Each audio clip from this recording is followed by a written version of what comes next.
I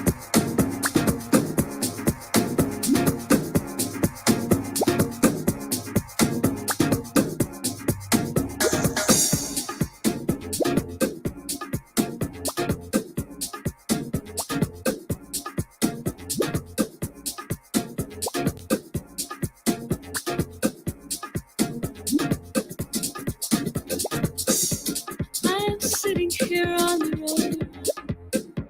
Haven't seen you in a long, long time.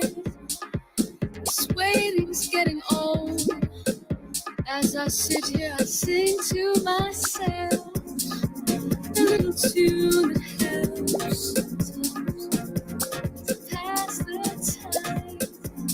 And this is how it goes. This is how it goes. Ooh, oh, ooh, oh, ooh, ooh, oh. This is how it goes. Ooh, oh, ooh,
Still sitting here on my own. Music's running through my head. Changes all the time. Just remember, sing between the lines. That little tune helps in quiet moments. Pass the time. And this is how it goes. This is how it goes. Ooh, oh, ooh, oh, ooh, ooh, oh, ooh, ooh,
Jigger, Jetson, that smooth shit. Where, oh, see. As we get into this, set you straight, storytelling time. Yeah, lay low, baby. Waking up about 2:45, missed call on my phone, withheld the ID. Is this my bitch? It just can't be. Her voice is soft like pink candy. Got couple rap flows, they be coming in handy. I politic with this girl called Mandy.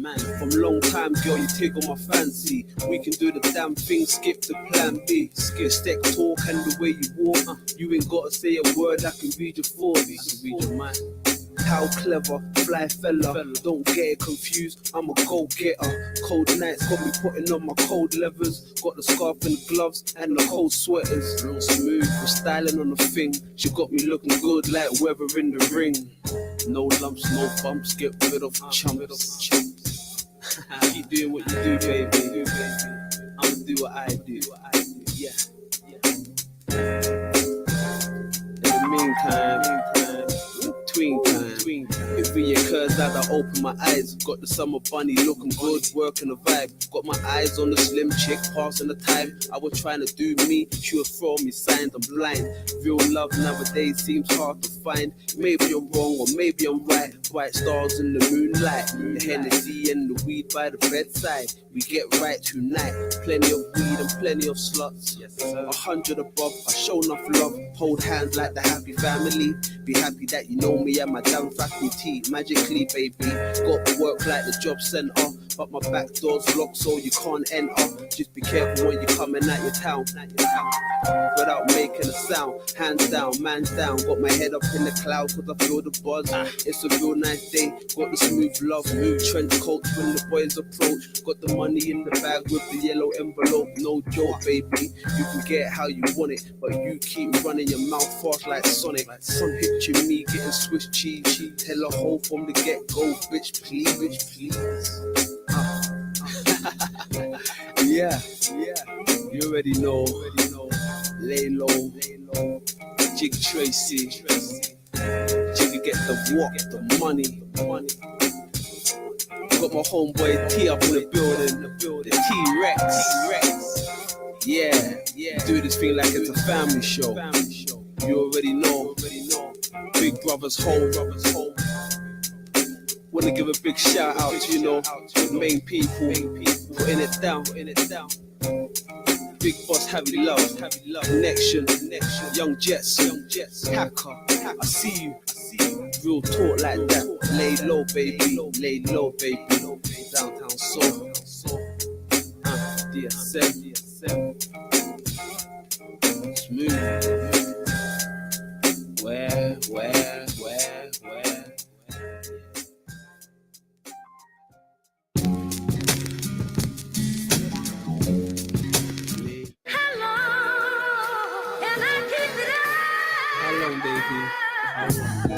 So we'll be together. Lay low for all story weathers. Concentrate, so we'll be together. Lay low for all story weathers. Got me feeling so brand new, what more can I say? Big Jig came home, it's a wonderful day, okay? Hey, got me feeling like a grown man. Got my own plans, give a fuck how you feel. Got my own fam, see OC, get hot for the summer. Got me feeling like I'm Danny Glover. See every time I stutter, see I can feel it in the air. I'ma get that sucker. Lay low, say a prayer for your mother. Like puff, give, and let like my niggas live. The L got touched by the crib, that's some crazy shit. And it happened real fast like some 80s flick. Scarface in a different place. Now did you see his face? And did he leave a trace? Real smooth getaway, cut the bullshit, I seen his face. See, I ain't saying no names, I ain't gassing lanes. I ain't saying no names, I don't need a case. So we'll be together. Lay low for all story weathers. Concentrate, so we'll be together. Lay low for all stormy weathers. So we'll be together. Lay low for all stormy weathers. Concentrate, so we'll be together. Lay low for all stormy weathers. All about my BI, rep till I DI. Trying to get the waves and the shells by the seaside. Here on the south side, you do what you're supposed to. Ain't nothing hair popping, girl, set for the chrome pool. I speak so cool, plus I'm local. Mama wanna vibe with the fuck, she need the sticky love. The backstreet man, prepare for the blab. Had 10 different slots, they don't look like Sam. Damn, I'm in the zone, but I lost my love Jones. You see we both grown, can we both be alone? Yo, me and my girls like sex in the city, but I get good advice from my homegirl Kimmy, Chicky. I ain't cuffing a bitch, she ain't catching feelings. I'm just moving these bricks, he's a good feeling. Waking up about 11:30, getting head from this bitch from like 7:30. Yeah, done no, lay low baby, lay low baby. True stories for true occasions. Popped up like that.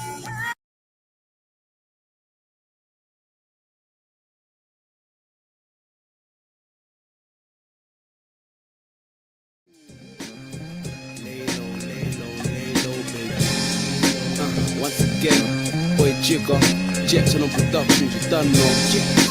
This one's right here for the pimp, Jig Tracy. And the bitch who's running around with the money, you better have my money. Yeah.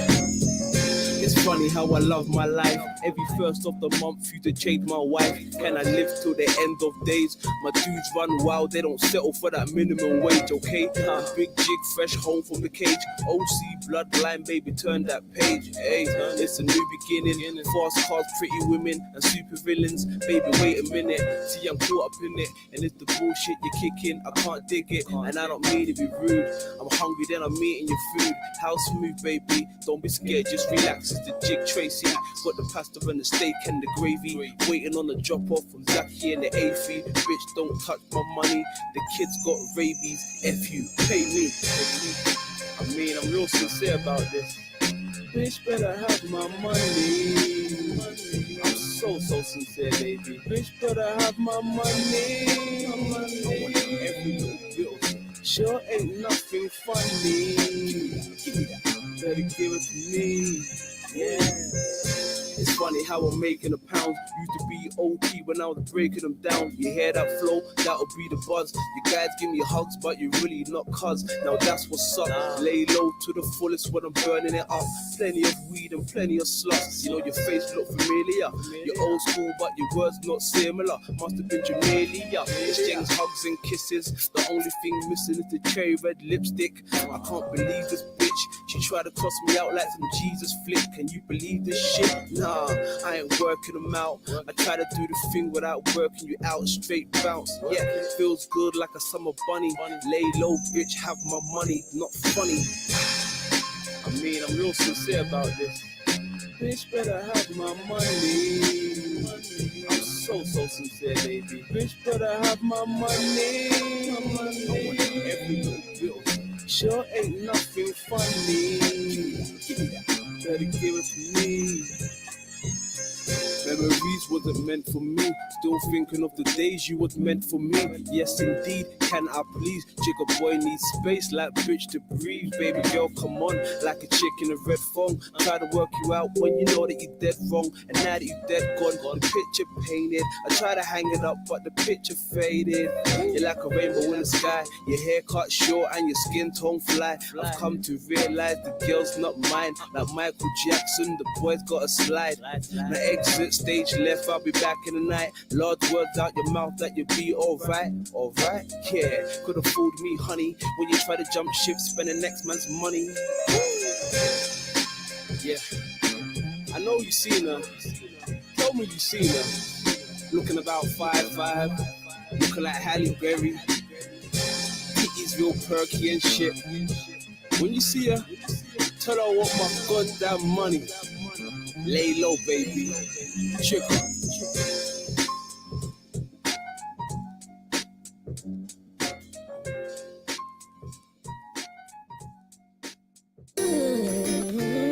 Low, low, low, low, low. Yeah. What's happening, ma? No. Yeah, I'll show you where my head's at right now. Jet hit you up on the flip side of the thing, you know? This one's like here for the pimp. Yeah, see? Lay low. It starts right here when I met you on your first day. You look good, but I met you on your worst day. Slow down, girl, I'm feeling your style. Tracksuit, ass fat with a great goose smile. I was thinking I could borrow your phone for that minimum wage, okay? Big jig, fresh home from the cage. OC bloodline, baby, turn that page, hey. Low, low, low, low, low. Yeah. What's happening, ma? No. I'll show you where my head's at right now. Hit you up on the flip side of the things, you know? Yeah. Lay low. It starts right here when I met you on your first day. You look good, but I met you on your worst day. Slow down, girl, I'm feeling your style. Tracksuit, ass fat with a grey goose smile. I was thinking I could borrow your bones. Now you can sit back, watch me, get right in the zone. Smoke weed, lay low, drink Henny and Coke. You play your cards right, I'll be taking you home. Low, I'll give it straight to ya. Start with some Zambuca, then I wanna do ya, confuse ya. You see the strategy's official. I love finger fucking you, got me tongue kissing boot. You heard right, I don't do that much. I'll be coming or we going, nigga, hurry up. I just wanna get the money, nigga, throw it up. Hurry up, man. MOB hopping out of the cut. By tonight, you'll be coming home with us. All hands on me like a cocaine rush. I think you're beautiful, ma, I'll tell you from the get-go. It's just a booty call. Girl, there's no need for the tears and talking. Girl, keep walking, that shit's appalling.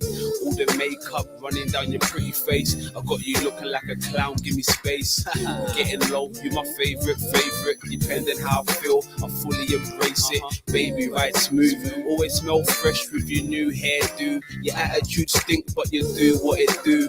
Now why your skin so smooth, real fresh like Louis Vuitton shoes. You cook food, I'll be home real soon. Tell your man get lost, cause I'm passing through. I'm at your wife's house. The lady get low, turn the lights out. Another episode of my lifestyle. Check the details, stepping out with a fly female. Don't need no proof like D12. I just need the new black coupe V12. I can't wait till my ship set sail. Man overboard, I cut your vocal cords. Low. No? Yeah. That smooth shit. Boy Adriano. Give it to you. Yeah. 43 big business, man. You already know when we link up some serious shit out here, man. 43, yeah. We're getting low, baby. Low. You hear that back, bro?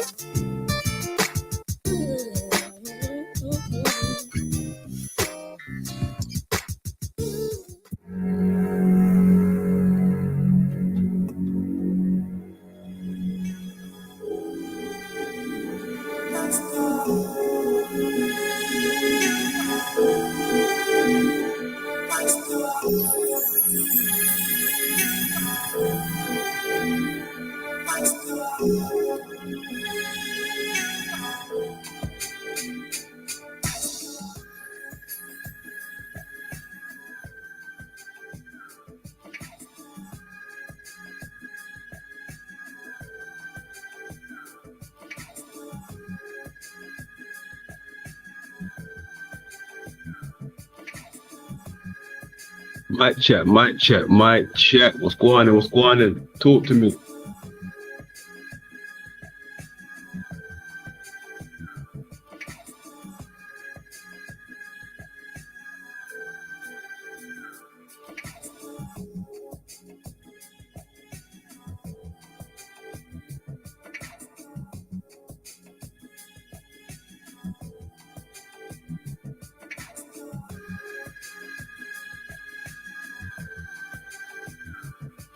Oh, say no more. We getting them ones in.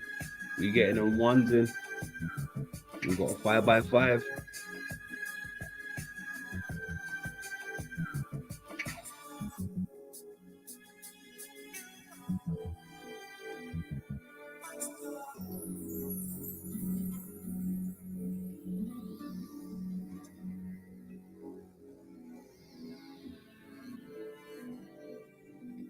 Hey, I can hear myself back on the replay. I'm gonna switch over to the headphones for a second, see what difference it makes. Welcome to the Rebuttal Bar.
What's going on? What's going on? We back at it.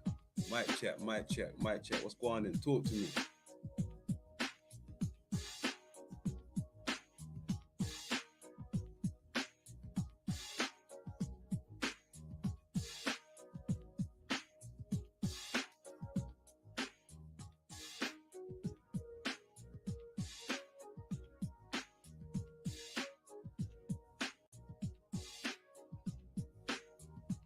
All right, it seems to be nice. It seems to be nice in the so far.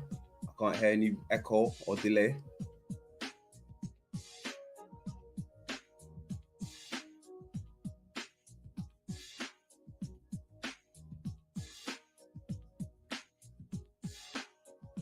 Yeah, that's solid. No doubt, no doubt. Hey, in no particular order. Let me get it cracking real quick. Much love. Dominic in the building. What's going on? What's going on, Dominic? Shiraf in the building. How we doing, bro? Much love. Alchemos 83 in the building. Much love, Brody. Much love. Gen 2 Gun, big up in the building. Copper, Latrell in the blood clot building. Much love, much love. Who else we got down there? Small town girl in the building, obviously.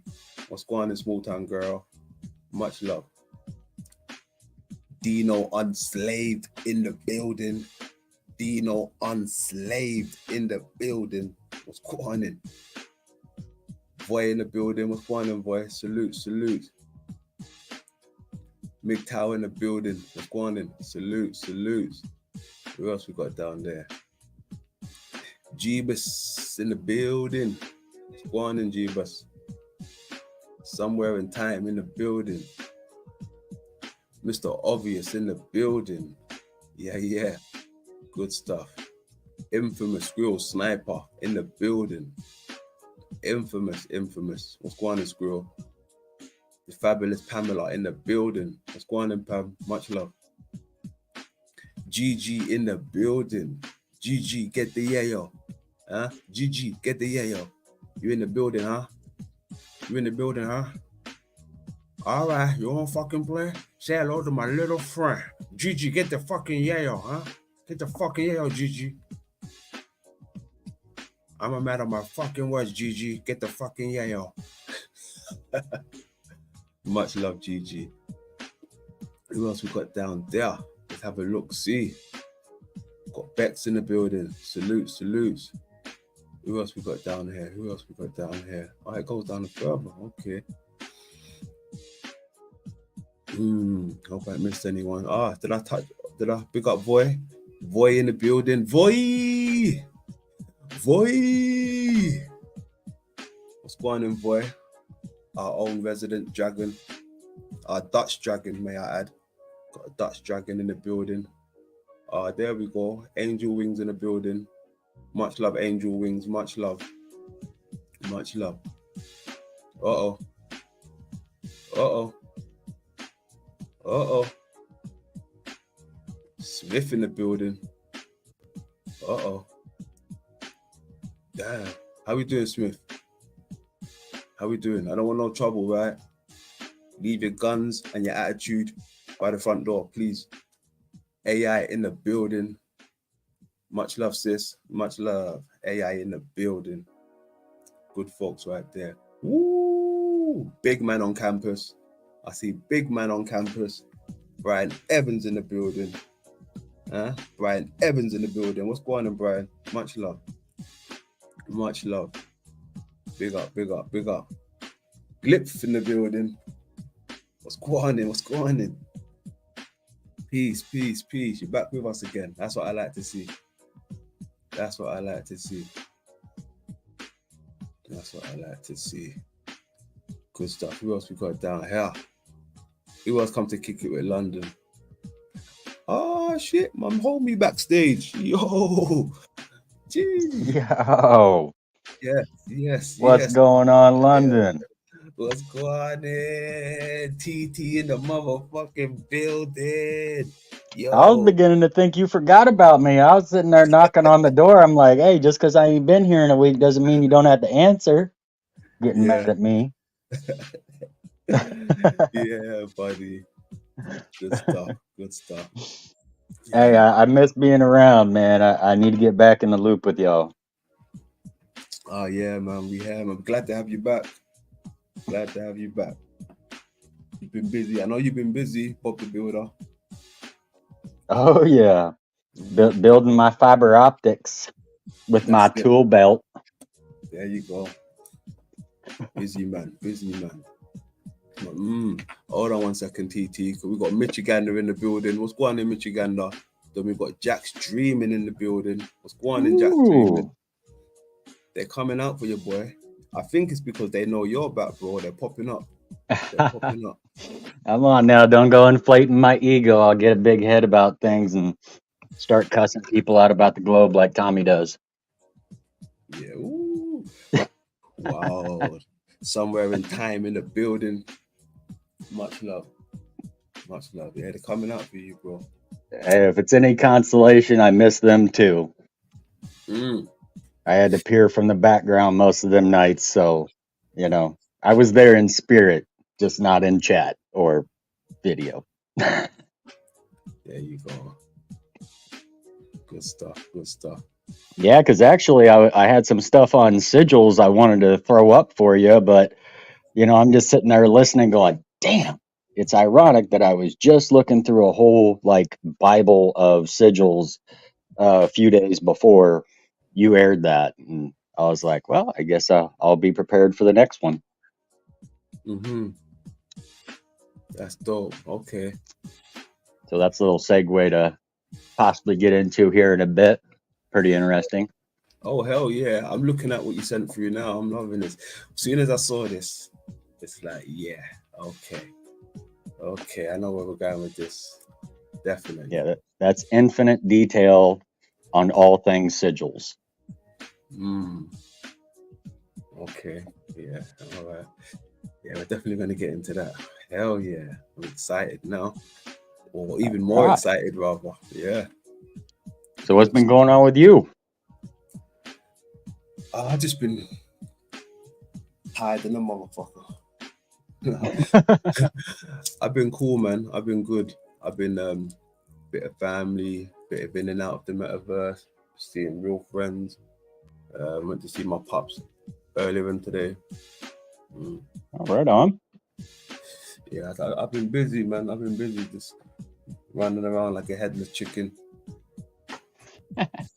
running around. But I've been taking in some of the streams over on the other corner. The other day, I've seen that Bro Sanchez and Jason from the RKX. He's been teaming up with Bro Sanchez, but recently they done a few streams, and it seemed like they had some type of falling out to some degree. Whoa, that's like his second-hand man, isn't it? Yeah, well, I don't even know. I don't know what to call it, but yeah, it seemed like something happened really. But I think it was something to do with the mods. Excuse me, either the mods or the crowd per se, the people who like to watch and stuff. I don't know, but I kind of want to go over that actually. I wanted to Okay. rebuttal that and see what's going on because I've interacted with Bro Sanchez. I've interacted with him for maybe for like a few years. I've been over there, but I haven't been over there in many years. I haven't really been over there like that to vibe with them. But I like Jason's work, and to some degree, I like Sanchez's work. So I know what type of character Sanchez is, but I don't really know what type of character Jason is because I haven't been around him like that. So we'll be interested to see what is up Bro Sanchez's skin, what's bugging him. Well, yeah, because I mean, it's not like they were just doing streams for like a few months. They've been like doing that for years together, hasn't it? Been like at least 2 years they've been doing shows together. It's quite recently, to tell the truth. Quite Oh, recently, yeah, quite recently. oh, they From just my to me it made it seem like they had been together for a while. They just seemed like like they'd been doing it, like they had a good groove or whatever. mhm. Yeah, I mean, yeah, I mean,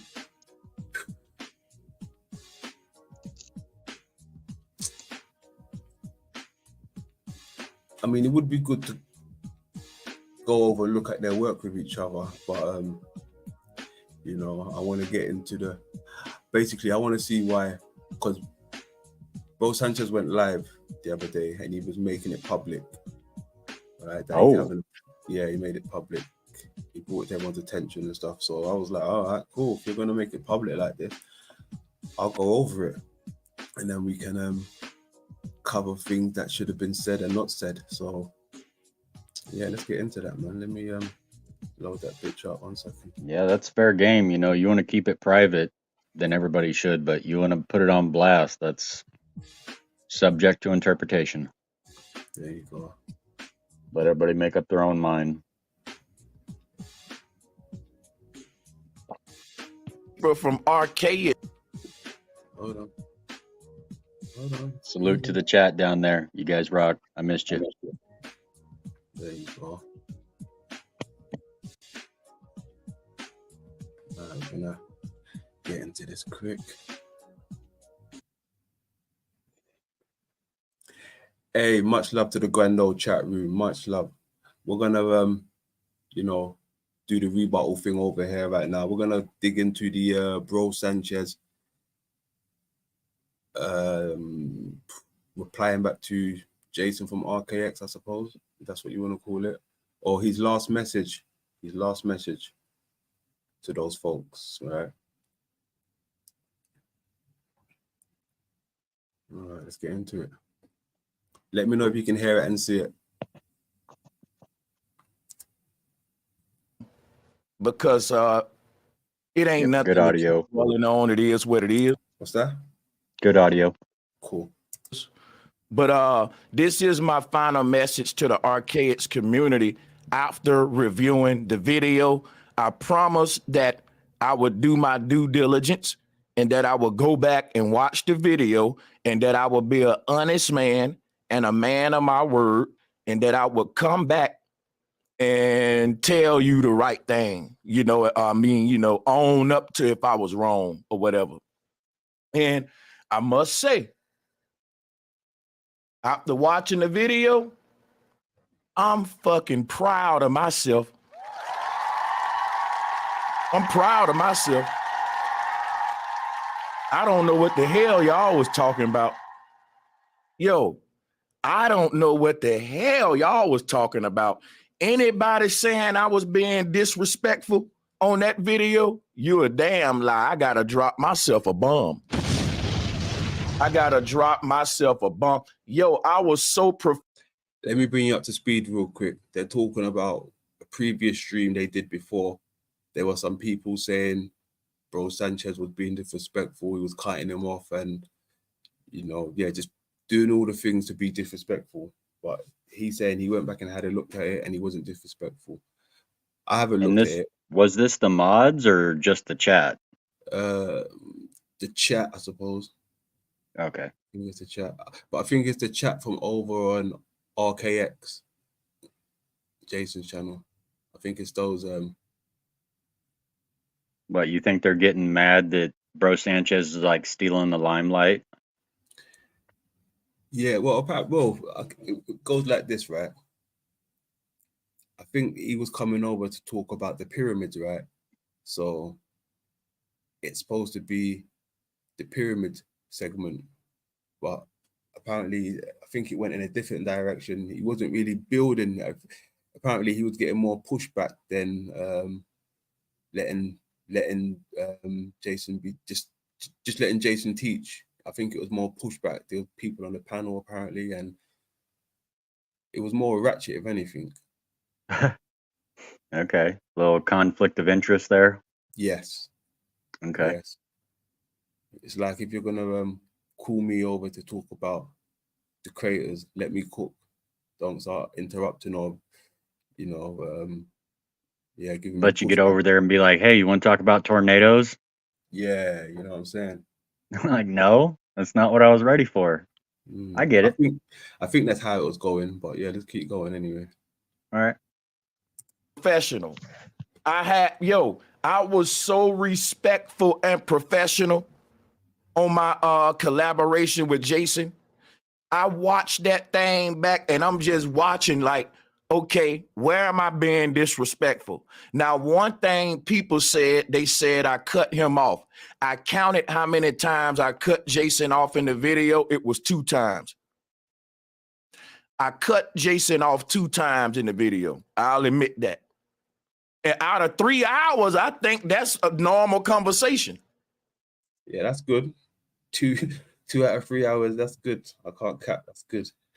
Now, I will admit to cutting Jason off 2 times, but I'll say one of those times it was necessary because a caller, because Jason basically, it was some AM1 was saying that concerned a concept I had brought up too. I'm gonna be fair. I'm gonna say it's never necessary. You just gotta have patience and just write what you're saying down. But I will say out of a 3-hour video, I cut Jason off 2 times. And if I was to do that video all over again, I would cut him off them 2 times again. There's nothing wrong with that. I'm gonna tell you why. If you look at me and Jason's previous videos, we just normal people going back and forth in the conversation. If there's no one on the call but me and you, we just talking like we in my room. And ain't nobody saying, you cut me off. It's just a conversation. We come in and out, boom, boom, boom. Now, I will say it's very rare that I cut Jason off. But even in previous videos, we've cut each other off, but it's nothing. We don't even notice or acknowledge it because it's like normal conversation. It's not no debate or no shit. Like, you cut me up. You know, if we debating each other, then it's a big thing. Hey, you cut me off, man. It's because I'm making an argument. So in this particular video, because we were in disagreement, it amplified those two cutoffs because I was disagreeing with the pyramid. But however, I will say that's normal stuff. You can't say that in a 3-hour video, we ain't gonna interject and cut in, you know, at least once or twice, respectfully. We're humans, it happens. The point is you don't make that a thing. I was proud of myself.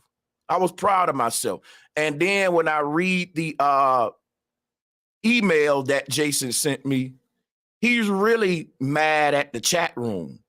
And while I was watching the video back, I was making it my business to scan my chat room and see who's disrespecting Jason. And I must say, I'm proud of my chat room and I'm clapping it up for y'all. I don't care.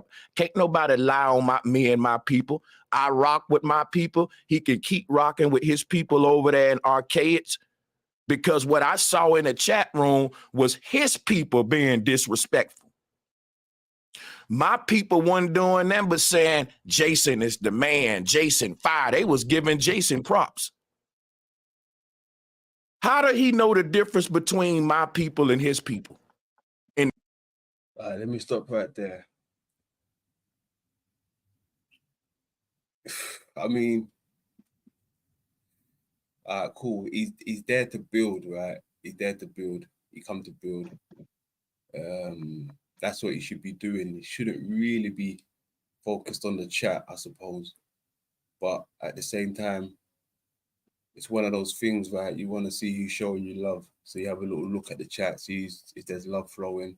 And at the same time, you know, there's always going to be a hater in the building, 1 or 2 haters. So it's going to catch your attention, you know, and as quote unquote humans, we're going to respond in a way whether people see it or they don't see it. But yeah, I don't know, man. These big content creators, that seems to be their kryptonite, the chat room. Yeah, well, I think some of them get like really uber loyal followers, and I think they feel the need to protect the content creator if they feel like he's being attacked. But I don't know. It seems like certain people's chat are more even kiltered, and other people's chat followers, they seem to be kind of fanatical. Like, you say one negative thing about them or even disagree with a point they may make, and I mean, they just roast you. And it just seems a little unjustified, you know, to where I can kind of see where he's coming from here. You know, if his chat's being completely cool and, you know, Jason's chat is, you know, obviously taking offense to what's going on, then he made a pretty good basis of saying, you know, who could be in the right and who's in the wrong here. You know, because I've had experiences with Jason's like Telegram channels, because he actually has Telegram channels that aren't ran by him, but they just mainly focus on his work, you know. And I went in there just to basically share another channel I was working for at the time, who had actually made videos with him, but they were so extreme about their loyalties and anybody that said anything bad about Jason that they told me that they wouldn't allow me to post on their site because this person had somebody else on their chat who had in a previous video of their own badmouth Jason, where you got all this weird crosstalk of people's loyalties and going, no, I won't allow that here because this person at one point in time is associated with somebody who has said something bad against him, you know, and it just seems crazy to me. I mean, what do you think? You know? Yeah, interesting. Right. Let's keep going. Cool. In the chat room. Because when you got 2,000 people in there, it's, at that point, it's just names out the woodworks. But anyway, I'll say this. I'm proud of my chat room. No, we wasn't disrespecting Jason. I didn't see it. And Archaic's community was a bit egotistical. I'm finding everything I was accused of is actually the opposite. I'm proud of my behavior in that collab with Jason. I'm also proud of my community behavior, and I'm rocking with y'all to the end. We did nothing wrong at all. Only thing that we did wrong was disagree that the pyramid was great, and I still disagree with it. So Jason said I interrupted him 2 times. He put that in the email. I just admitted to interrupting him 2 times. Now, let me show you the bullshit, right? If you go in my comment section on previous videos that I've collabed with Jason, watch this. I'm going to show you why some of this stuff that the Archaic's community saying about our community, right? They're full of shit. And I'm going to show you why right now.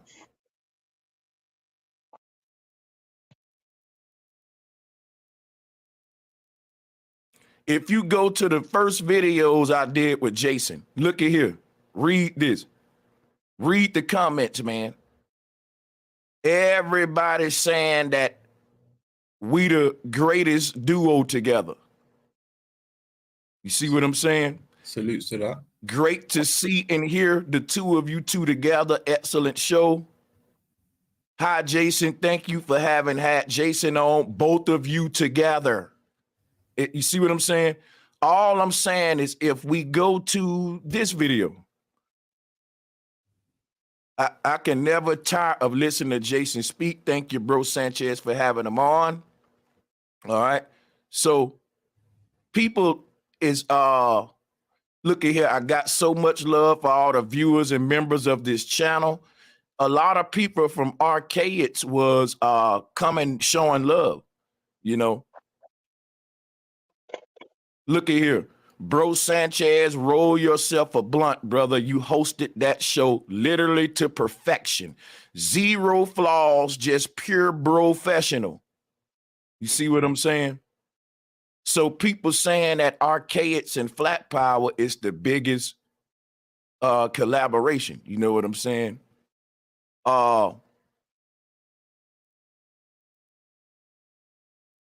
You go back to these, and why am I pointing all this out? You keep this in mind. I'm finna go into this in a minute.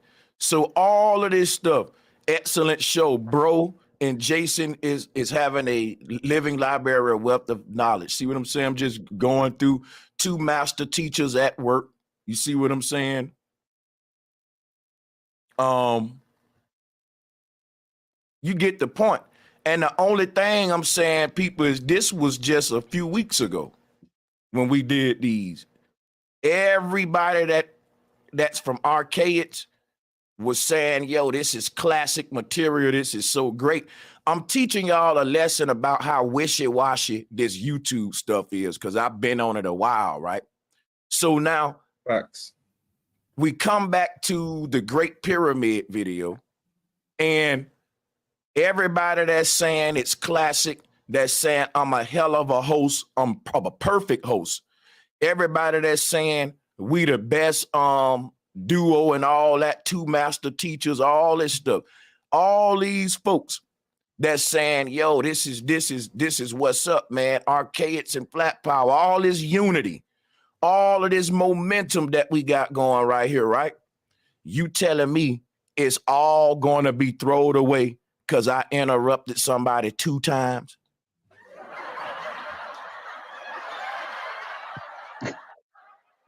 That don't even make sense. Think about that. We got thousands of people from different communities that didn't know about each other, networking, interfusing, saying we glad to hear both of y'all. Both of y'all are the shit. And guess what? To me, that'll be childish, robbing the people of that if you was cut off 2 times. You cut me off twice. We're never friends again. Fuck you. We're never. Does that even make sense? So he can't just go off the fact that, well, you cut me off twice, so we ain't fucking with y'all no more, and y'all are horrible people. So we go from being all of these good compliments I just read to now we the most horrible people. People from Arcade saying, I don't got no sources, I don't got no evidence. They was just calling me master teacher. They was just saying these are the two greatest minds on YouTube. People I've got big compliments from not only Jason himself, but from his people. But the moment I said, I don't think the pyramid is great, now I don't got sources. Now I'm disruptive. It went from day to night. And I watched the video back, and I'm telling you right now, I'm very pleased with my behavior. The people their ego was hurt because I literally talked more than Jason on that show. And that's okay, long as the people get the information. I ended up teaching Jason about a torus field. Jason said he don't believe the earth is flat because he believes we live in a torus field, but that's exactly why the earth is flat. It's called a dielectric inertial plane. That should have been a moment where his people should have been saying, that's why our communities need to be together, because each one can teach one. But they took it as a shot. There was absolutely nothing I did wrong on that video. And I'm very pleased with my behavior, so I don't care what nobody's saying. So this is my final message. I also wanted to say to Jason's girlfriend, Dawn, who said, Damn, Jason's girlfriend. Oh, shit. Okay. You know about her? Who is she? Yeah, I knew he had a girlfriend. He doesn't really put her in the videos or anything, but she's been brought up before, like when Martin was meeting up with him. Okay, cool. Let's keep going. that I was very disrespectful. She put a lot of her comments on the video and all that. I just want to say this to everybody. I got an email from Jason right now, just a few weeks ago, where he's telling me how his wife, his girlfriend or whatever, always bugging him about when he's gonna go back on Bro Sanchez show again, because she loves it when us two get together. I can read that email to you, man, but I don't want to do all that. That's doing too much. You've already done too much by telling us you got an email from me. I know, right? I got a secret, but now I'm not going to tell you. You know what I'm saying? No, he's almost has to, but I'll be honest with you, it doesn't really sound like the issue here was him being cut off twice. It sounds like because he was disagreed with, they used that as an excuse to say, oh, well, you were cutting me off. Okay. It just doesn't make sense. You know, why would you get so, you know, the only thing that seems to be different is not being agreed with, which, you know, I don't think you should have builds and chats to where you're just sitting there glad handing each other going, oh yeah, you're right. Oh yeah, that's 100% correct. I'm fully behind you. You know, Yeah. that's, you know, there is no building with constant agreement. There's going to be a difference in opinion. It's just whose ego is so big that they can't allow someone to take the spotlight a little bit without being negative about it, you know? But he seems to be holding his own, throwing his facts out. He's got receipts. He's got receipts on receipts now. Yeah. So. Yeah, it's wild though, man. Let's keep going. Okay. I ain't got the live I have to for sure, but that's nothing.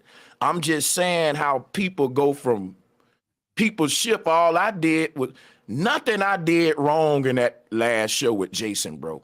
I just didn't fucking, I just stated where I disagreed at, and I did it so respectful, and I did not interrupt him in the show. The 2 times I interrupted Jason, it was warranted. I would do that again if we collabed, because shows that I've done with Jason before that, we was doing that. In other words, the energy that I had with Jason from day one on these collabs, I kept that same energy, where me and him is just 2 dudes on a podcast conversating. Everybody love it. I can cut in, cut off, say, wait a minute, Jason, what about this? And give him something else and pick his brain. And it's just, they're mad that I'm cutting them off now in opposition. So, and then the thing is this, I'm very respectful with my disagreement. And still letting Jason know I think you the man and the people can learn from both of us. I'm saying that throughout the show. People, I can't help, and people get mad at me when I pull the race card. But I'm telling you right now, all of the people that's mad at me are white. And when I was looking in the chat room, there were archaic white guys, old one with beards, saying Sanchez is about to get schooled today because Jason is the man and all that. I got the screenshot on the comments. People were saying my chat room was being disrespectful. The moment I started. Why did you have to like bring a specific color into it, though? Yeah, I don't think that really has anything to do with it. I'm white and I like his stuff. Exactly. Interesting. Let's see where it's going with it. To speak, archaic people was like, Jason about to school Sanchez. Now, the difference between this collaboration and the other ones is that this collaboration, I said, you know what? I'm going to respectfully state where I disagree at, and I'm not going to bite my tongue.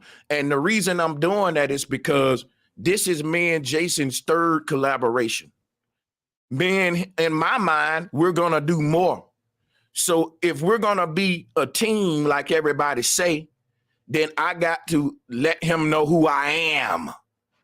Jason don't really know what I teach and the stuff, all of the stuff I teach. Me and him started collaborating without really getting to know each other and what each other teach.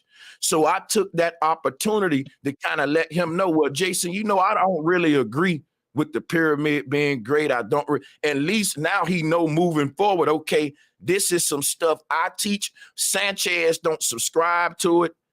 And then we can move on. I don't got to keep debating you about it. Long as you know, okay, you teaching that, Jason, and I just want your people to hear my side of it too, which is in opposition to yours, and they can get the best of both worlds. It ain't about who right or wrong. It's about me stating why I disagree with that particular concept, and you can say why it's great to you or whatever else. I just reading Squirrel's message in the chat room. So it was all about one question Jason was about to answer, and bro answered it for him without answering. That's wild. Hey, Squirrel, I've had that done to me a few times, bro. More than a few, actually. Someone would ask me a direct, question.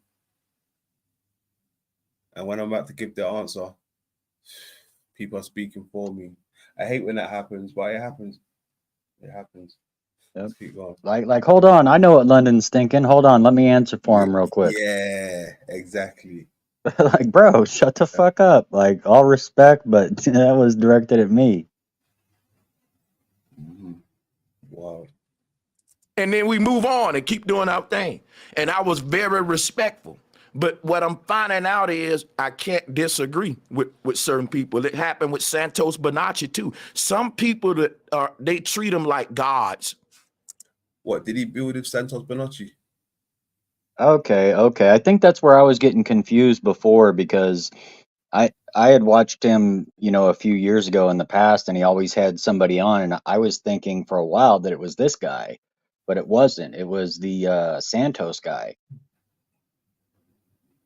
Okay. He was on a bunch of his shows, but I haven't watched recently. But if he's doing stuff with Bro Sanchez now, then he might have had a falling out with Santos.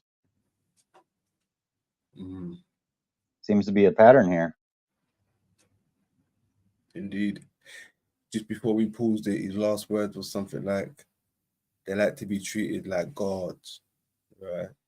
So, when some people say things that's going to come back and bite them, but let's keep going.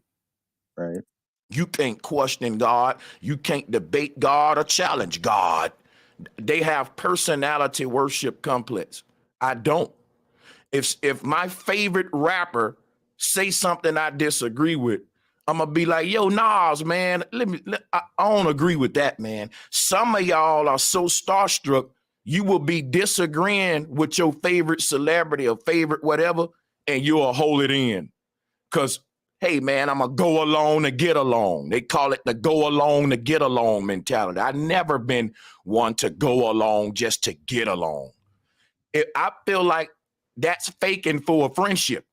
I feel like if you really rocking with me, I can have my disagreements. We can do that and we still cool. You know what I'm saying? If it's real. Now, if it's fake, the moment I let you see who I am and the things that you say that I don't necessarily agree with, and if that and now you don't want to mess with me no more, that let me know it was fake to begin with and you was just using me for a platform. But I can't really question you unless I'm giving you a setup question to make you shine, to make you look good. But I can't ask you an interrogative question because you and the people get. That's what I don't like about the internet nowadays.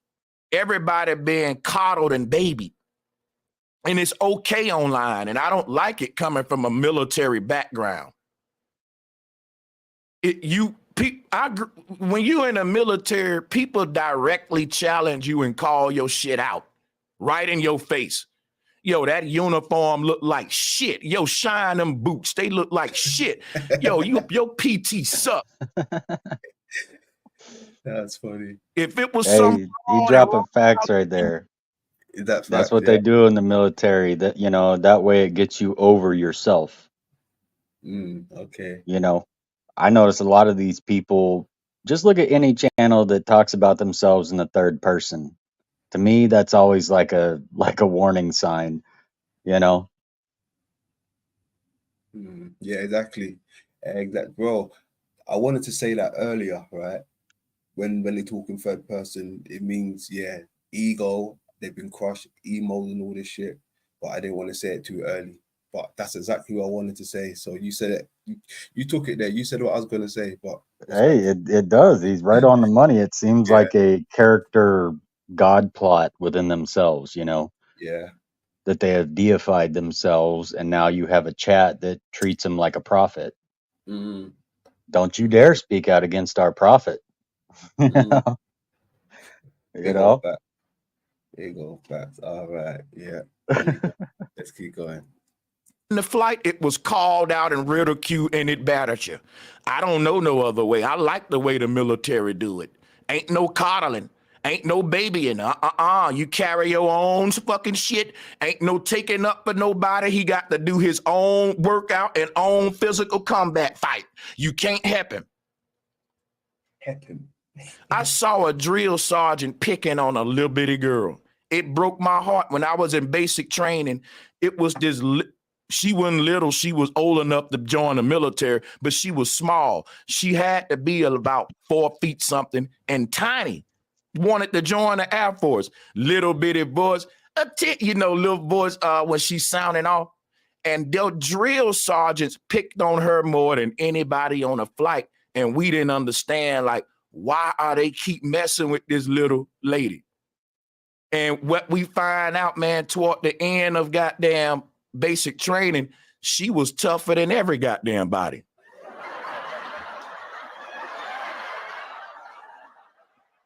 They fucking made her do extra push-ups. Anything she did, they was on it. They didn't let nothing slide. I'm like, why they keep messing with Shorty, man?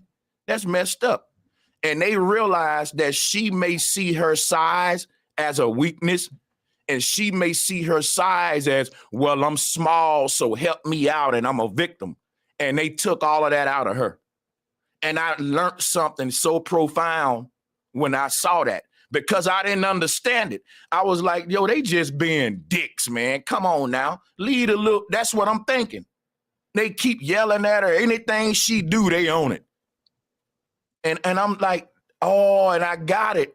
It came to me, and they revealed to us what was going on when we all graduated. you know, because she's so small, she won't help a lot.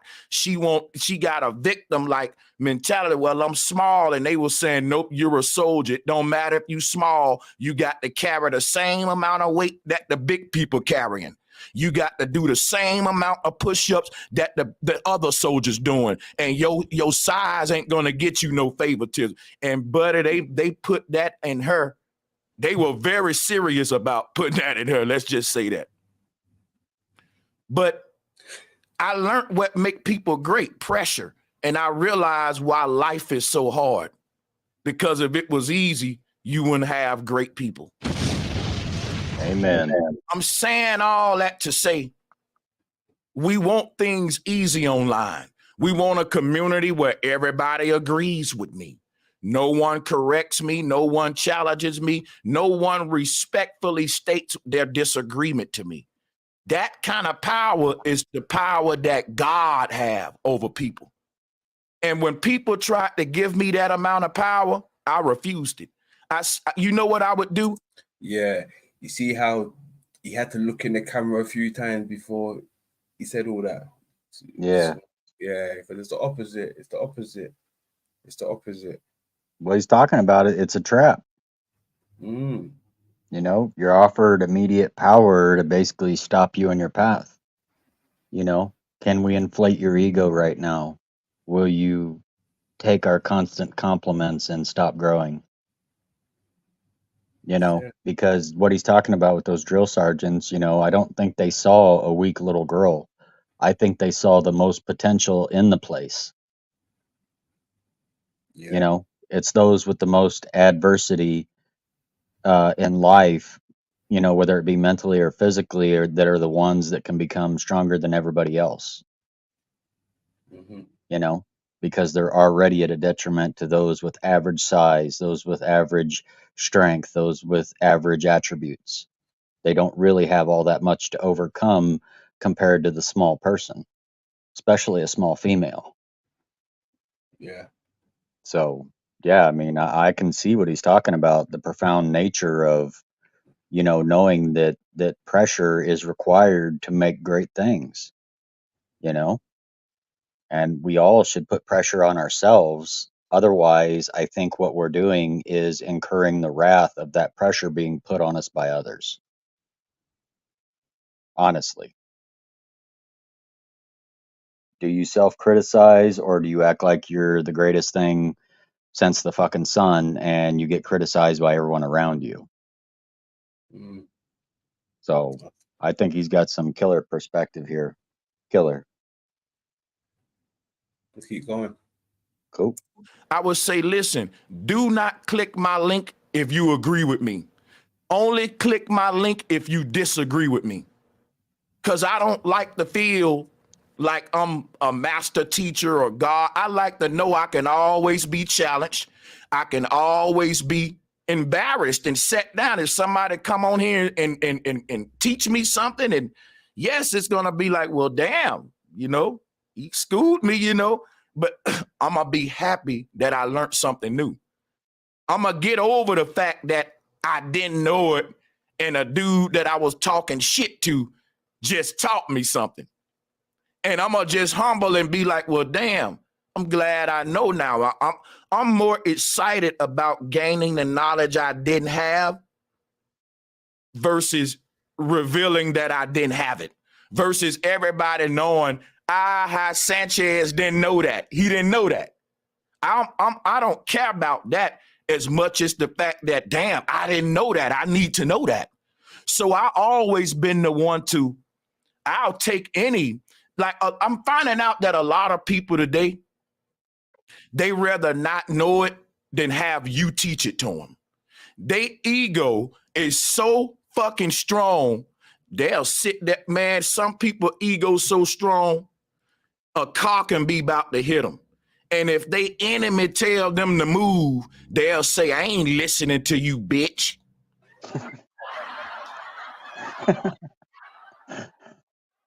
I'd rather get hit by the motherfucking car than listen to your bitch ass. That's some people's mentality. I know that sound crazy. Some people will stand right there and look you in your goddamn eye and say, yeah, bitch, and it can hit me. I don't care. It can hit me. I ain't listening to you now, nigga. Boop. This dude sounds like Cat Williams, man. He does. That's where the internet has brought us to today. So yeah, I watched the video back and I'm very pleased with my behavior. And I'm actually shocked about all of these people saying that I was disrespectful and rude. And I'm gonna show you how I know that I was very professional.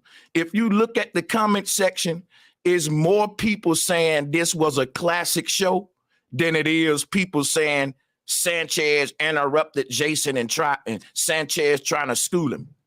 I've read through the comments and there's more people saying, yo, this was a very good show. Salute to both of y'all. The average comment is just that right there. Good show, guys. Looking forward to the next one. So it's letting me know that there's a few butthurt, divisive people that's mad that Sanchez is now starting to voice his opinions with Jason. Sanchez is not just being a host sitting there with his mouth closed, twiddling his fingers now. Sanchez has a notebook and he's asking challenging questions to Jason now, like, why do you think the pyramid is great? What's so great about it, Jason? I'm asking questions now. Why don't you think the earth is flat, Jason, but you believe in a torus field, that we're in a torus field? Because at the middle of the torus field is a dielectric inertia plane. His people saw he didn't know that. His people saw that he referred to a torus field, but didn't know that it was a flat plane that splits the middle of it. That's a problem. That's why you can say you think we live in a torus field, but the earth ain't flat.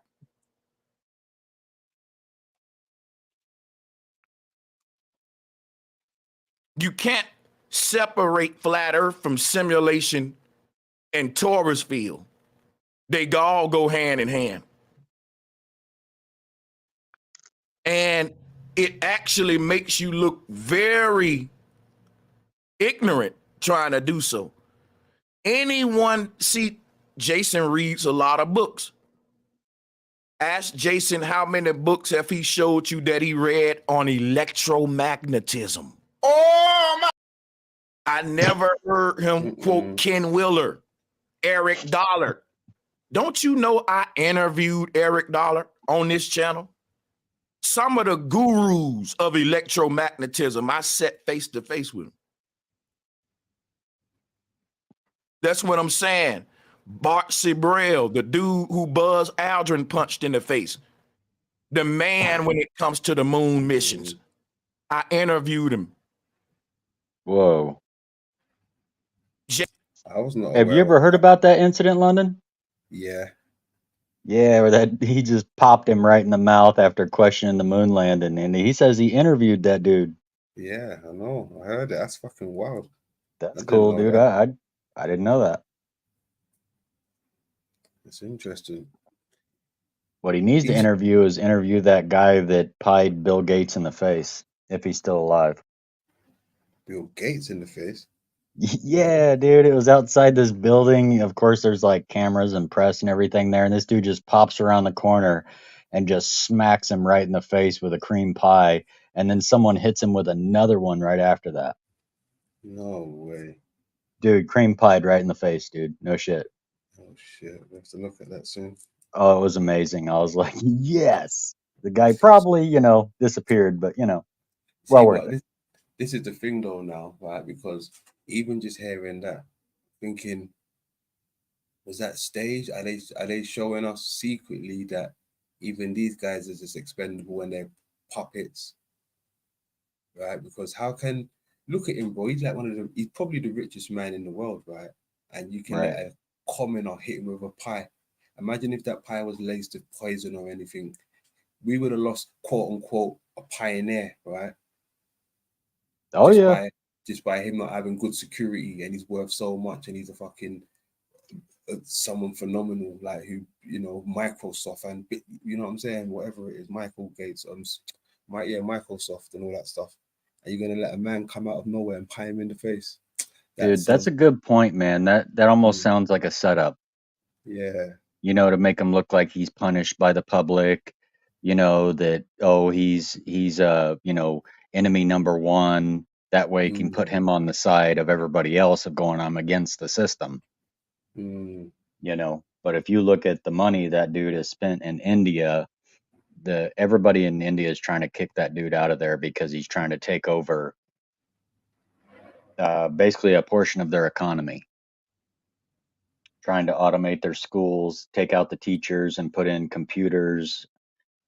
Yeah, dude, it's crazy the way he's moving. They basically say everywhere he puts money into humanitarian efforts mm. is the new economy he's about to control. Ah, damn, we got some work to do with that guy. Let's keep going. Yeah. Jason are quoting authors that wrote about the Dogon. I interviewed those authors on my channel and on Killer Priest channel. I debated these guys. I'm just saying that a lot of his people was coming with ego. Jason about to school Sanchez, and to be honest, I didn't school Jason. I enlightened him to information that he wasn't hip to. And we both hip each other to information. That's how I don't want to collab with a person if we can't share knowledge. Things I don't know, you tell me. Things you don't know, I tell you if I know it. And the crazy thing about it is people feel like if me and you are live, Sanchez, and it's a point of the live stream where I need to be corrected, don't correct me publicly. Correct me behind closed doors. Now, a lot of podcasts run themselves like that. A lot of people today who are very sensitive adults, they created that rule, but I don't think that's a good rule, and I don't follow that rule. A lot of people say you don't correct people who you respect in public. You correct them behind closed doors. I run a teaching platform. So I'm going to just make corrections right there on the spot in the public, and it's going to be a learning opportunity for everybody. I feel like if we're teachers, we should make the corrections in public. That's what teachers do. If a student in the classroom got a problem and raised their hand and asked a question in the class, the teacher just going to answer them right there in front of everybody. The teacher ain't gonna say, you know what, let's go in the hallway and let me get you right there. Teaching and correction takes place in the classroom, and it don't just got to be the teacher. The students help each other with their work too. Y'all, we all students and teachers. The roles change all the time. Sometimes I'm in the position of a student. Sometimes I'm in the position of a teacher. If you learn, then you're a student. If you teach, you're a teacher. That's simple. These roles gonna switch all the time. And the thing is, people felt some kind of way that I taught Jason about magnetism. And I can replay that part to you. Jason was saying how he don't believe we're on a flat earth. He believed that we live in a torus field. And I'm like, yeah, that's why we're on a flat earth. That's 100% proof that the earth is flat. The fact that it's in a dielectric inertial plane or a grounding point for negative and positive, skied ground, it creates a flat pocket of existence, a strip of existence that we live within. Tony. Yeah. Where on the body is there a torus field, my man? In your eyeballs. There you go. Say no more. So that would be from the ground we walking on to the bottom of the clouds, where you see the clouds stop at and they don't come down no more. That's a ceiling. This is a slit of reality right here in the middle of the heavens beneath us. This pressure point of energy is what's compressing all of the elements and gases into a confined spot, making life possible here. Compression and stirring. So we smush it all together and we stir it all up. That's literally what's happening in our thermal fusion reactor right now. We're in a thermal fusion reactor.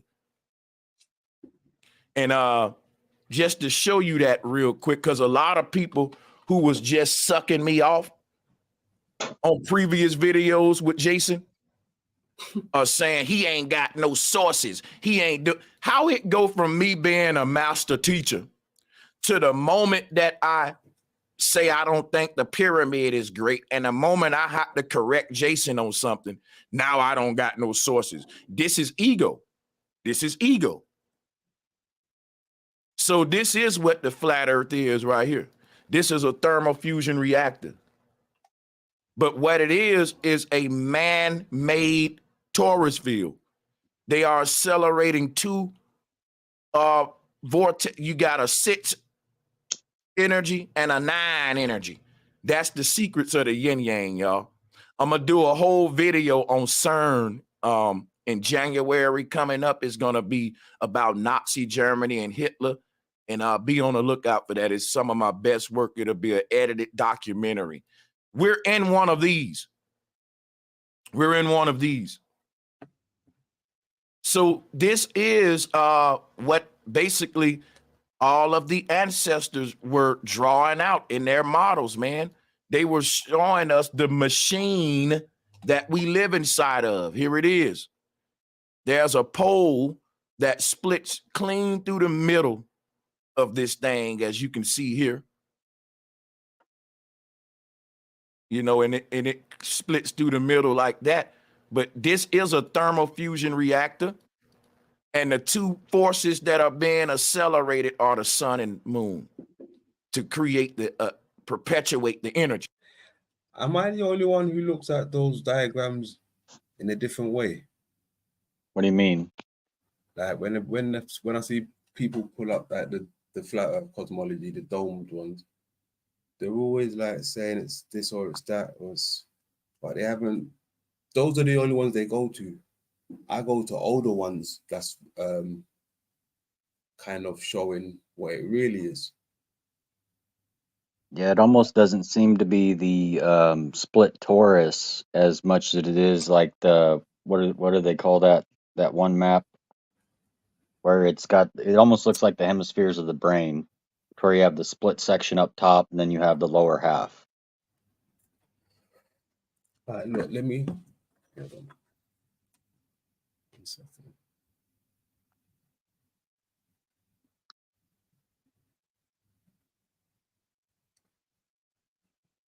Bear with me a second.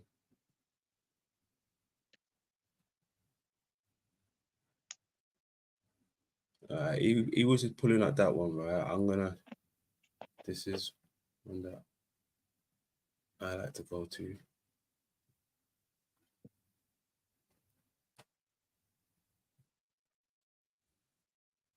This one here, right?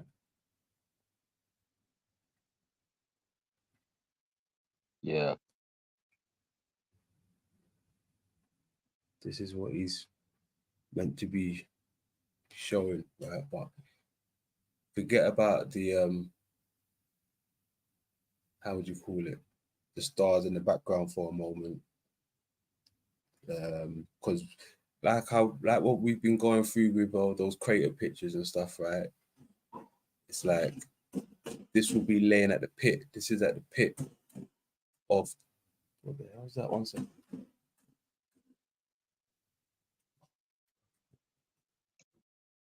Yeah, when you jump into the void, when you jump into that black hole, this is like what you're coming to. Like I hear what you're saying about the torus field, but to me, I still see the eye. I still see this one. Right, leaving this one next to it.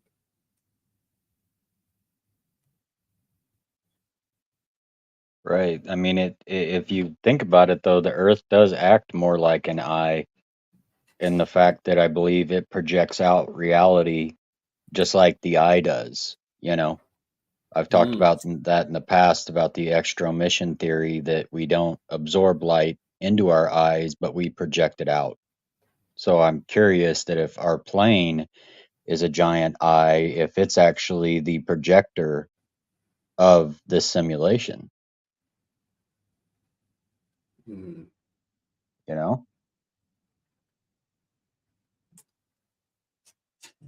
Okay. Because it just seems to be, and you tell me, does it seem to be more like our realm is an eye or a head?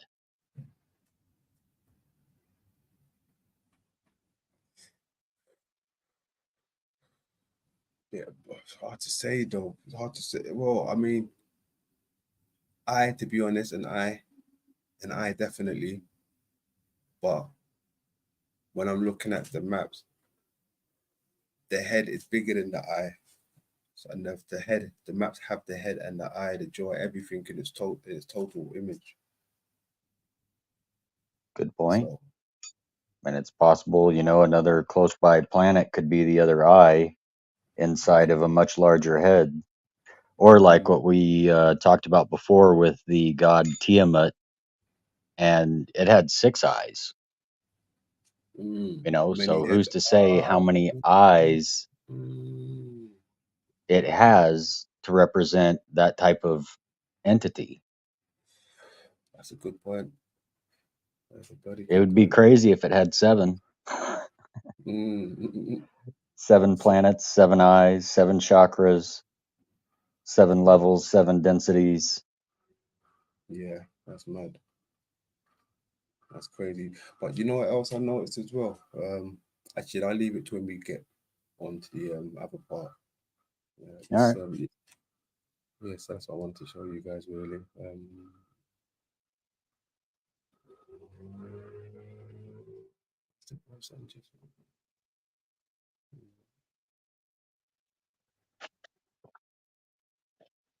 Oh man, where did it go?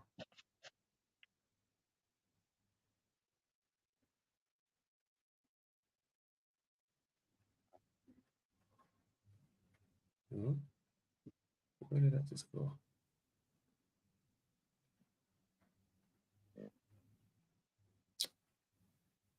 I don't do that. Salute to the chat down there. You guys got some awesome comments. Yeah, no, hey, much love to the chat. Much love.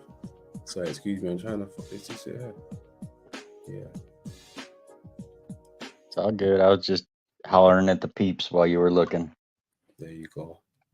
Much love. Let's go. 420 if you got that. Big dabs. Let's go. In a 6-9 pattern like the yin yang. But we ain't gonna go too deep into that. What I wanted to do was show the hypocrisy. You know what I'm saying? So yeah, Oh yeah, that's what I wanted to say. Actually, no, just I'll take leave that. everything I said into consideration because I watched that video back and I wouldn't change nothing about my behavior. I'm not even being funny. I'm actually shocked. Like, how are they even accusing me of being disrespectful, of disruptive? Like, I was so professional. I was so respectful. But what I wasn't was a yes man. Now, I did not go along to get along. And that was something I did on purpose. I said, if I'm able to do this interview with Jason and really show my truth and speak my true feelings about where I disagree with what he's saying and do it with respect, though, taste and class. Explain myself with data, with visuals. Don't just say I disagree, but teach, show him what your research is, bro Sanchez. Me and Jason haven't done it. And so my thing is we get to know where each other stand. So now if I can't do that, I know that the only way I can be cool with you is to be fake. So he failed the test. Him and everybody else that's saying anything negative about me when I was very professional. Only thing I did was I stood on the fact that I disagree with you, man, about the pyramid being great. And I was passionate about my answer on why. That ain't disrespectful though. And if you're complaining about 2 interruptions, you're a damn child. It's you with the ego problem. Because think about what you saying. You saying these 2 communities built a great collaboration. Thousands of people coming together, networking, 2 different minds, archaics, flat power. It's beautiful. That's what it's all about. And that y'all are so egotistical, you'll break all that up because you cut me off 2 times. You cut me off twice so we can never be friends again. Fuck you. You cut me off 2 times, man. See, that don't even make sense. The real reason people mad is because they see I'm not going to go along and get along. I'm going to say when I disagree and explain why. And at that point, don't know about a person that knows that, okay, I don't want to be challenged. I just want my way like a child. They ain't gonna mess with you no more after that.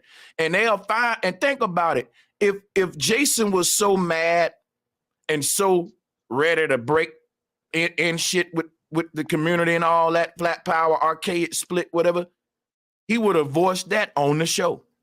He would have said, listen, Sanchez, can you fall back, man? Like I'm trying to talk and you're constantly cutting me off. He's a damn grown man who did prison time. He got kahunas. You know why Jason didn't do that? Because I wasn't cutting him off. I was interrogating him interview style and giving him the floor to say what he wants. Then I come behind it with my response. But why would you wait till after the show and end it like everything is good? Well, all right, guys, and everything happy-go-lucky. And I can tell you got off of the show and was influenced by what the people said. Because if you felt that way and you didn't say it man to man on a show, that's like, you're a man, right? So I think his woman got in his ear because a lot of times people ego, and that's when I go to the color thing. But it's not really a race thing. I'm going to go ahead and make it a gender thing now, but y'all going to think I'm... From race to gender. From race to gender. Hey, you know what? I can understand that move on gender than I can race. If you honestly ask me nowadays, do I think race matters? Fuck no. Does gender matter? Unfortunately, I think that will always matter. Yeah. You know, you're talking about 2 different things to oppose to whereas the color of your skin has no fucking difference in what kind of person you are. Mm-hmm. I don't give a fuck what color your skin is, London. Mm-hmm. Are you a good person? Are you decent? Do you do good builds? Do you put out good YouTube work? I respect your decent nature, not your fucking skin color. You know, that'd be like, the only reason I talk to Tony is because he's white. Mm-hmm. It's just weird. Mm-hmm. Tell him. I agree You with know, that. it ain't obviously bugging me and you because it ain't never been a subject. Mm-hmm.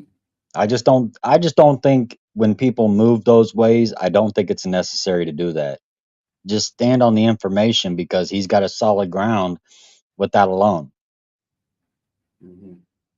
You know, and I'll be honest with you, I think it was good that he did test Jason because, if somebody told me that the pyramid wasn't great and I didn't have any information to stand on that fact, I wouldn't push back against that person. I would say, hey, you know what? You're probably right. I don't know a lot about that.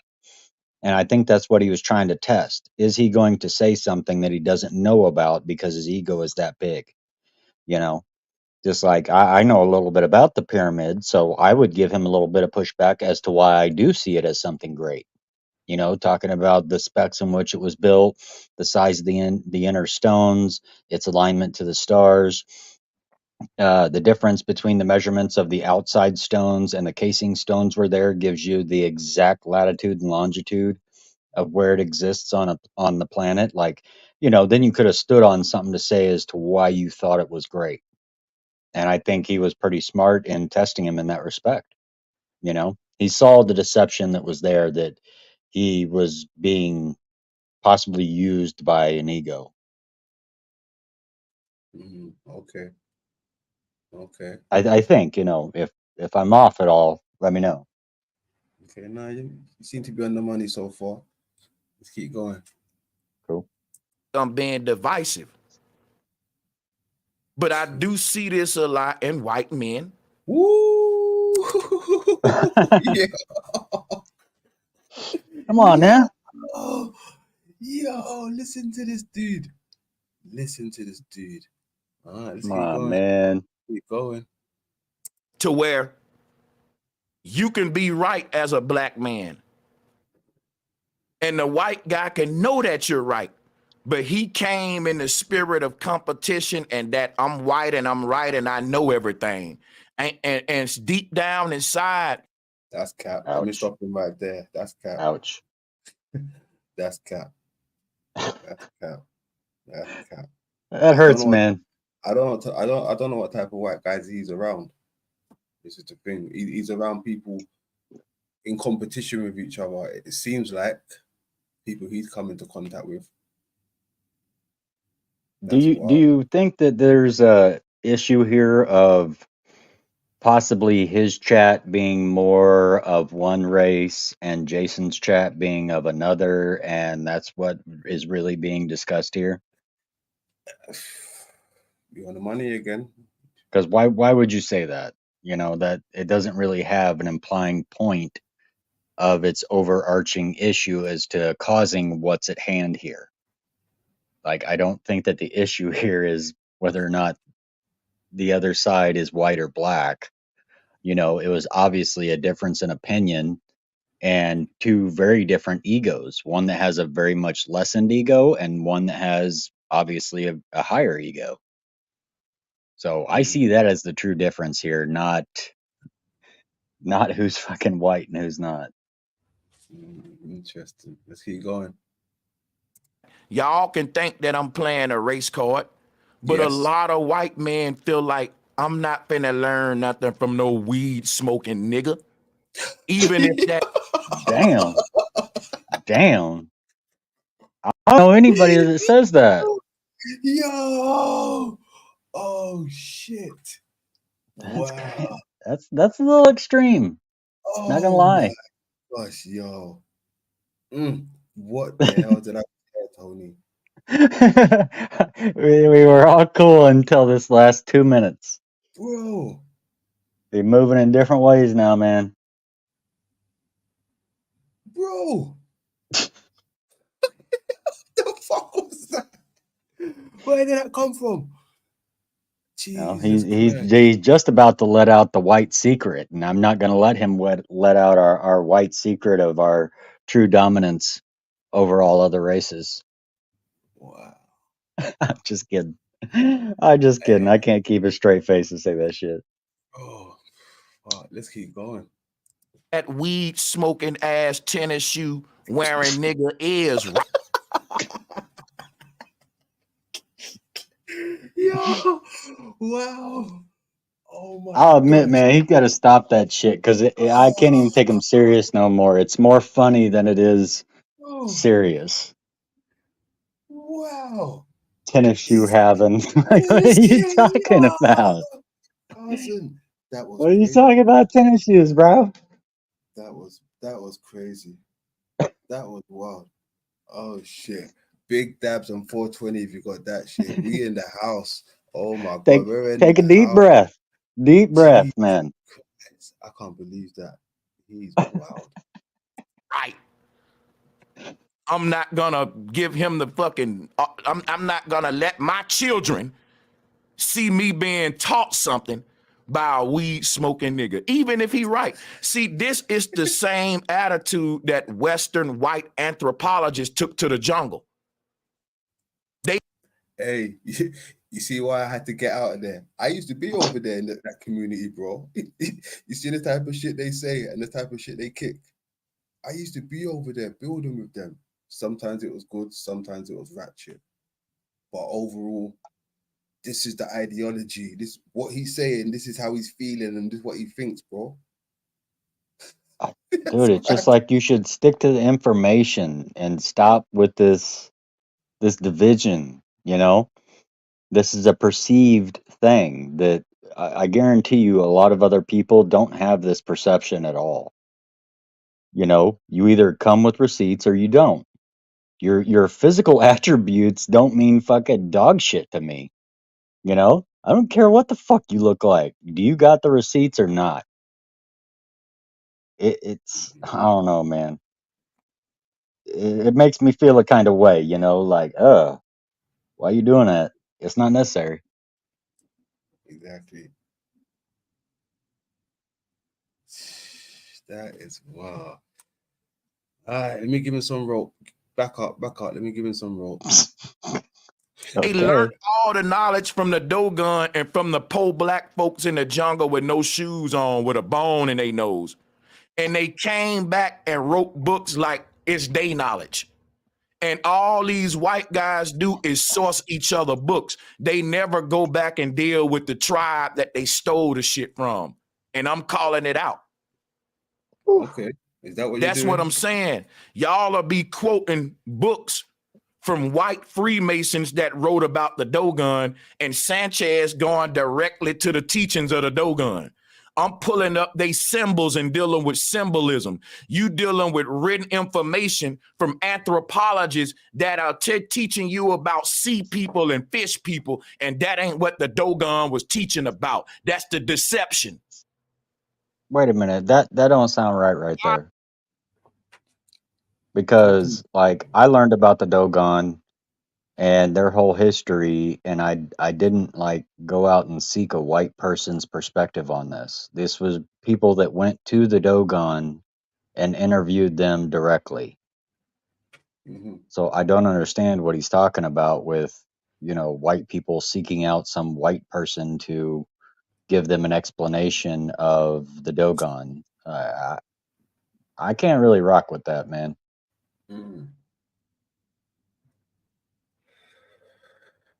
Let's keep going. Are you learning about a tribe of people from their enemy?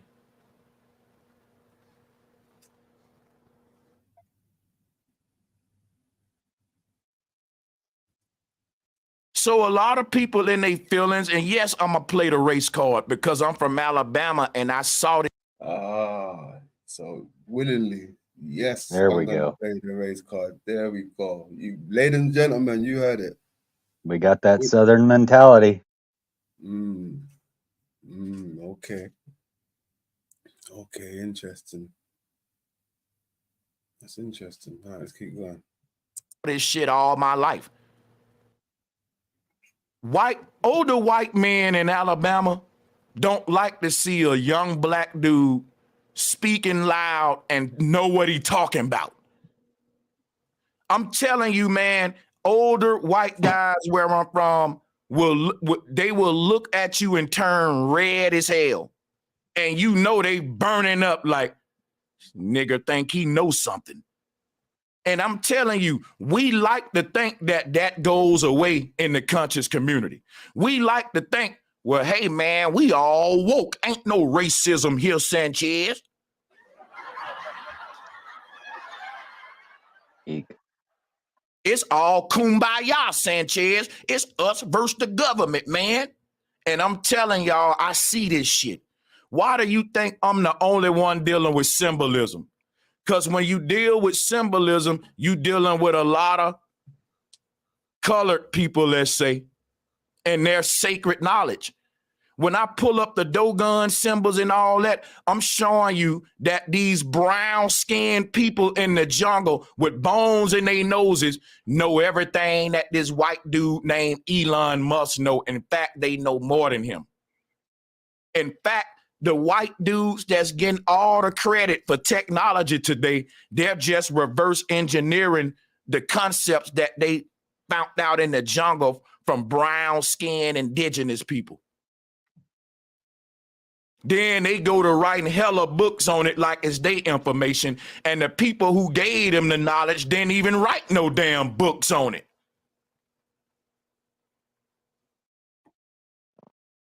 And they go to misinterpreting and rewording and turning it into mysticism, into Anunnaki and sea people and all this dumb shit.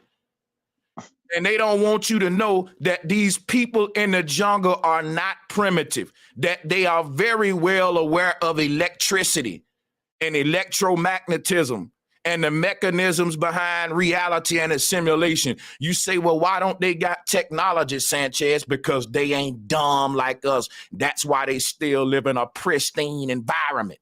Technology has destroyed our worlds. We are at war with the machines, and you don't even see it, how artificial intelligence has waged war on us and got us relying more and more on it. People, they got secret documents that was written during World War II that said that our government was infiltrated by a group of non-humans.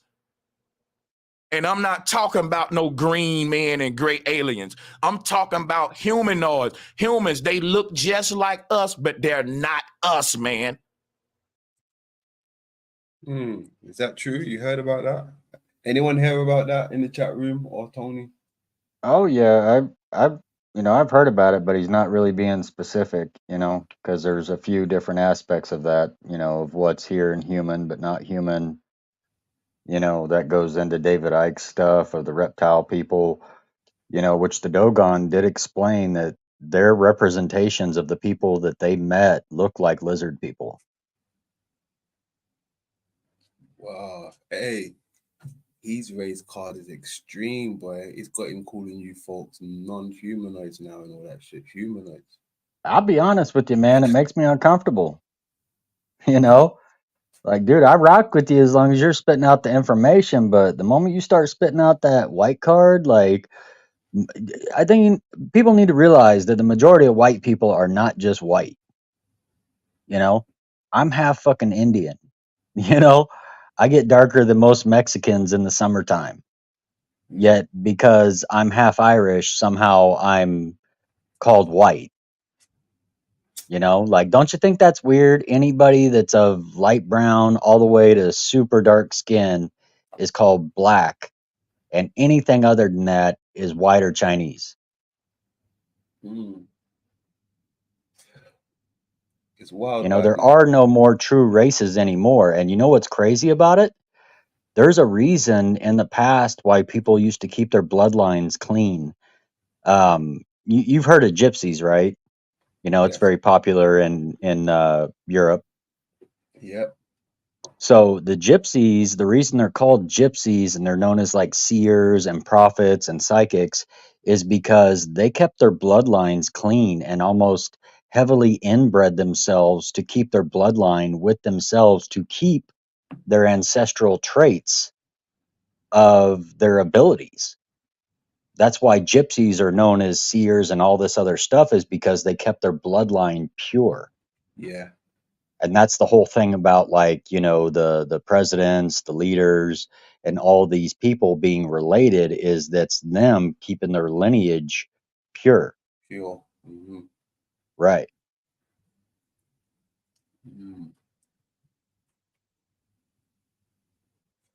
Yeah, he's in his feelers right now. He's drawn for this wild race card he had up his sleeve. Right? Sounds like it was a problem ahead of time. Do you feel that? Yeah. Because if you're working with somebody and you say it's all just straight across information, you don't care, you don't want to play the race card, but you play the race card anyways, that sounds like he had a problem ahead of time. He was moving good, dude. I was on his side. I'm not trying to say just because somebody says anti-white stuff that I'm going to be, against what they're saying. All I'm saying is that the moment you have to pull race into the issue, I think you've ultimately diluted your message. Yeah. It's become a bias and not a good point. Yeah. There you go. You said it. Bias, exactly. He's catering for someone right now, and it shows he's catering for someone, one side in particular. You think that's his own chat? What now? Well, because he said his chat was nothing but respectful. Yeah, that's what you were saying.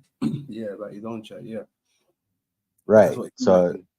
I wonder if that's who he was kind of what seemed like he's virtue signaling for. Yeah, cheerleaders. Yeah. When Yeah. he's saying that's not what he wants. He doesn't want complete agreement, but there it goes again, man, pulling that white card, man. Like there's this hidden group of Nazi racists, white Mhm. people that are just everywhere, and I'm telling you, it doesn't fucking exist. You know?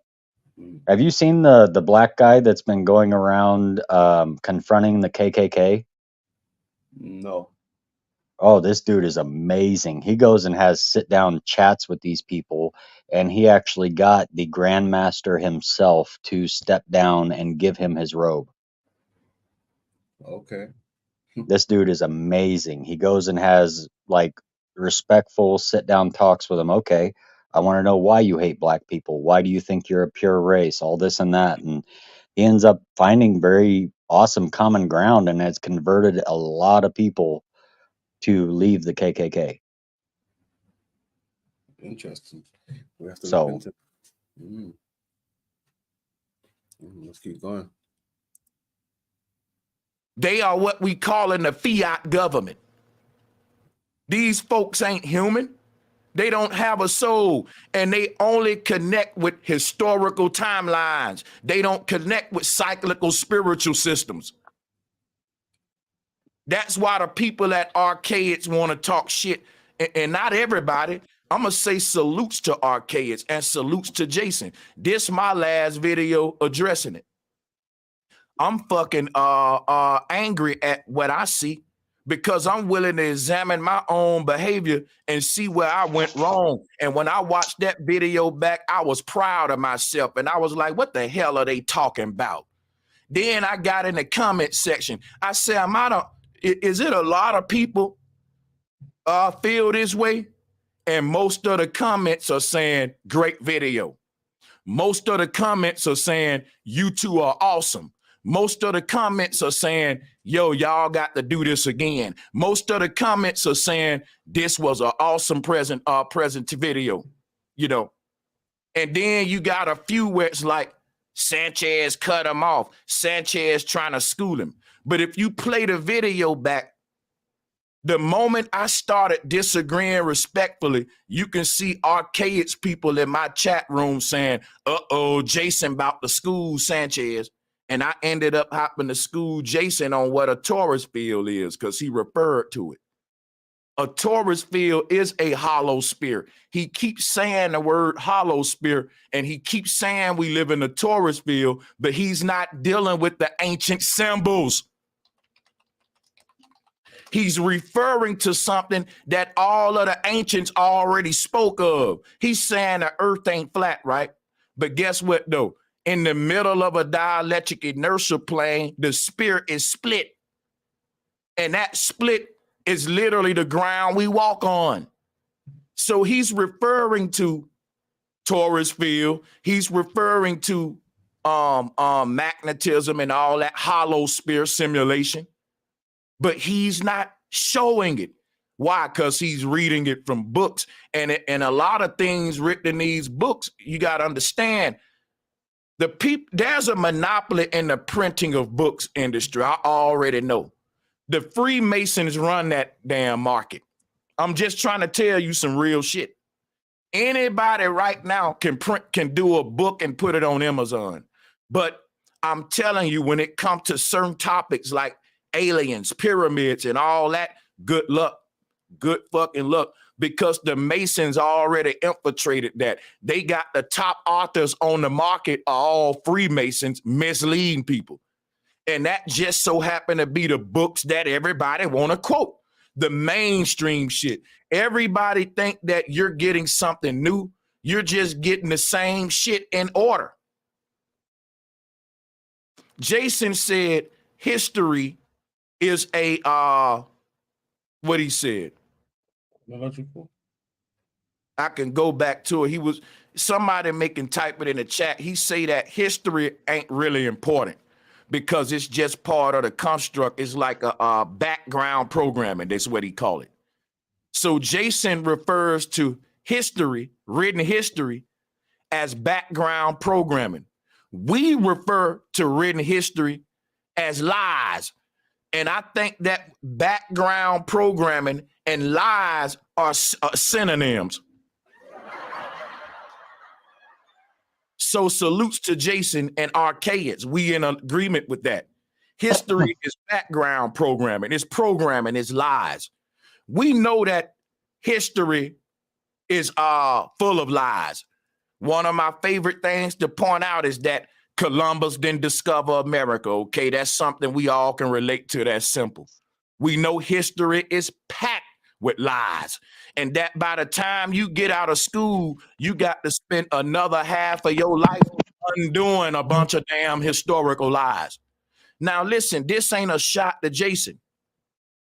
My point is, if history is lies, why do we want to put them lies in chronological order? Oh my God! You gotta stop with If that your track, man. research is You gotta stop with that track, man. I don't know what it is about that. Oh my God! I just I just start laughing and it takes me out of any serious context. Yeah, he's feeling himself. He's feeling himself. That's exactly what it is. I mean, because look, even now it seems like he's taking a shot at Jason's work now. You understand? It's I thought it had gone from his chat, the white folks in his chat, to now taking a shot at his work. Right. He said that from the start. He goes, well, all this was over interrupting twice. And then he starts talking about how he schooled him. So clearly he already had an issue, I just wonder if he was just waiting for a problem to arise. Yeah. And then say, oh, well, these are the optics. Everybody was against what I was doing. But clearly you had a problem before. Or you wouldn't give him the pushback on the one deal to test him. Like, why would somebody test someone's merit that you're doing a collaboration with? You gonna do a collaboration with somebody you don't trust? Yeah. I don't know. Me personally, I wouldn't. Yeah, no, exactly. Exactly. Because then it's up to that person on how they can make you look afterwards. I wouldn't put myself in that kind of position. Exactly, I agree. He's had this waiting. He's been waiting to say a few things. You can see he's even got the soundboard going. And I Right. mean, look, you can tell it's a big deal to him. He's in his feelers right now because look, he's even on his main channel. Right. So everyone gets to see this. Understand? All I'm saying is look at the optics if you were to say something in the reverse. Okay. So say take everything he says and reverse everything with a white guy saying that about black people. How would that look? It would look racist. Very. So I believe that if you want to find the truth in any subject, view it in its opposite light, as if it were reversed. And you'll see where the optics really lie. Yeah. He was going good until he started making it personal and racial. Yeah. He was standing on his ground, he was making good sense. He had great points. I was right behind him. But you start moving in that way and it's like you're taking a shot at a whole race. Yeah. There's no point. And it can't be true because that would be a definitive. Like saying, oh, you always or you never. Nobody always does anything and nobody never does anything. So definitives can never be used because they're never true.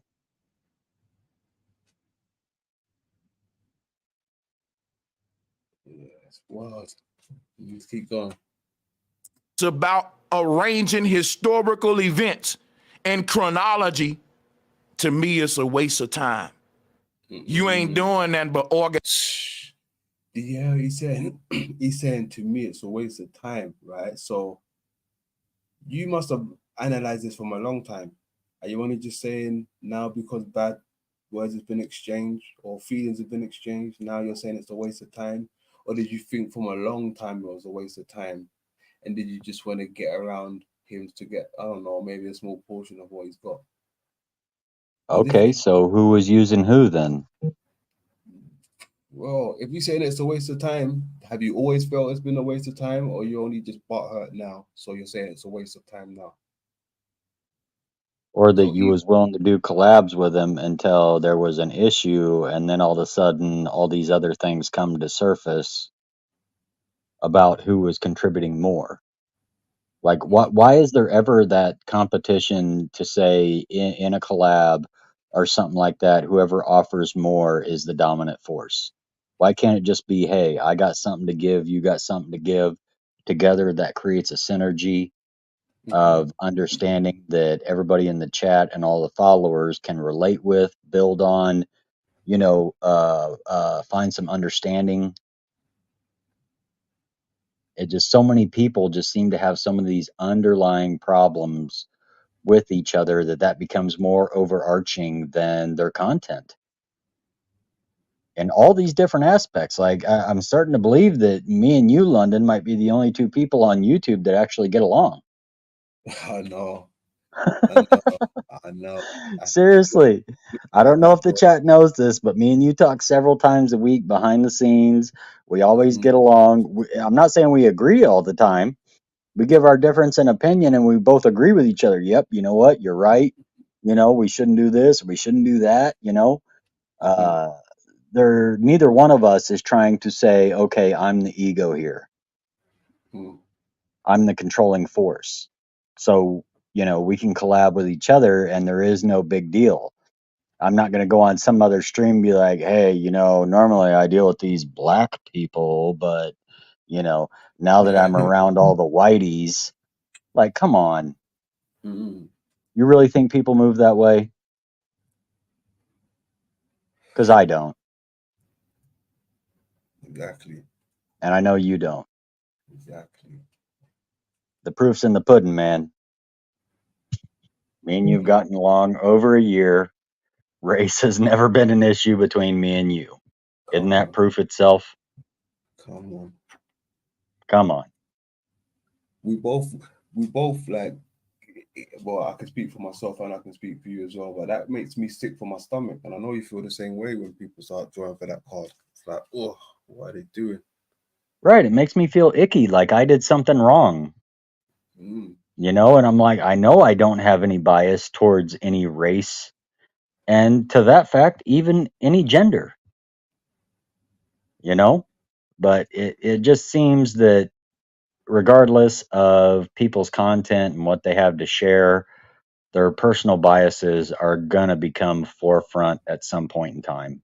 And those without biases seem to flourish a lot better than those that don't. And those that have those biases, it's only a matter of time before they're going to express themselves.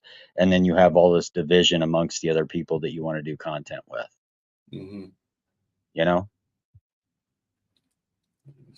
Burning that bridge, boy. Let's keep going. Organizing lies. There it is. It blew the bridge up. Instead of questioning all the events on a historical timeline, you want to put them in order.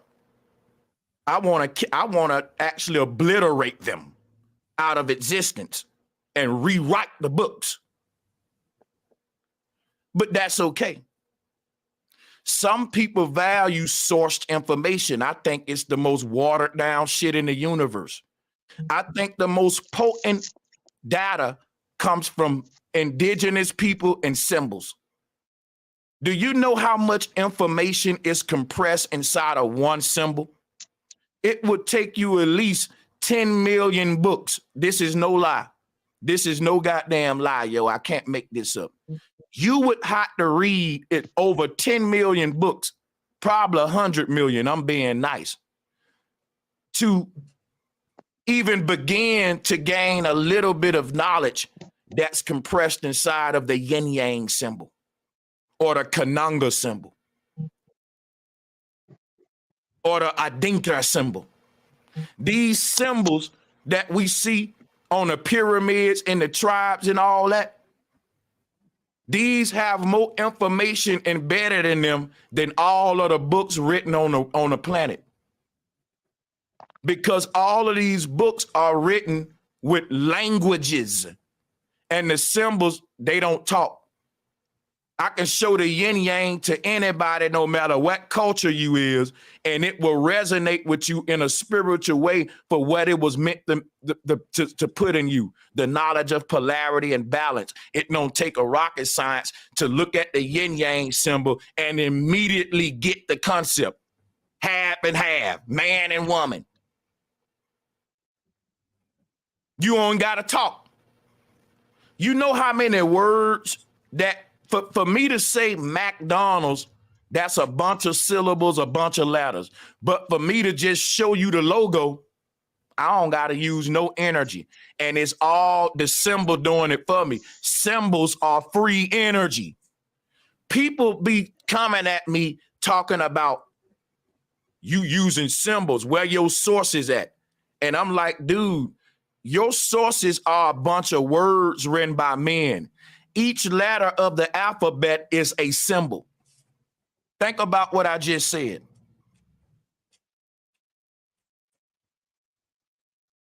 Our ancestors created languages out of symbols. They created alphabets out of symbols. If you really want to go behind all of the languages that's giving you your dungeon programming, get out of source information, get off the historical timeline, because time don't move in a line. Time moves in cycles. Don't you know why the Mayan made their calendar in concentric circles? Why do you think the Mayan calendar is the most accurate calendar on earth? Yeah, show me a book that can be more accurate. The Mayan calendar has so much information and data compressed into this symbol. You can read every book on earth and still only be like 10%. Is that true, Tom? I don't know. I kind of feel like he's embellishing the amount of information that comes within symbols. I do agree that symbols have a compact amount of information that is extensive compared to if you were to try to explain it. Do I think that one symbol would be the equivalent of 100 million books? Hell no. I think that's a bit of a stretch, you know. And what I think what he's getting at here is, if you go backwards, the original symbolism language, hieroglyphics, cuneiform, base 60, Sanskrit, these were symbols that were based off of thought form projections. Okay.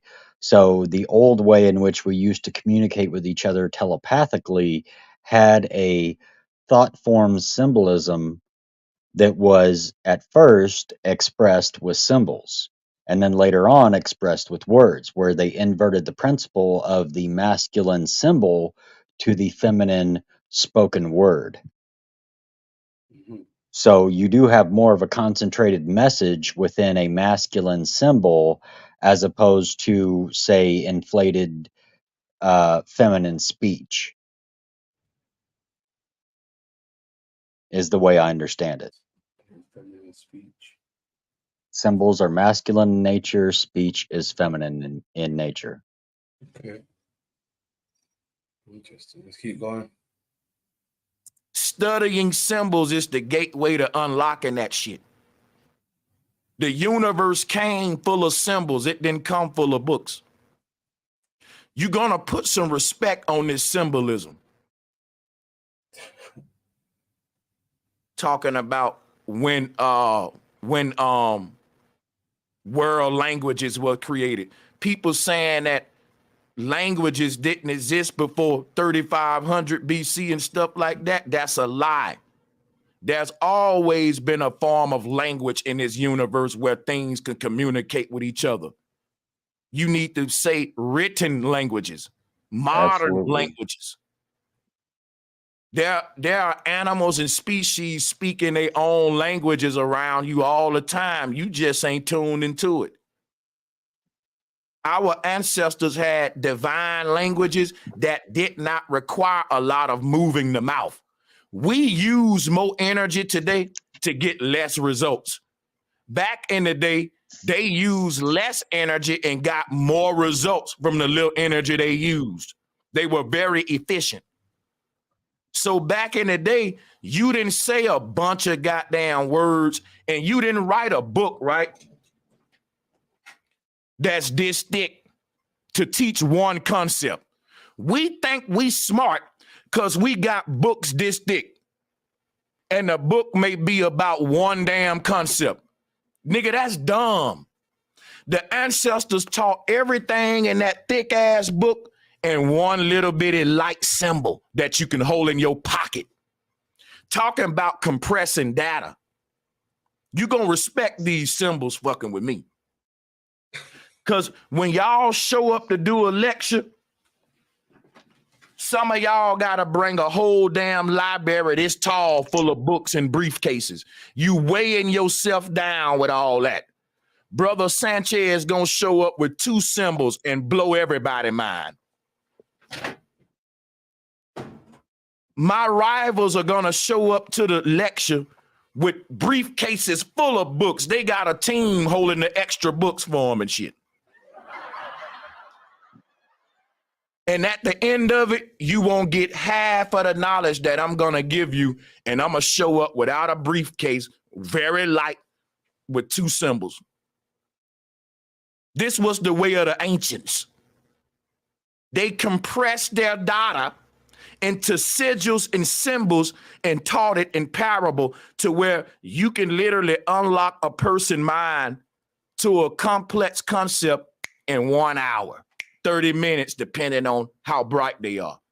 In the ancient world, people caught on to concepts at lightning speed. We were like supercomputers. We were the AI that we're creating now. When you understand the power of your mind, when it's being engaged with properly, what it can do. The world you were born into, they weighed you down with a bunch of data that's big and bulky, but it don't really give you a lot of enlightenment. And that's not a good trade-off, because now you got to read 10 thick-ass books. That's a lot of energy and lifetime, time wasted for you to gain wisdom that a child growing up in the jungle is gaining when they 7 and 8 years old, studying symbols, going outside, looking up on the rocks, watching the stars. Growing up in a tribe like that, you are way more enlightened at 13 than some dude with a big ass bookshelf in his 40s in the Western world. I'm sorry. That there's a child in a tribe that can enlighten us more about the universe than some of our greatest authors and scholars over here in the Western world. And they got too much ego to let you know that. See, I learned from the children. I learned from the people that get laughed at in the jungle. I carry their symbols as a badge of honor, and those symbols get me ridiculed. These symbols have signed my fate. Everybody know me as the dude that pull up the pictures of the symbols. These are not my symbols. These are old symbols that are living on through me. And I feel privileged to be the vessel to be able to do that in this time. Because if the world knew the importance of these symbols and sigils around the world were valued more than gold itself. They were valued more than gold itself. It's no different than the Jordan logo. If somebody came up to me right now and said, Brother Sanchez, would you rather own a room full of gold blocks, or would you rather own the McDonald's Corporation logo? Guess what I'm going to say? Keep that room full of all that heavy ass gold and I want to be the owner of McDonald's symbol. Do you know how rich I'm going to be? Dude, I'm going to be worth billions within a year. And I ain't got all that heavy ass gold that's gonna take me a while and do all that with. I'm just showing you it's some symbols on this earth that are more valuable than the gold and fucking. See, even that didn't make any sense. So with the gold analogy and well, in my Yeah, opinion, dude. anyway, it's He's right on the money because if you think about it, most people don't know this, but the biggest business in the world is not money, it's not oil, it's marketing. hmm Okay. And how well you market yourself and your business, believe it or not, one of your main things that you have to focus on when you build, say, a national business to an international business, your fucking logo means more than the product you're fucking selling. definitely. Because the implementation of what that means in your mind, you don't fucking understand. You don't know what's being implied into your mind that this is a symbol that you already know, but you know it subconsciously.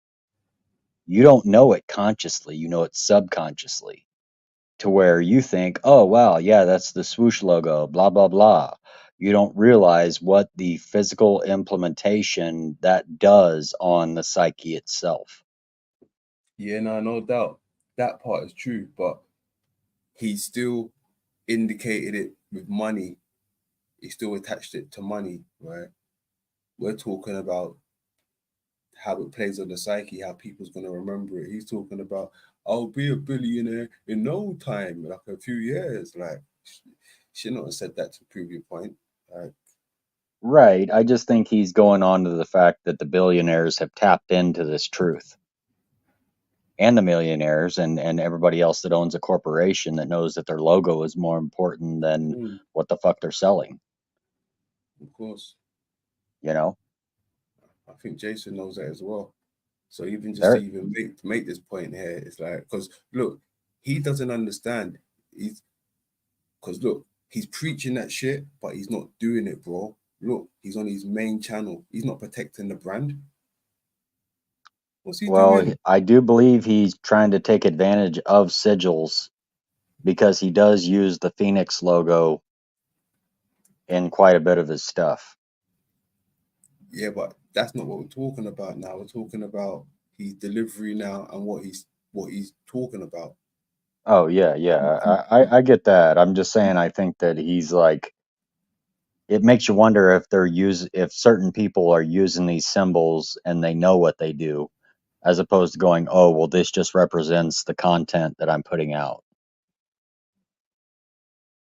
Yeah, I'm just saying he's doing a complete what he's talking about now. Uh-huh. He's doing a complete weird way. He's talking about I'll go for the logo because it means something. Like your brand means something, but you're not protecting it. You're doing this sloppy shit on your main channel. He should Yeah. have went, bro. He's got about 4 different channels he could have done this on. If it isn't a big deal to him. You understand? I I would mean, have never done this you on my tell main channel. me, I would have went straight to the rebuttal bar to do this. I would have never done this on my main channel. you tell me from the optics here, does it sound like he had a problem before any of this happened? Of course it does. Yeah, Of yeah. course it does. That's kind of the impression I'm getting.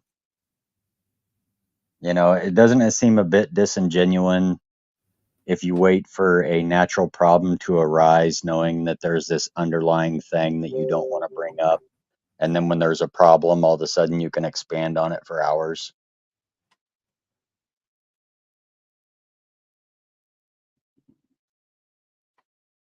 Yeah, it's wild. This is crazy.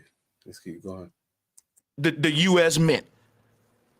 If you ask me right now to give me this room full of gold bars, or do you want to own the Nike logo, the Gateway logo, and the Tesla logo?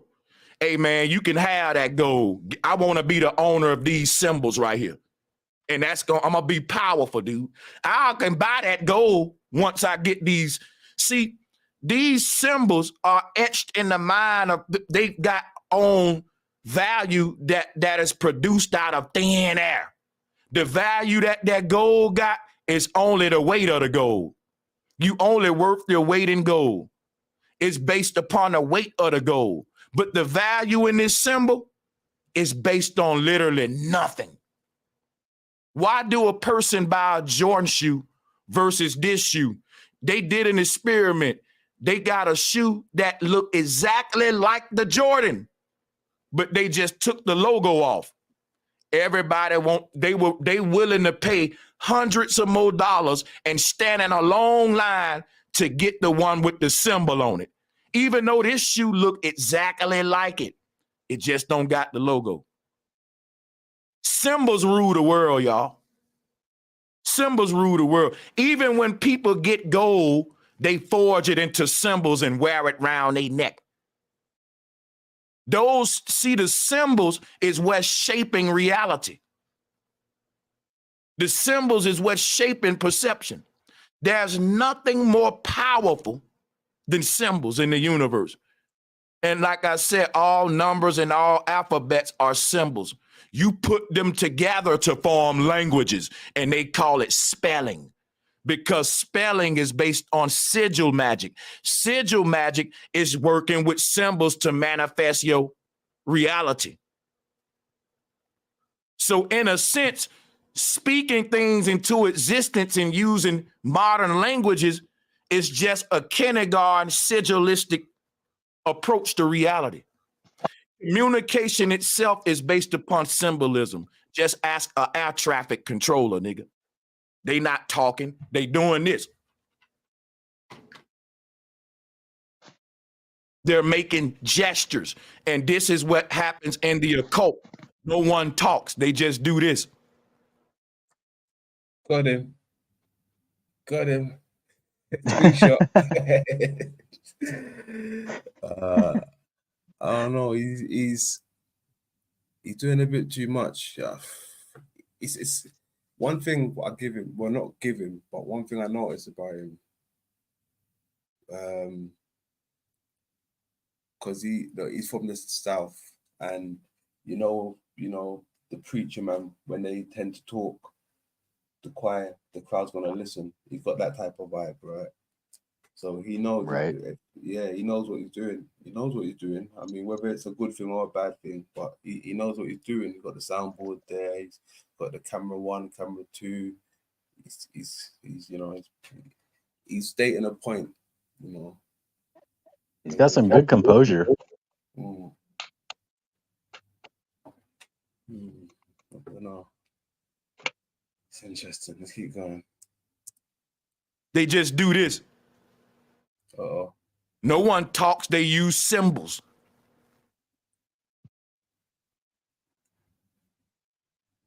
If you don't respect the ancient symbols, you can't make it out the simulation. You can't. The fucking simulation is a big ass symbol, cymatic frequency symbol. And to find that fractal code and symbol all around you in the from our reality is to connect with the macro concept of it. But you're not woke if you're not making that connection and going within. Everybody is saying you need to go within to find enlightenment. Jesus said the kingdom of heaven was within. Why are you searching for the answers in books?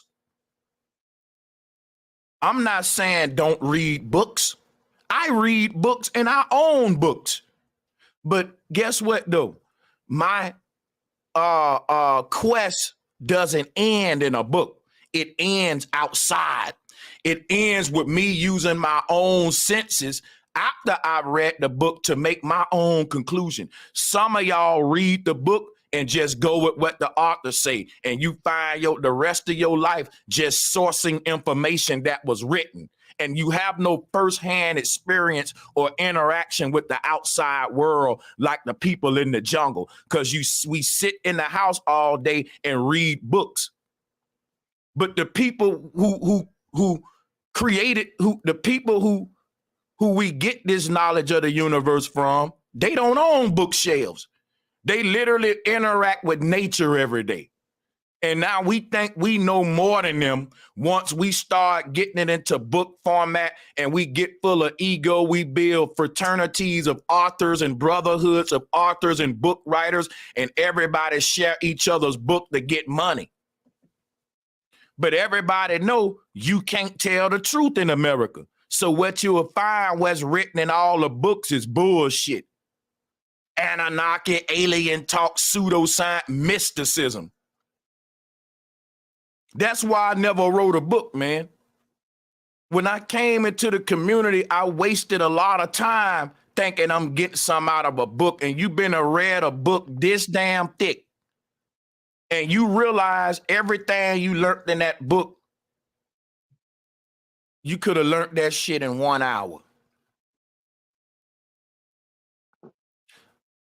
People, the folks in the jungle that know the secrets of the universe, they didn't get it reading a book this thick.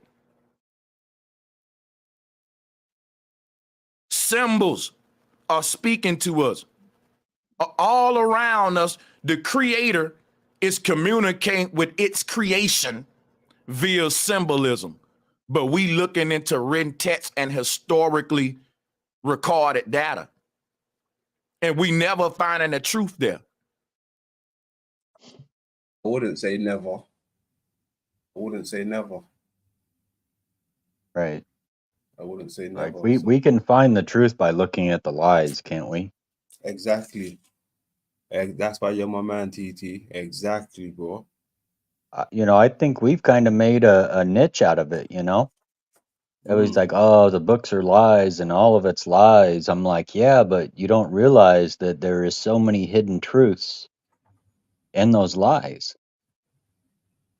You know, because the analytical mind is oriented in the way that you cannot lie to the analytical mind. They will obsess and analyze and find the holes in your story. You know, so I do think a lot of the information that we derive from these things can be derived from complete falsehoods. You know, because if that's all we are is lied to, and all these books are fabricated in the last 250 years, even Jason's books as well, we have to be able to read it and find the derived hidden message or the inherent deception that we saw that wasn't mentioned in what we were learning. You know? I think he's touching on some good things. I just don't think he really needs to move the way that he's moving. You know, I mean, what do you think? Yeah, I feel like he wants to say some more stuff, but he's filibustering a bit. A little bit, yeah. Why do you think he's filibustering though? Because this is what they do, you know, when they secretly are talking about themselves. Right. But they're basically saying, they're stating it in a way that makes it seem like they're talking about the realm, the world, the information, but it all seems to be contextually based around who they are as people. Is that what you're saying? That's exactly what I'm saying. Like, look, I'll give you a perfect example, right? Plain and simple. Look at all the people that do filibustering who you come across. Ain't it just self-projection most of the time what they do when they're on their panel? Right. There you go. Leave it there. Let's go. History is a timeline, but time don't move in a line. Time is so cyclical that even history has to repeat itself, because why? Time is a loop. History will end at the place it started at, and that's with CERN technology, Big Bang technology, transitional tech, when man creates a singularity. Time was created by a time machine, and time is recreated when each society or generation wises up and creates their own time tampering device. Because what's funny now is it his final message to the RKX community, or is he teaching? Yeah, I'm getting a little bit lost here. Exactly. It's You know, confused. because if you want to talk about the Big Bang and shit like that, that is complete conjecture. The Big Bang is a farce. It is a lie. Because if you want to go off the laws of the universe, energy cannot be created nor destroyed. So in the Big Bang, you have a singularity of one point of energy that explodes out into all matter of existence, where you come into the joke of the science community that basically states, give us one miracle and we can explain the rest. So basically, you have to have a stupid fucking way that everything came about, which is your miracle, the Big Bang, and then we'll explain the rest of it. We're not going to explain how we created matter out of nothing, which is the falsehood here, but everything that came after that, we're going to explain. Mm. Just like people don't know that the theory of the Big Bang actually came from a bishop who was talking to Einstein and actually fed him the idea. So the idea of the Big Bang came from the church. Mm. Mm. There's some receipts for you. Mm. I've never heard that before. Wow. Really? And yeah. Yeah, Einstein was talking to a bishop behind the scenes, and he fed them the idea of that when that was not his original concept. The concept of Einsteinian theory versus the Newtonian theory states that the Newtonian theory that we have a mechanical universe that expands out infinitely from a singularity, blah, blah, blah. It will collapse into itself, to where you have the Einsteinian theory that basically states that the universe is more like a giant mind than it is a physical construct of expanding space. So I just wanted to throw I wanted to throw that perspective out there. All right, respect. Good stuff. Hey, salute to the grand old chat room. Who we got down there? I see. Oh, I see EBT in the building. What's going on? Then? EBT in the building. Big up, big up. Salute, salute. Got Boy down there. EBT. Got Dino on Slave down there. Got Jeebus in the building. Yeah, we good, man. Let's keep going. 420 big dabs if you got that. Yeah. We start to edit time. That's the knowledge of the hollow sphere, is that time, just like everything else, moves backwards and forward because it can go round and round clockwise or counterclockwise in a circle. So time going clockwise is the, you can say that's the 9. That's moving us into the future. And time going counterclockwise, that's the 6. That's moving us to the past. But at any given time, the 6 and the 9 are fused with each other, revolving in a pattern that we see in a yin yang. And that creates the present. The word present is the word serpent. If you rearrange the word present, you get the word serpent. The Wow. serpent is in the middle of the past and the future, or the yin and yang, the present moment. The serpent, the sine wave of life. Life is a wave that. You know what's crazy? You know what that made me think of, right? Even though he's, What?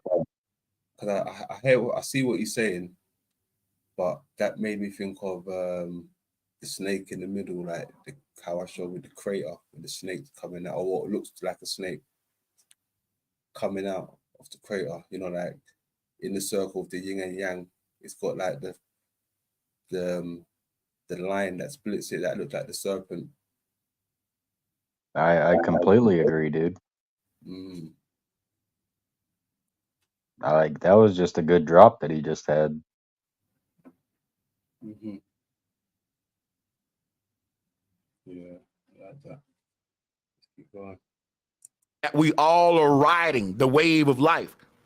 Every moment is created via a sine wave. You're riding that wave. Hold on, because this is my shit. Hold on a second. I'm talking about Uh oh. What like I that. miss? Where's it gone? Let's see, I've got it here still. Riding that wave. Riding the serpent.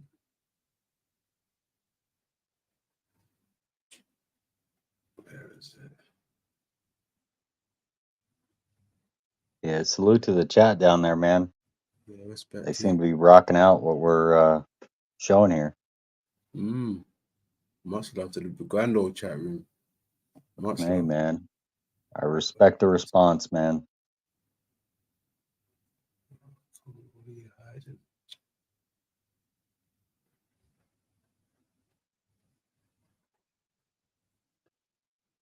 $4.20, amigos. Is that it there? No, that's not it. There. Give me a second. No, that's not it.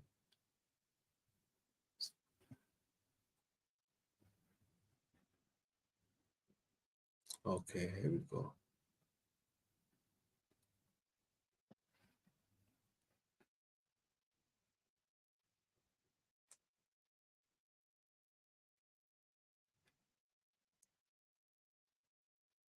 Right, remember what you said about riding the serpent, the sound wave, right?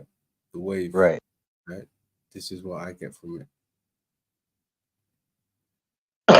The yin and yang. See these people riding the big serpent. Wow. These small little people, right? That's them. Yeah. And they're in the crater.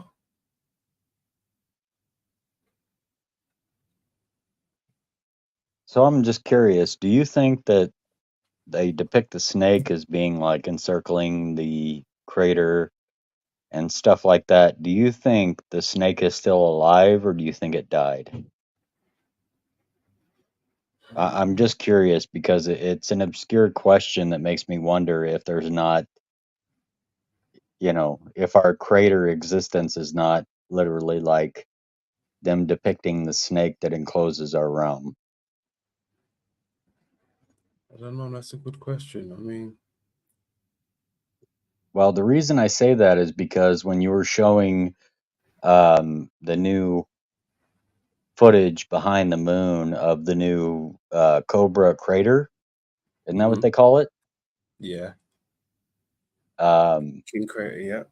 Yeah, you were saying that we lived on the moon, and it's depicting this serpent crater on the back side of it. And I'm wondering if what used to encompass us as an alive entity is now dead.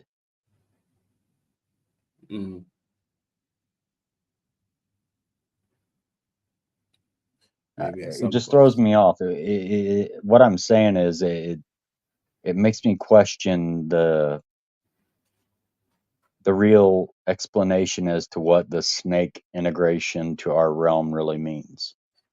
Is it the yin and yang? Is it the border? Is it just our perception of the animal itself? Like, what does that really mean to us?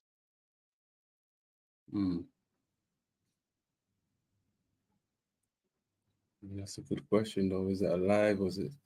How long has it been dead for? Or are we still using it? Like, because even when you say that, right, I get like this type of feeling. Let me hold on. Let's get this cracking real quick. Okay.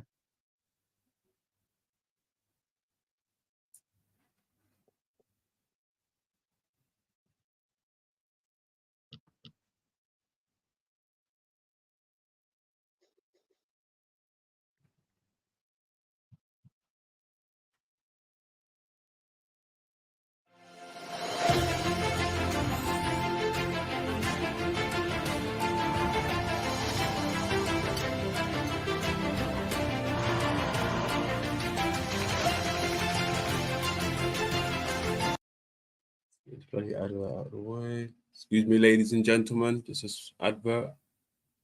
I don't know what you guys are.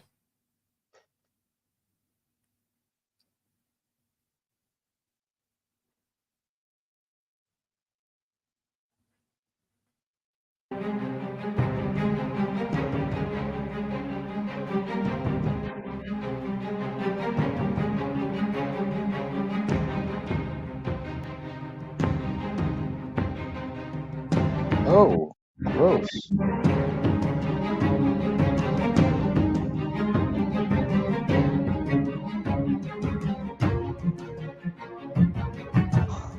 That is so creepy.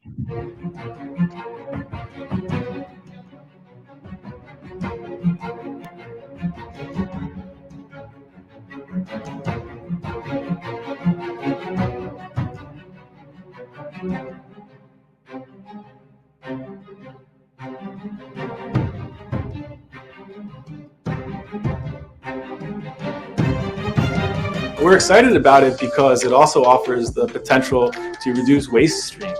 So these grippers, as you might guess, made from these biotic materials are compostable or biodegradable.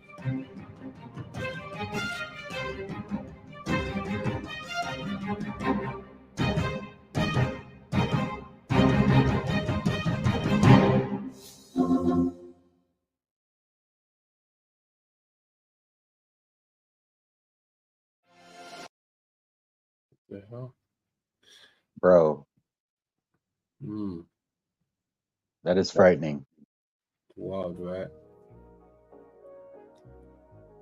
So what do you think about that? Are they trying to make zombie robots? Like I don't understand why you would make something that would use something that is already dead as opposed to exploiting what you talked about, which were the hydraulics of the blood systems. Hmm. Like, you tell me, what do you think about that? Like, why would they use dead organisms as opposed to just replicating the hydraulic system that they were talking about? I don't know. I mean, maybe they're showing you in a small dose what they are capable to do with a dead corpse. Okay, so if they could do that with a spider, can they do that with you? Well, I mean, I don't know. This one it's tricky, right? Because with the spider, their exosuit is on the outside, Right. so it's more easier to lock, I suppose. What do you mean, like to encapsulate in a controlled system? No, to like get hold of something where our um body would just like tear, I suppose, because the soft shit was on the outside. But I'm just saying, though, if you have exoskeleton technology that uses internal hydraulics, then why not exploit the hydraulics? Why animate a dead thing to perform that task? Unless they are trying to practice at animating dead things. Okay, yeah, in that sense, yeah, okay, yeah. I didn't even look at it from that sense. Wow, yeah, You that's know, wild. I'm like, why are you Yeah, doing that? Like, okay, what's the graduation mm, of this experiment to actual application in real life? Are you going to animate spiders to be little grippers? Are you going to create huge spiders to become mhm, big grippers? Are you using this technology to control dead human beings? Like, where yeah, does it end? yeah. Its conclusion does not seem all that great, Mm-mm. because people think it's a joke, but like, the video games Resident Evil, there is actually an umbrella corporation that exists today. Mm-hmm. And I'm pretty sure Umbrella. I don't think it's called the Umbrella Corporation, but they use the symbolism of the Hydra as their symbolism. Okay, okay. The Yeah, Hydra. it's no bueno. Mm, interesting. I mean, I'm kind of, tired of hearing Bro Sanchez's voice, to be honest. I know exactly where he's going with it. I know exactly what you're trying to say. He sounds bitter, but I still kind of want to go on a little bit more. What do you reckon? Yeah, it seemed to me that whenever he was just coming with the direct facts, he was on point. Like Yeah. he wasn't skipping a beat, dude. He was on. I was right on track with him. That's great. Hey, dude, I'm on your side. You sound way rational. But when you start moving in the ways of race, then you become divisive. And then I have to start thinking myself, like, yeah, I'm a white guy, but do I want to be associated with someone who's moving in that way? And there goes the inherent problem. So, okay, fine. I have an issue with that. Do I have an issue with that because I'm white? Or because I have an issue with that because it's wrong? Mm. Eh, And how well do you know my biases to where you could tell me whether or not I am accurately assessing what's going on here? I mean, honestly, I'm going to ask you that right now. You tell me. Yeah, hey, it's I mean, look, a lot's been said from Bro Sanchez, right? And I feel like he knows who's watching him. He knows what type of backlash he's gonna get, and I think that's why he's prepared to do on his main channel these type of things. To some degree, that is the type of move someone would make when they're kind of controlled, when they don't really fear no backlash. Get it popping on your main channel to say something like that. And do you think that's according to the type of subs that he has? No, I don't think it's to the subs anymore. I think it's maybe to the people who he's connected backstage and in the past recently. You just heard him wheel off some names, bro. He's like, oh yeah. This person, I done this person. Like, bro, okay. It seemed a bit of virtue signaling. Like he's trying to come with receipts to saying that he stands above the rest who have done it. Yeah, apparently he's the only one to do it. Yeah, I don't know about that. It ain't the first time I've heard 369. It ain't the first time I've dealt with people talking about the symbolism and the sigils and stuff like that. So, it almost ties back into Jason of talking about how these people claim to have proprietary information that only belongs to them. Like everybody else doesn't have access to the exact same thing. Let's get back into it for a bit. Cool. Eve of time. So that represents the present or the serpent. From this present moment, we can always go forward in time or backwards in time. We're time travelers when we activate this knowledge, this ability. I don't want to go too far onto a teaching tangent because I love to teach. And this is my passion. That's why when I be with Jason, I want to teach too. I want to really give the people a good show by giving them the best of both worlds. But most of the time when me and Jason collab, I just shut up and let him go.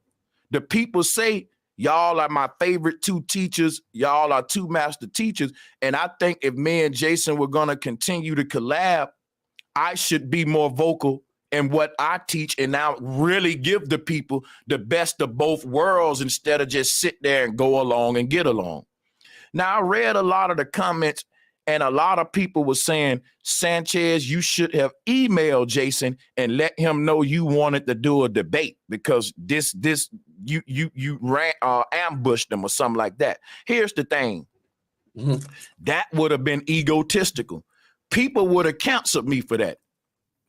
No. Think about this.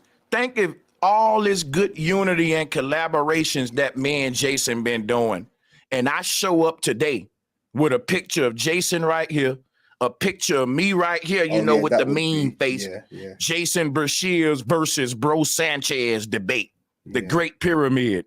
Bro, that would have divided the community like a motherfucker.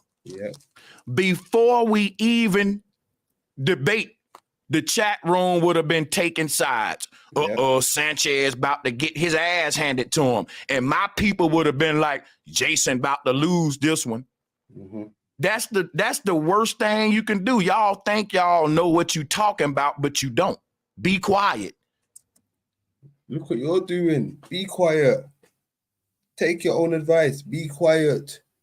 What are you doing all of this for? Unless you really want to burn bridges, unless you're really hurt. But, you know, I think apparently he didn't even say nothing under the belt or anything rude. He just said, you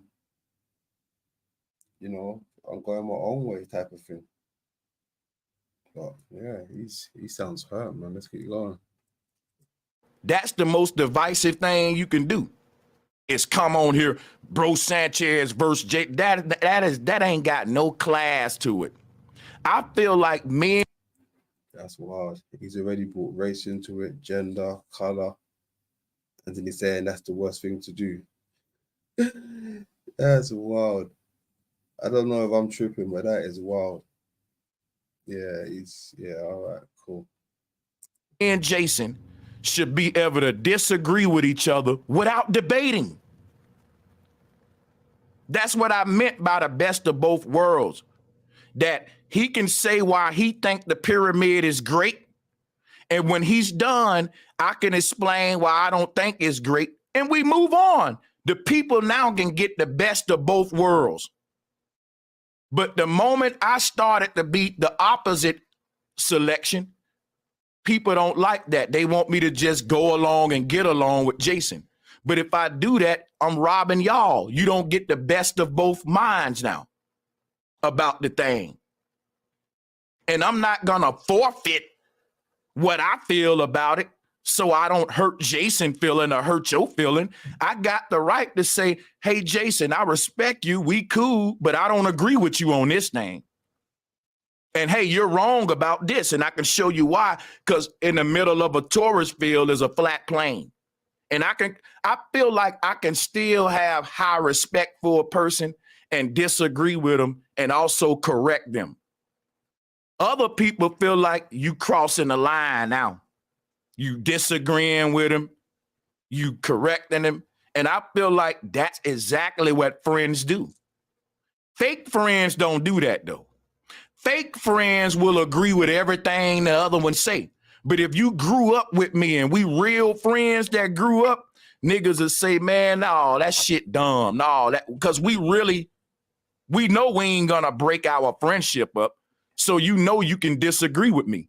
You know you can correct me because you're a real friend. I'm not gonna not be your friend. Now, if you're a fake friend, the moment you correct me and disagree with me, I won't see you no more. Because that means only way I can be your friend is if I go along and get along. And I don't care about them kind of friendships. People keep telling me, Sanchez, you burning a bridge. Some bridges need to be burnt. Listen, man, there's nothing wrong with burning bridges that lead to nowhere. In fact, when you burn bridges that lead to nowhere, you save everybody time and disappointment. The fact. Because ain't nothing like getting to the end of that bridge to find out it's a dead end. Yeah, that's a Just fact. burn it. Save people time and disappointment. Yeah.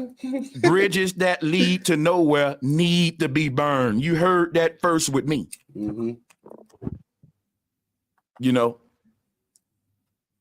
I don't need fake friends. I don't need crybabies. I don't need victim-minded grown-ass men. It's just a little knowledge and you don't know every damn thing.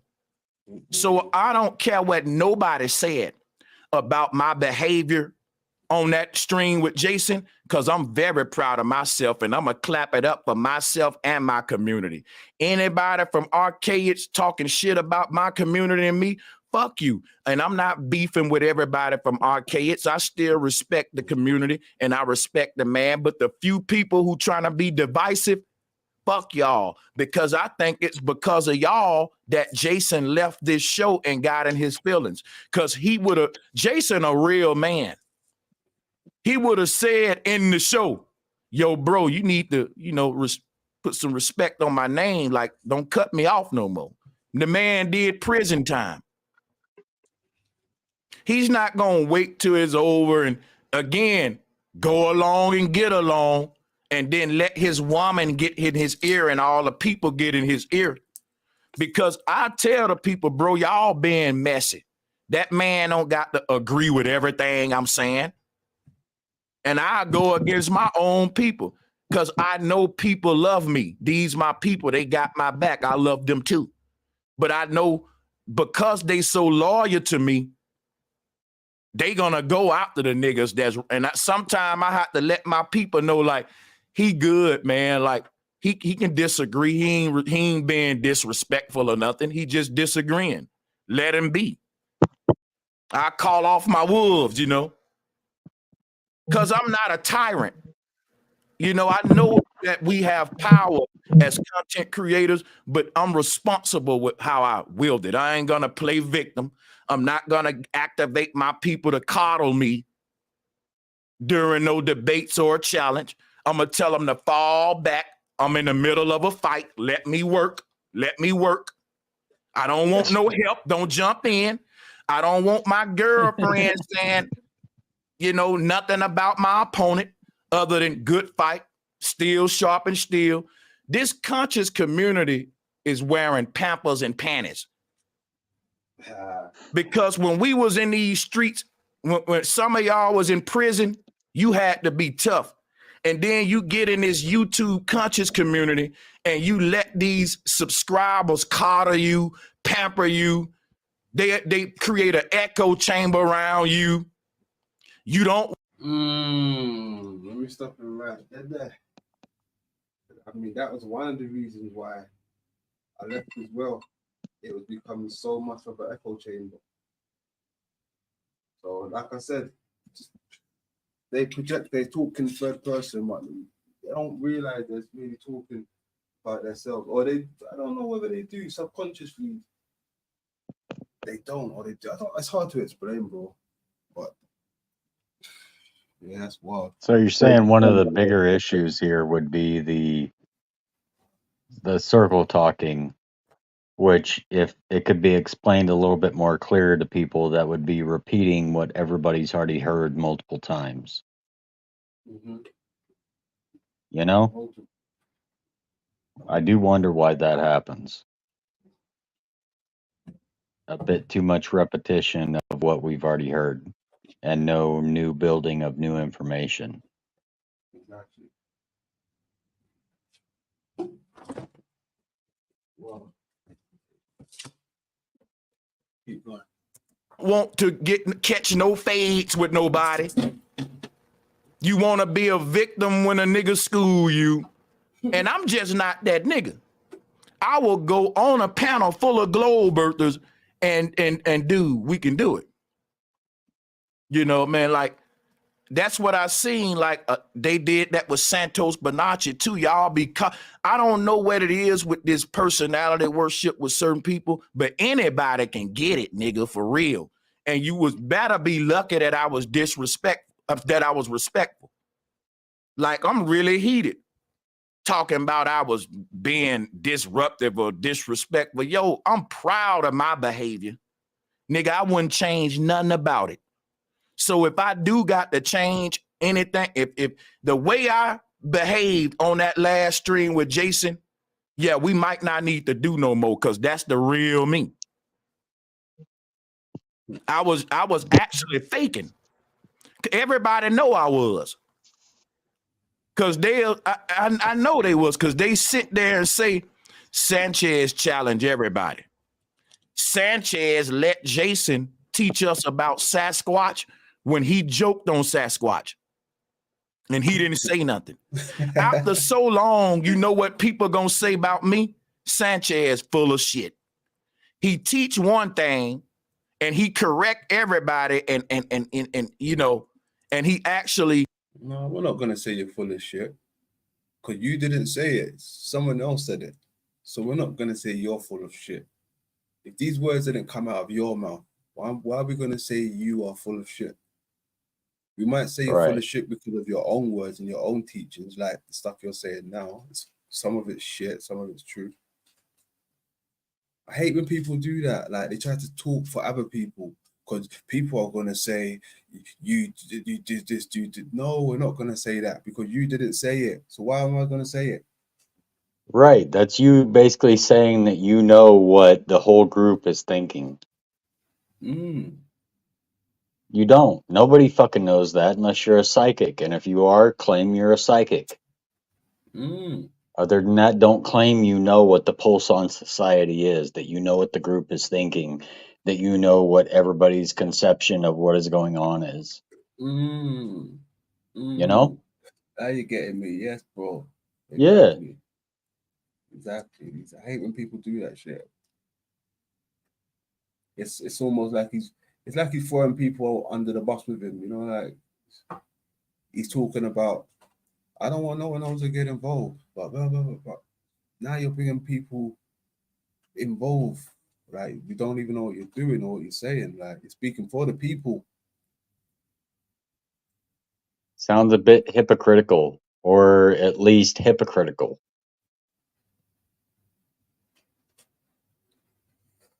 You're doing one thing and then saying that you don't like that thing. Okay, if you don't like doing that one thing, why are you doing it yourself? Mm. Exactly. Let's keep going. Go. Spar with everybody with his research, but he picks and chooses. He's a coward. Mm-mm. He won't spar with Santos Bonacci. Why won't Sanchez let Jason Brashears know that he...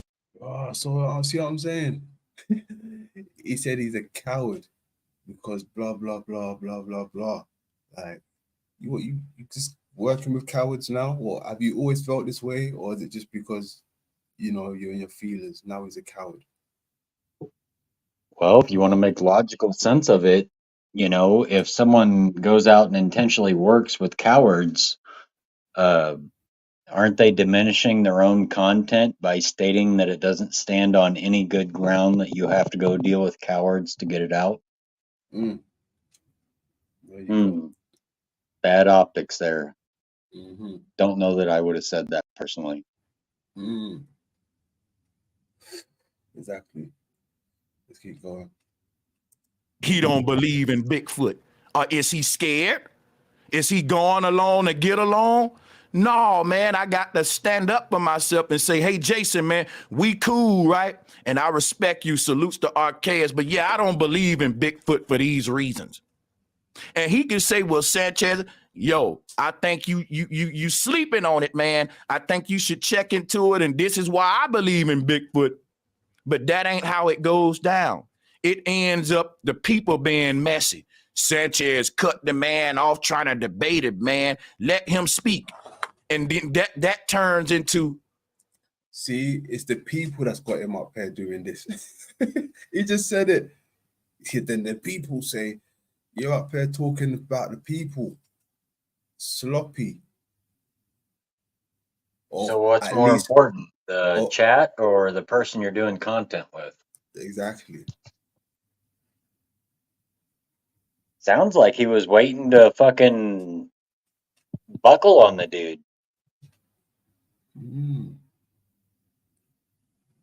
Excuse me. Excuse me, he's in his feelings, boy. Okay. Me actually being favoritism now. You got to think about it. Killer Priest.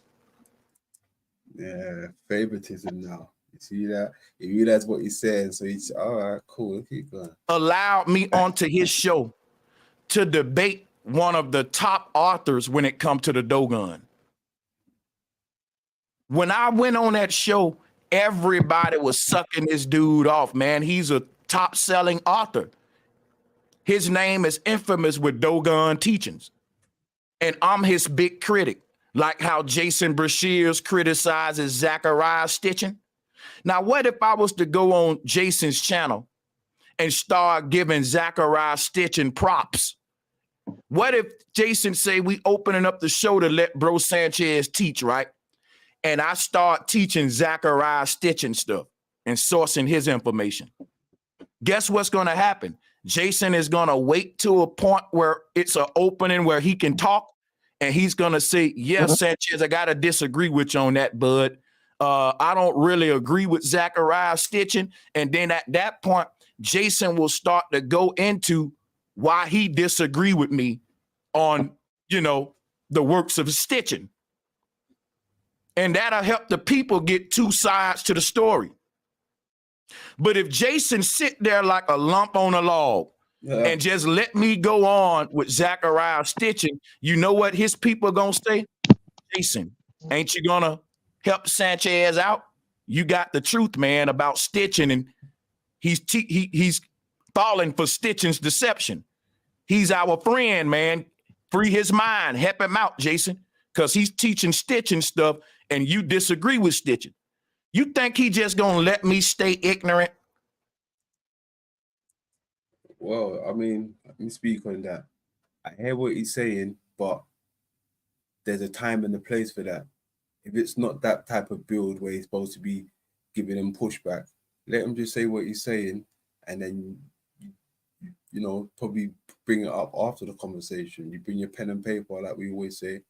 You don't stop him while he's in his track to debate him on his theory or whatever he's got there. It's just pen and paper. Hey, let me run some things by you. Your theory, right? Blah blah blah blah blah. You don't stop him in his track. Just let him get it all out. Because if you don't get it all out, then you might be like, should I let you finish? Because I agree with that. Now it makes sense. But, Right. You're not going to get the full context unless you let someone finish. Exactly. So. And just so everybody knows, it's not Zachariah Stitchin, it's Sitchin. Sitchin. Yes. There you go. That's lovely. Keep going. He's gonna say, look, man, I rock with you, but you're wrong about Stitching. He's an imposter, boom, boom, boom. Now, at that point, Jason knows he's risking a friendship. He knows I can react different. I can be like, what do you mean I'm wrong about Stitching? I've been following Stitching for years. It can go left. But as a genuine friend, that's something that you risk to correct your brother. You know how many friendships I lost because I tried to take Jesus away from people?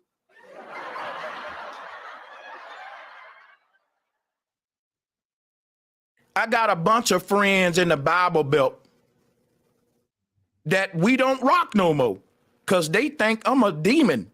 Like I backslid. They still in the church. I tried to get them out the church and they basically rebuked me. It ended our friendship. Let's just say that. And it's something I knew I would risk trying to pull them out of the church. But in my mind, I'm saying, I'd rather not be friends with you than be friends with you and have to witness your mental side every day. Like I got to be around my friend and witness his mental corruption, his indoctrinated state every day, and I'm free. That's torture. So I'm willing to risk it all to get you up to my level, because if we're going to stay friends, I'm not going to fake and stoop down to your level every time we hook up. So at this point, I've transformed. I've gained higher knowledge. It made me a new person. Maybe I need some new friends. If my old friends want to stay in their old ways. That's how I looked at it. Your vibe attract your tribe. And when your vibe change, your tribe change.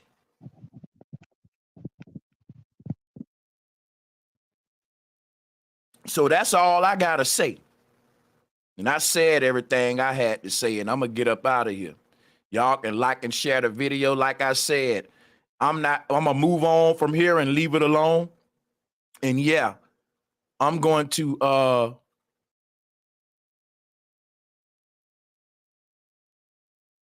it's a lot of people that hold on, let me see. Somebody sent me a 10-minute email 10 minutes ago. Hold on. Somebody said, this is exactly why I set you up with Archaics long ago. I knew he would take the bait. Well done. I'm laughing so hard you blew them out. Huh. She said, yes, he should get rid of the historical documents because it's all Freemason propaganda.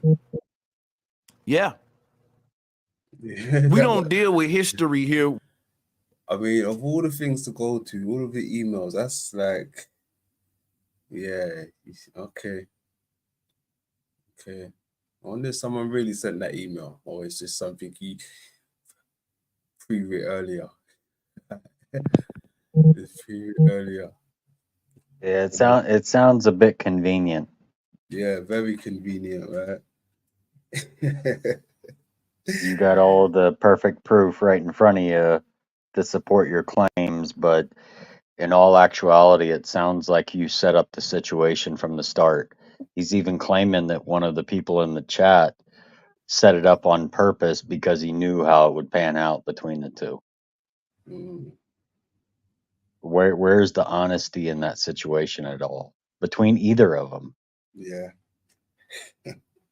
You know, it just sounds like they're both using each other, waiting for a problem to arise with someone having a conflict with the other's information. Yet both of them stand on this claim that they're both independent and impartial. I'm not seeing a clear side here. Keep going. We deal with symbolism. History leads to mysteries. Symbolism leads to enlightenment. We'd like to thank everybody for coming out. Drop a 1 in the chat room if you would like to come up and briefly, one at a time, not a big open panel, one at a time. Because if you are from Archaics or from Flat Power, I'm going to give you 3 to 5 minutes to say what you got to say, and we'll rotate through the callers. Because I did put that on a thumbnail that it was a Flat Power and Archaics open panel. Actually, I did put the open panel. I didn't put call in, so we'll see how it go. I'm going to drop the link. Click it now or never. We want to hear from the Archaics community. We want to hear from the Flat Power community. It's an unfortunate situation, but we're going to move on. And hey, man, it was good while it lasted. You guys got something out of it. I don't think nothing happened to warrant this. I think it was a good show me and Jason did, and we should have just kept doing many more. But people got egos. They only want to collab with you if you just give them the mic and shut the hell up.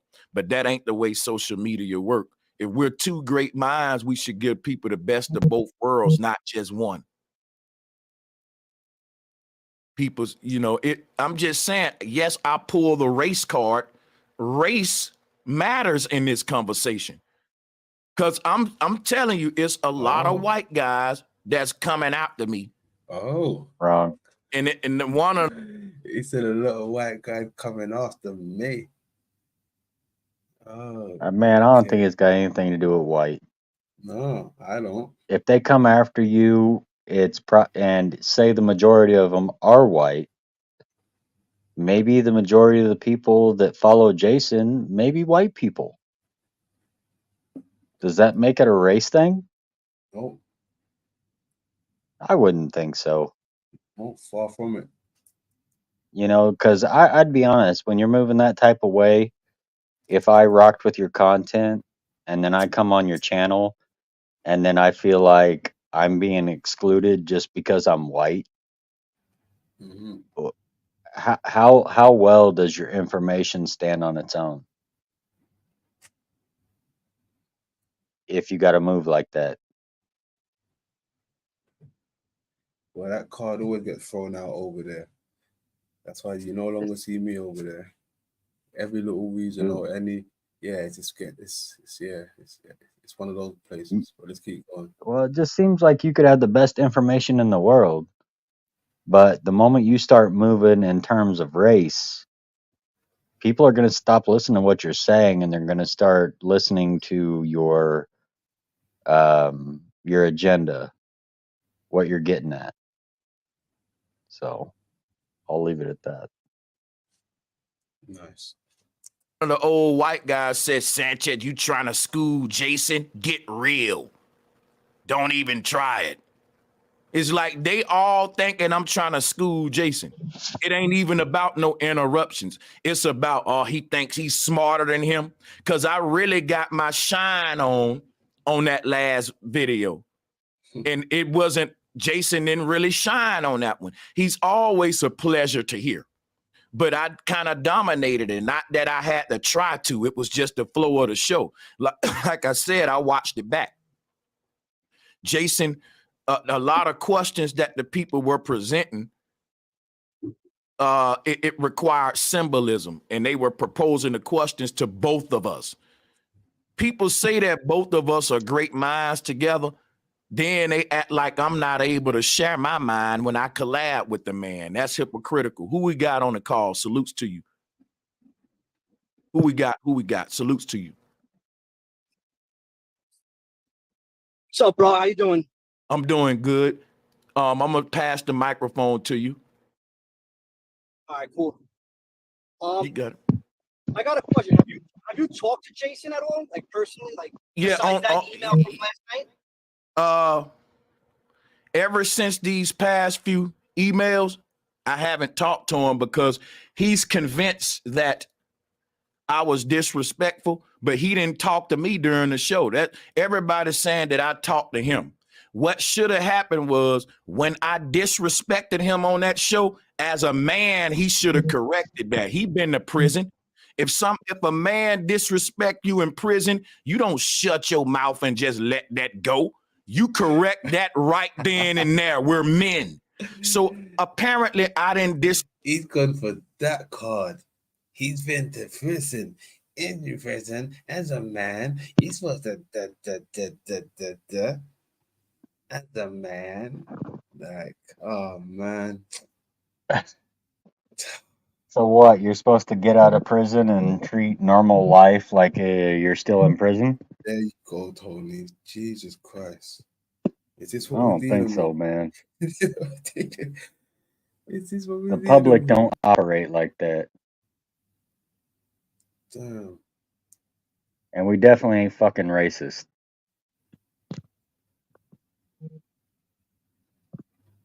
That's wild. I don't know. That's wild. Salute to the chat room. I see brother Yeti in the building. Salute my brother. Yo. Much love, my brother. Brother. respect him as him being a man doing prison time. He would have definitely checked me right then. That's the kind of man I know Jason is. He what happened was after the show was over, he went with the messy ass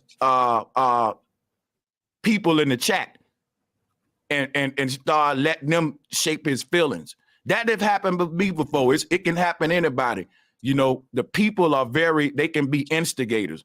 He left the show cool, but then I guess he read the comments and got in it. And that next thing you know, I feel like you disrespected me, but you didn't tell me when I did it.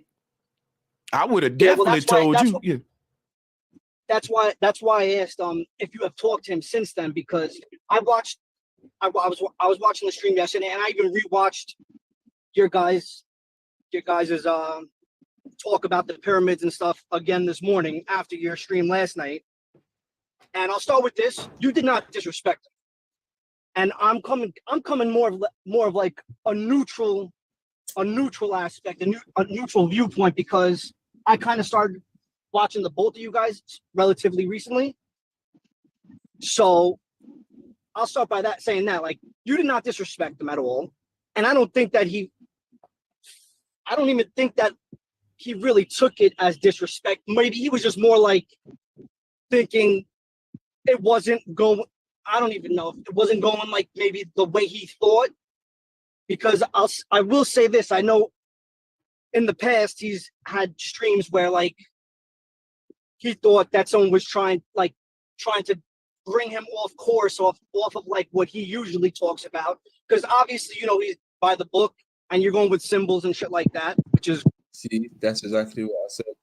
If he's come on to talk about his subject, he's going by the book.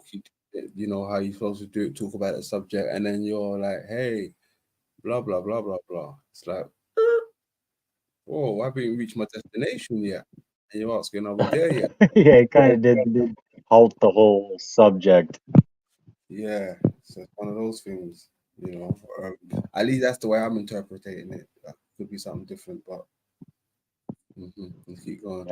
I'm glad you're interpreting it because it's fucking shit audio. Yeah, yeah. I won't spend too much longer on this, but yeah, let's keep going. which is all good, and I don't think that he has anything against any of the stuff that you talk about with your symbolism. Just like that, he doesn't really refer to things like that because it's not in his research as he does. Let me see what the chat wants actually. What do you lot want? You don't want some more of this stuff, or do you wanna get into some sigils and stuff? Let me know. Let me know. 420 if you got that.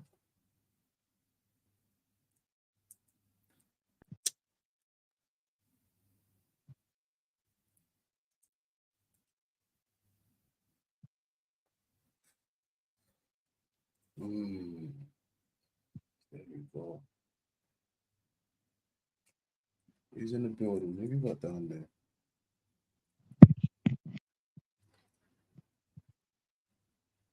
Squirrel in the building.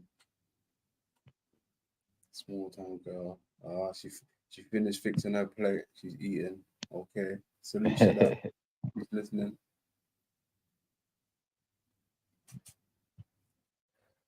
Yeah, salutes to Squirrel and Gary and Akamos, Yeti, Gentugan. Folks are eating and skinning up, so I guess they can't really watch it. I guess they're listening. So let's listen for a bit more. Cool. As he says, but I'm kind of curious on why you think that he's acting up based off of that email. Because I get maybe he was a little frustrated. It could have been this or that, but like I feel like like last night's stream was whatever, you were talking about it, and like now coming back with it and talking like he's bugging out about it before you really even like just hit him up and be like, yeah, see, he's talking like Jason, but exactly, he's talking like Jason's bugging out. I don't know. I haven't seen or heard anything of Jason bugging out. No one's really talking about Jason bugging out, but that's how Bro Sanchez is presenting it. Like Jason's bugging out, but really he's talking about the chat.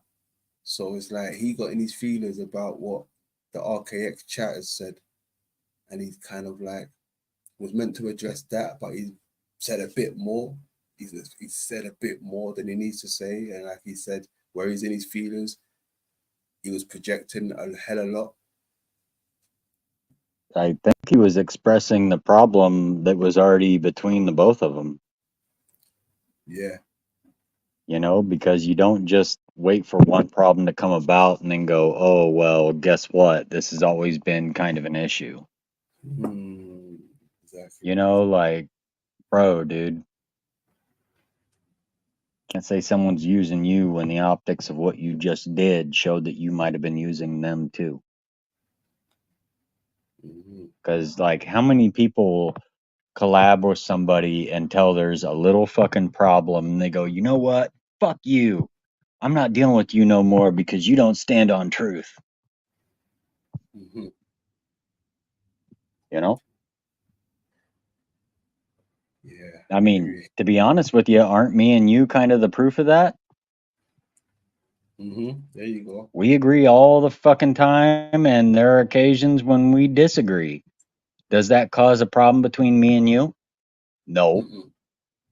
If we have an issue that comes about, does that mean, oh, you're doing that because you're black and I'm white? No, it doesn't happen between you and me.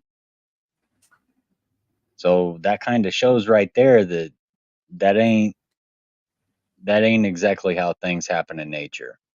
You know, the only problems that exist are the ones that were pre-existing. And that's what he's showing. He had a problem pre-existing.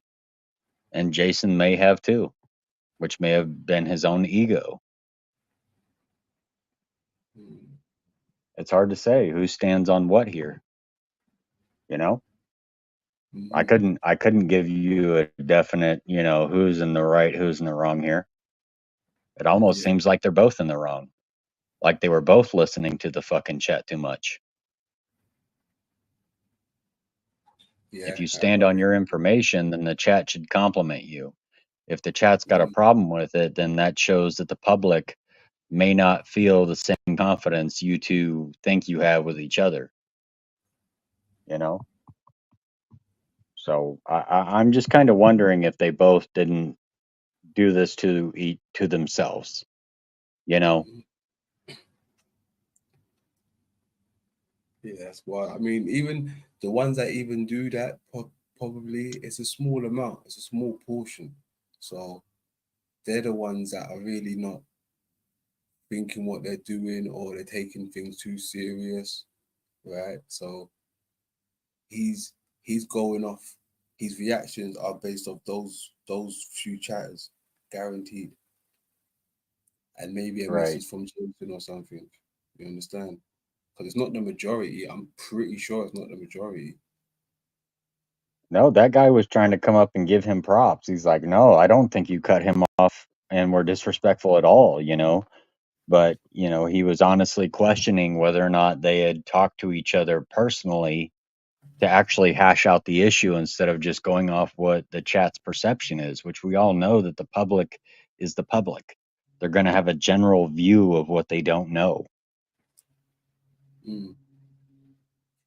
When only Bro Sanchez and Archaics should have been the ones dealing with this whole subject personally. But I get it. When it becomes public, then you got to address it publicly. If they'd have kept it respectful and to themselves, it would have been a non-issue. Hey, Squirrel. Hey, salutes, Heidi. What's going on? Much love. Much love. 313 in the place to be. Hey, Squirrel. Heidi.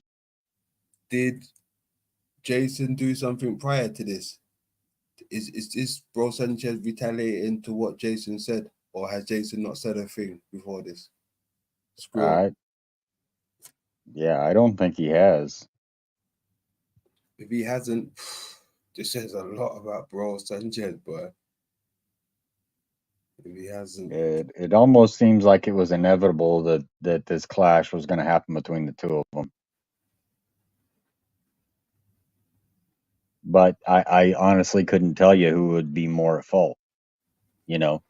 I've seen Jason be a little bit egotistical, mention himself in the third person, calling himself Archaics all the time, And then you got Bro Sanchez on top of it trying to say that he was dominating the information side of things when he said that, he's always collabed with Jason. But as soon as he has a problem, it was, oh, I was dominating him. Yeah. So perceptions change about what actually happened depending on, once again, the fucking dramas. Always dominating the fucking streams as opposed to the content. Okay. He said no. He went live an hour ago. Okay, see. Oh, okay. So he just jumped out of bed. Said, yeah, I'm gonna talk my shit. Salutes to that. Let's keep going. Let's keep going. All right. Well, what's going on, Jason? Like, why do you think I was being disrespectful? I was not trying to be disrespectful, and you actually talked to him straight up before really coming out like. Well, look, I told him that. You don't I told him that. I sent everything you said. I did that. I said, dear Jason, a lot of people feel that there's tension between us. I want to personally let you know that just because Ah, shit, he's reading off a letter or something. Maybe an email. Let's listen. Let's keep going. I don't respect ancient Egypt or feel that the Great Pyramid is great doesn't mean that I don't respect you. If you feel like I was disrespectful, I sincerely apologize. I would like to speak with you about this matter and clear this up man to man, live for the people or behind the scenes, because I do not want to divide the community with this issue. I just wanted to state a few of my disagreements respectfully. I did not want to come off as trying to quote unquote school or debate you. And then he emailed me back and said, I'm moving on. My community is strictly moderated and the viewers like. He said, I'm moving on. Cold. Damn. That's what it was. Told you. That hurts when someone says, I'm out of here, man. Get off me, bitch. Let go of me. It hurts. Like, no, Jeffrey, stay. Like, get off me. Like, Get the fuck off me, man. I'm out of here. I'm I coming back ain't from fuck I'm this gonna ain't let no go. piggyback here. Keep my things. I'm out of here. Oh shit. That's what he said. He said, I'm out of here. That's what he just said. Oh, Yep. let's that back.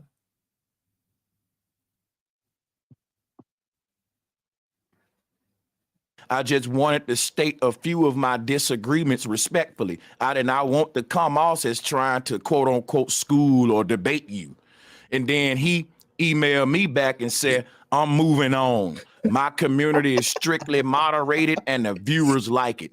The numerous attacks in your live chat would have never happened on my channel. Let me say something about that right there. Ah, see, okay. That's what it was. It was the attack from, I think he's saying the moderators, maybe the moderators or the viewers that was watching. So he's saying the chat room was taking shots at him. Okay.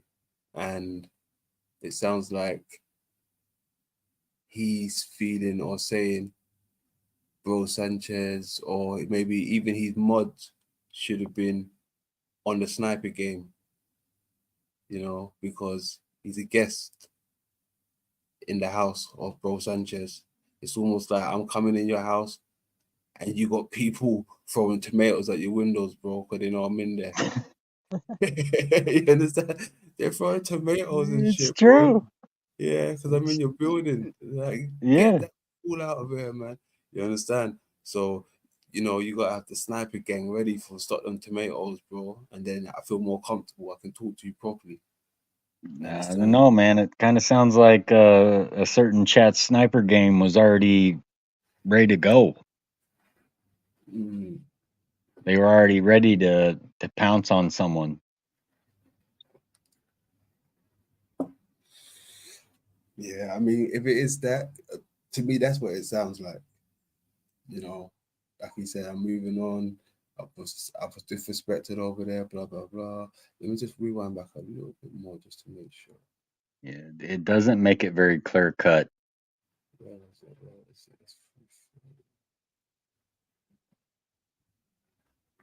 School or debate you. And then he emailed me back and said, I'm moving on. My community is strictly moderated and the viewers like it. The numerous attacks in your live chat would have never happened on my channel. Let me say something about. Yeah, the numerous attacks. The numerous. Yo, numerous, bro. Numerous. Numerous. How well were they getting along? This is what I'm saying. Hey, let me put this out there, right? Future reference. If I ever have anybody up and we're debating or they're here kicking their stuff to me, my shooters better be on point. You shoot down anything that's gonna disrespect the person that's building with me, right? And let me put that out there from now. Sniper game better be on point when someone's up there building with me, right? So yeah. Well, so what you're saying is don't come up here and say someone's full of shit unless you have evidence to talk about it instead of just saying, oh, this person's full of shit because I don't like them. Yeah. Yeah. Yeah, boy, let's keep going. That right there. Jason is moving on because he was attacked in my live chat. Because we know he's not moving on because I cut him off 2 times. That'll be childish. All No, right. it's not that. It'll Yeah, be yeah. childish The chat part. yeah. No, my bad. No, I was gonna say like, the chat part. I don't really follow the chat as much. I just got you guys in my ear while I'm working. But even with that, like I understand where both of you guys are at. You know, like why whatever he thinks. Whatever, you know, like how you're feeling a little heated and shit like that right now. I get that also. But I feel like you guys. I feel like that's something you guys could be just talking out because it really isn't even as serious as Not at all. as everyone's making it seem. Because again, like I said, I'm more of like a neutral viewer in this aspect. I know like some young lady came on hot yesterday trying to like talk about like you and your research and whatever. Like I get that some archaic people are strictly I want the books, I want by the books, and I get that's not woke though. Your communities. No, but Jason doesn't have a problem with that though. He's cool with that. You know, you guys talk about that. He lets people. He goes with people. Everyone that brings up the shit that they talk about. You know, and like what happened yesterday. He does, or the other day.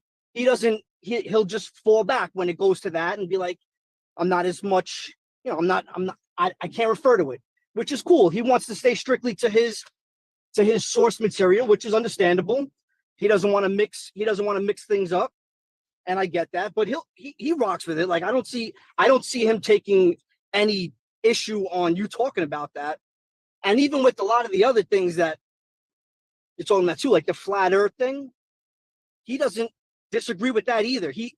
What he was saying, well, he has said multiple times that he agrees with the concept of flat Earth. The reason that he does not like identify himself as a flat earther is because he's saying that like he's going beyond that. Like he's cool with flat earth theory. He's like I'm down with flat earth, but I'm going to what's next after flat earth. And that's kind of why he rocks with you, because check this out, right? You go past that also. You don't just stop at flat earth also. You got all your symbols and but shit like that. But look, to me, that's a subliminal. So I'm back. Did I miss anything?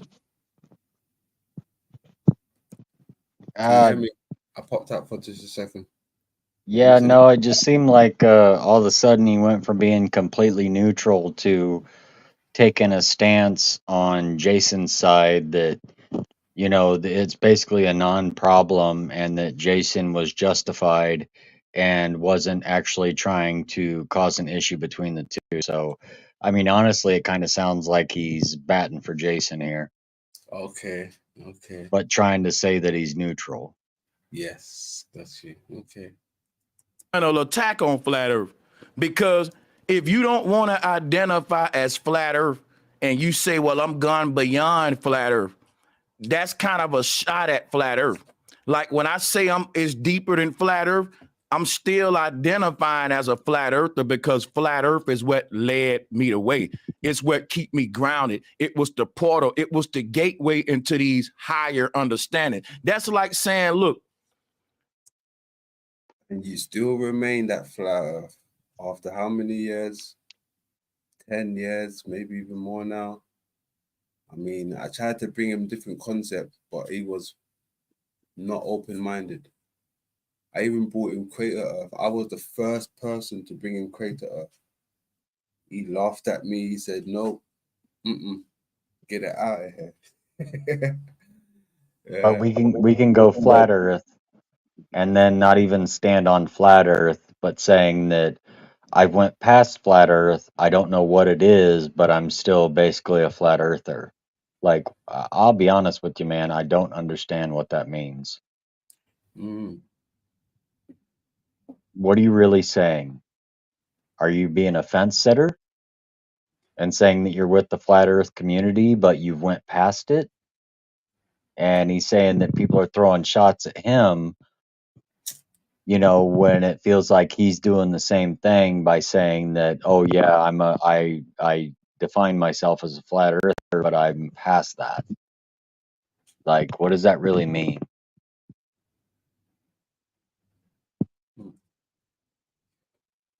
There's no meaning to it. Let's keep going. Go. The ground is deeper than the hole that I dug to make it below the surface. I know that. I know that the hole I dug on top of the surface, where I'm going in this rabbit hole, is deeper than that. That's why I say that though.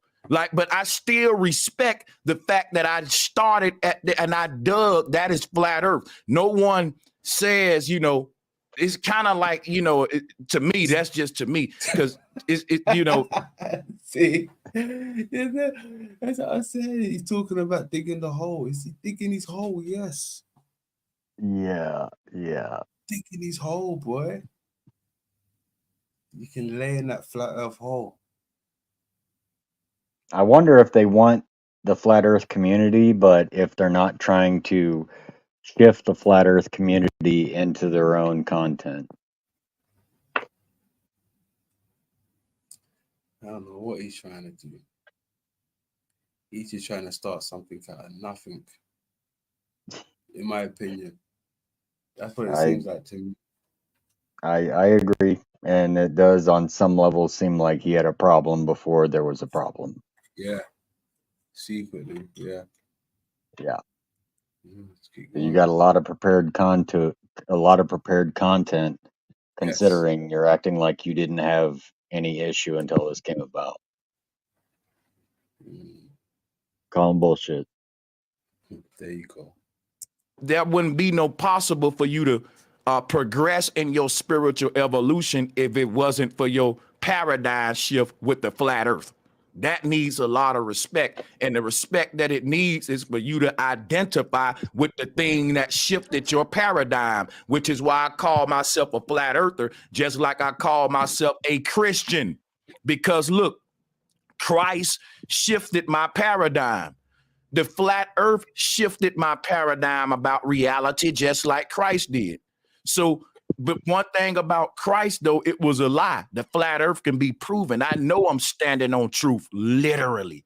But yeah, I'm gonna let you go ahead and I hear you. I hear you, and I don't want to quote exactly why he says that whole flat earth, this, that he doesn't want to identify it, but he does explain it. Well, at least the theory of why he just goes like on a neutral route, and I don't want to. Can I be honest with you, man? Can I be honest with you? Sure. Jason Stratos defense, because he have a lot of authors that he's affiliated with who are globe earthers, right? He respects and sources a lot of information from dudes that believe in polar ice caps on a globe. But he teach that we're in a torus field, but he also teach that we got polar ice caps as if we're on a globe. That's a contradiction that I ain't gonna even go into. But I'm telling you, my stuff don't contradict or conflict with itself, and I don't straddle no fences. All right, I'm on the side of truth, and that's that. I know the earth is flat, and I'm going to say it proudly. I'm going to call myself a flat earther, and I'm going to battle and be out there and go fight the people against it because I'm a fucking soldier. I'm going to identify I'm going to identify with my team when I see where the truthers are at, and I'm going to wear their colors and grab a gun and start fighting. I'm not going to be in the middle talking about, well, you know, I ain't with the straddle and the fence, man. I'm going to pick my side and let's fight.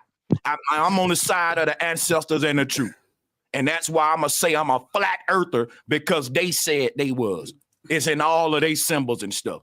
They didn't try to sugarcoat it. Jesus knew if he said I'm God, they was going to kill him. But he didn't straddle the fence. He didn't say, well, I'm something like a God. I didn't say I was really God. You know, it's 50-50. No, he said to Caesar, I'm God. And everybody said, what? Yeah, yeah, that's all I'm saying, man. I hear you. He had it deep. You got to throw season in there. I told you it's a filibuster game. You got the best filibusters. You in the game, boy. It's like blockbusters. But hey, filibusters are like the new blockbusters. I swear to God. Oh yeah, if you can fluff the time, it's equally celebrated as concentrated information. Mm. Like, oh yeah, praise you. You're repeating what I already know. Grand. Grand. Like, I'm sorry. I don't mean to be judgmental, but I don't have to be. It's showing itself to be very self-evident what's going on here. Mm. And I'll be honest with you, I don't know if either one of them's in the right. Yeah. Well, I mean, in not that I don't even know much about Jason apart from the work he presents, but in his defense, like he only sent him a private message, like an email for him. Right? It didn't say, "Here, take this email and share it with your 110,000 subscribers or 100 whatever subscribers." Right? That's not how the game went, or the deal goes. He just said, "Hey, True. I'm moving on." You And understand? he's done it in the past. Jason, if someone makes a video about him, say it's a parody video or talking shit about him, he will come out publicly and talk about these people and make videos about them, you know. So I'm not exactly seeing Jason move in the most honorable of ways when it comes to people attacking their channel. Because you're always going to have people attacking your channel. You know, you're going to have haters. You're going to have people that disagree with you. It's how you react to it that I believe defines how your channel is going to progress in the future. Yeah. Because look, if you hadn't got a problem with Jason, why do this?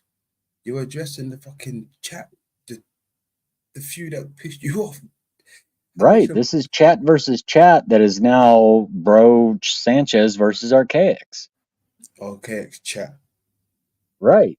I mean, like, you know, both of these guys are sitting here hashing out the problem that the chat has and not them having a problem with each other. But then Like, this is what the thing, Tom. weird bullshit. If he's got a problem with the chat, right? Why has he been taking shots at Jason then? I'd take it out on the chat. You know, That's hey, weird. fuck you. You got a problem with me, come up and chat with me and we'll hash it out. You can Exactly. tell me how I'm wrong. Because look, But it's when you take what the chat says and then take that out on the channel and the content creator, mm, I mean, honestly, dude, this sounds like a giant miscommunication. And what it's showing is that both of them had biases towards each other. Both of them. If they both can literally collapse on each other so fast,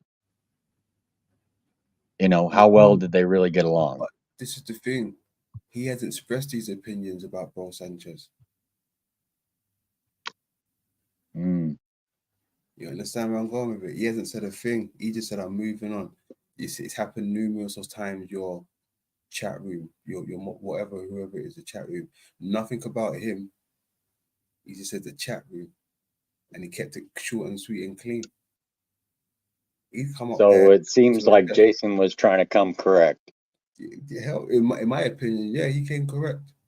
He Yeah. didn't disrespect Bro Sanchez. He just said, "Look, I'm out of here. I'm moving on. Your chat room is, not moving correct. So later." That's all he said. He didn't say, "I don't like your work. It's lies, man. It's not flat earth. It's this, it's that. And I'm out." He didn't say nothing like that. Bro Sanchez is doing him like he did say that. And then at the same time, still trying to say he's addressing the community, not Jason. But he's addressed Jason and the community when he should have never put Jason's mouth into it. He already gave him salutes and big ups and all of this. It's not even about Jason. Jason's cool, man. But then you're saying his works lies, it's full of lies and shit. But then you're saying he's cool, and then you're taking more shots and then saying salutes to him. And then you're saying it's not even about Jason. It's about the chat room. But no, you've involved Jason plenty of times what you've been saying is about the chat room. It definitely implies a huge contradiction here. Huge. Mm. Like I don't know, man. I just wish YouTube wasn't so much about the optics. You know, truth should stand on truth. Not, what are the optics of this situation? Fuck what the truth means. How can we make people perceive things differently? Fuck that, man. I'm not here to change people's perceptions. Yeah, you know what? I've seen enough of this dude anyway. Let me. Like, I see through it. I just want people just to see what's going on. We just see what's going on. Hey, salute to that, man. It shows your ability to be impartial. Yeah, that's wild. No doubt. Excuse me. Yeah, my throat is killing me. But yeah, Why's that? I need a drink. Well, go get a drink, man. Don't sit here Hold and on, starve man. yourself. The No, chat wants you to stay sustenized. I'm good. I'm good. I got my drinks lined up. I'm eating probably the most overpriced snack in America. I might actually go out and protest against it. If anybody out there thinks that beef jerky is overpriced, please give me a salute in the chat. It's a meme here in America. Everybody protests about, white rights, black rights, women rights, voting rights, all these rights. And I'm like, hey, who's out there protesting against beef jerky? Beef jerky.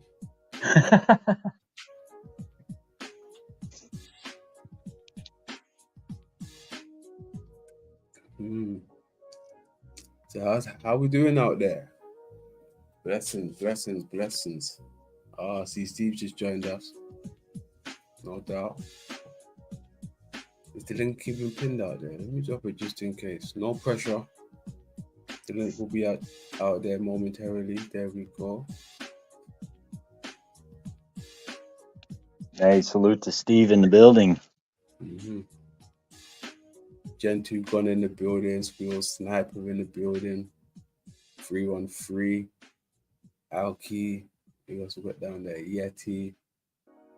Lani. Yeah. Salutes. Much love. And what are you talking about, Yeti? Ain't you been here long enough to know I'm TT? What's he saying? Where is he? You're just calling out small town girl. He's like, who's this double T guy? He's wild. Yeah, don't make me get into it. The TT is pi, which also means phi. He must be dizzy. Hey, I think he's suffering from lack of Z. He ain't seen Z in a while. Oh no. Yeah. Hey, I'm confused as well, Yeti.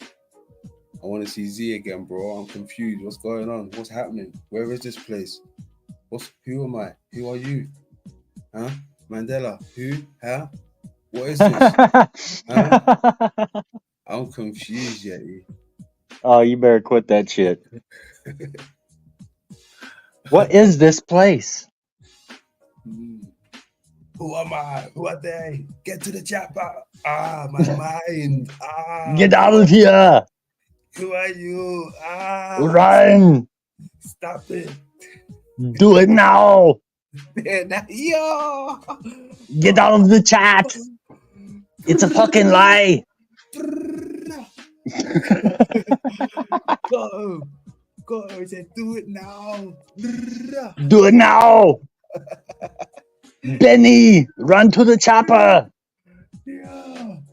Do it now. Go.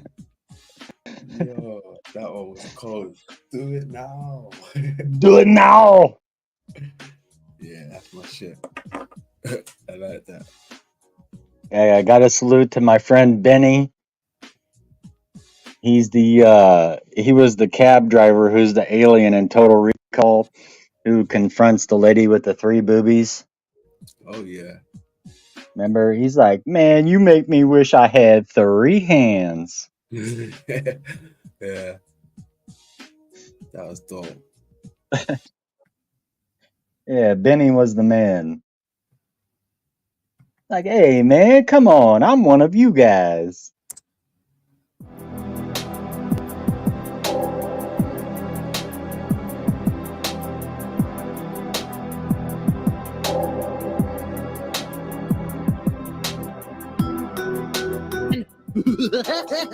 All right, where's my $400?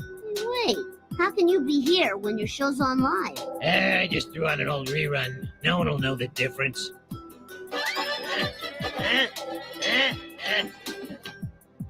Children, remain calm. The Falkland Islands have just been invaded. I repeat, the Falklands have just been invaded. The disputed islands lie here, off the coast of Argentina. Ooh, sex chat. You've reached the party line. In a moment, you'll be connected to a hot party with some of the world's most beautiful women. Now, let's join the party. Hello? Hello. Are there any women here? Hello? Are you a beautiful woman? Do I sound like a beautiful woman? This is not as hot a party as I had anticipated. Oh, my beloved pornography! I can't watch this anymore! It happens often. I think it happens often with a lot of people. I mean, you're not alone in that sense. Like it's quite normal to have a little bit of a disconnect between, like our feelings and the way we think and, all this kind of stuff. It's just, I think it's a learning process for everybody. Like, the example you're giving about like Paul and Jack, I actually. Can you please prayed to silence the God fat often. Gorgon creature in the corner? Yep. You're a victim. There we go. See, that's not. Well, good, bro. There's just certain folks who tend to get a lot of my attention at times because they're more needy of it. Like the special children, they get a lot more of my intensive attention. Finish him. That's because you're in the same class as them.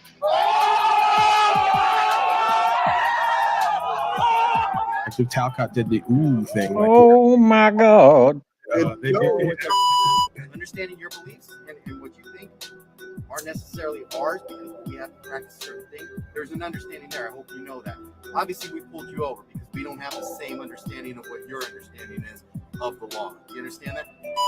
it's the most pathetic, embarrassing thing I've ever seen. And for what? You all don't even do nothing. You don't even do nothing in the world and on the ground. You're not even great conversationalists. You're not good speakers. You're not entertaining broadcasters. I don't know what you're doing here. Go get a job at IHOP.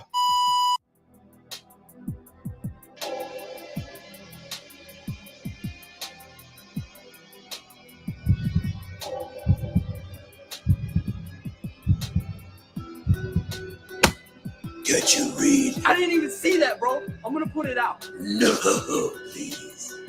Allow me. Where am I?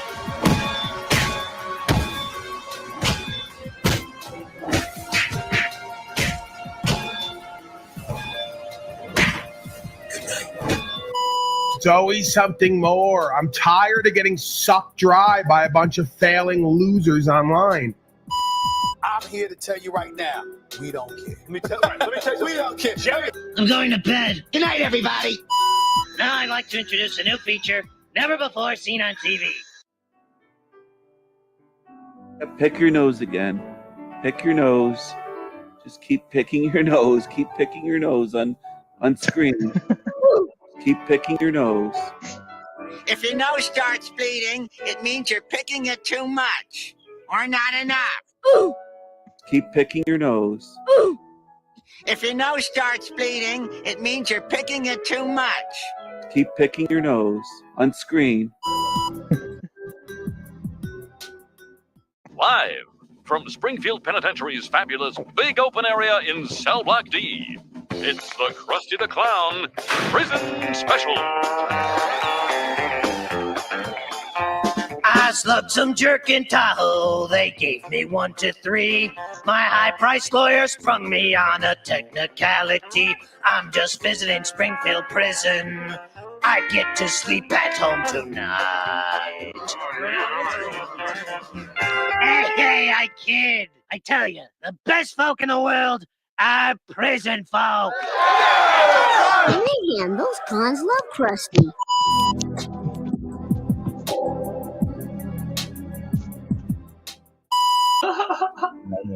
Oh, they put his voice in there. That's funny. There's always someone slightly hating though. Why is Christos always slightly trying to hate from the sidelines? Face palm to the face, like 3 of them, like we don't know what one of them means. Christos, you're a hater, man. Get out of there. Dumb pet tricks.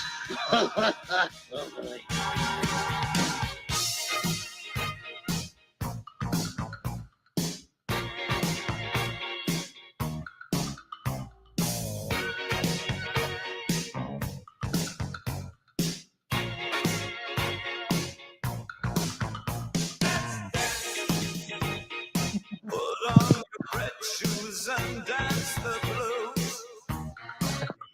Dance to the song they're playing on the radio.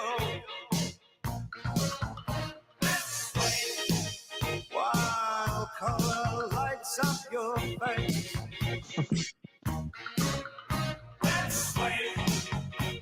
Sway through the crowd to an empty space. If you say run, I'll run with you. If you say hide, we'll hide. Because my love for you would break my heart in two. If you should fall into my arms, tremble like a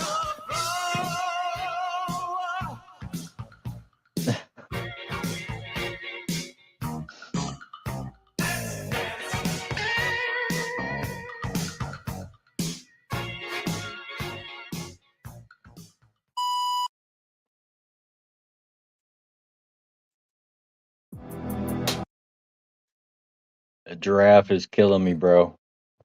That's what you get for now. Oh man. Hey, boy, you better get your ass up here. You're gonna be down there talking shit. Oh man. You see him down there? Oh shit. There He's you like, go. Tony's got enough diva time. Where's that link? There you go, my man. All right, fine. Get your old diva ass up here then. Oh shit. Ratchet time. CC in the building. What's going on, CC? Much love. Says she loved this song. Little man bad as fuck. Yeah. I'm starting to feel sorry for that giraffe.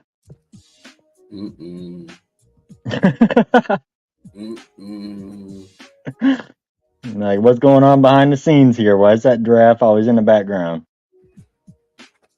Yeah. Hashtag save the giraffe.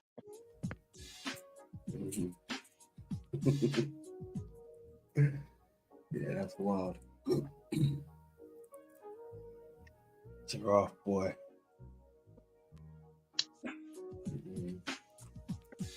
Long neck. Oh man. Salute to the Granddad chat room. Salute. Yeah, you guys are awesome. Did you throw that link down there? Yeah, that's down there. Okay, then what are you talking about, boy? You got that link? He's probably rolling one, or he's drinking his fine tap water with ice. Drinking his fine tap water with ice. I know you, boy. Very diva-ish. Fine tap water with ice.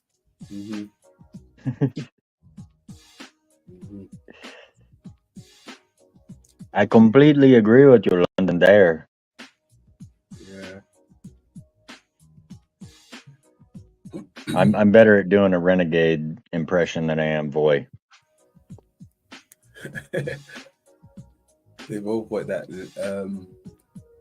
Leon look to them, like assassin look. Right.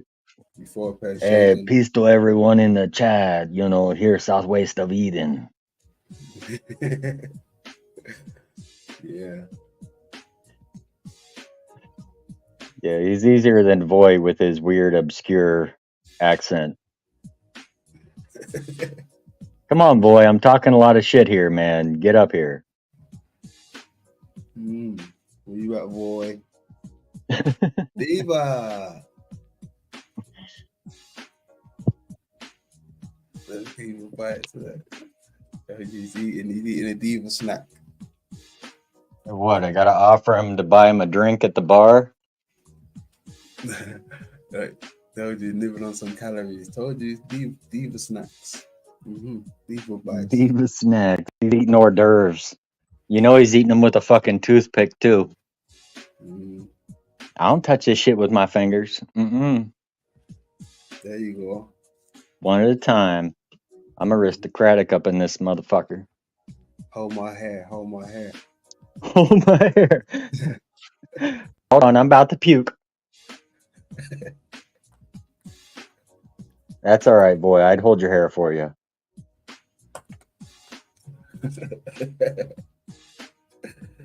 Yeah. Make sure you didn't get no puke in there.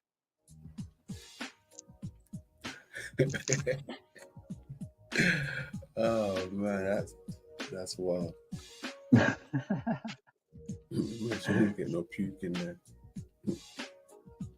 Yeah, that's what a gentleman does. It's like, don't worry, I got you. Granted, you should have had a haircut because you're a dude and you shouldn't have hair this long, but you know, whatever.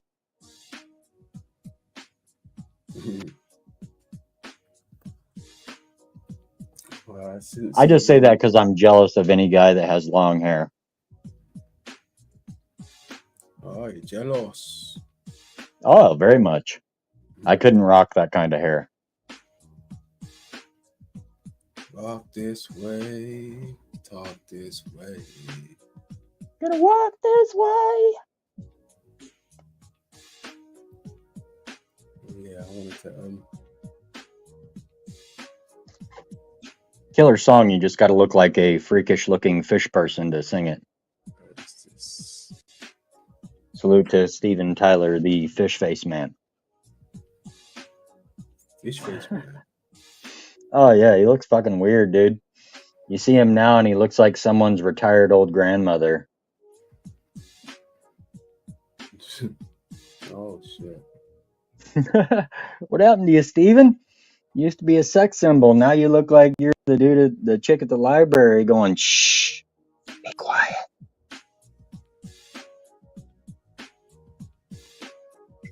Oh, I think Mr. Talcot's live. Let's see what Talcot's up to real quick. Oh yeah? Talcott. Old Jackie boy out there saluting his brothers and sisters.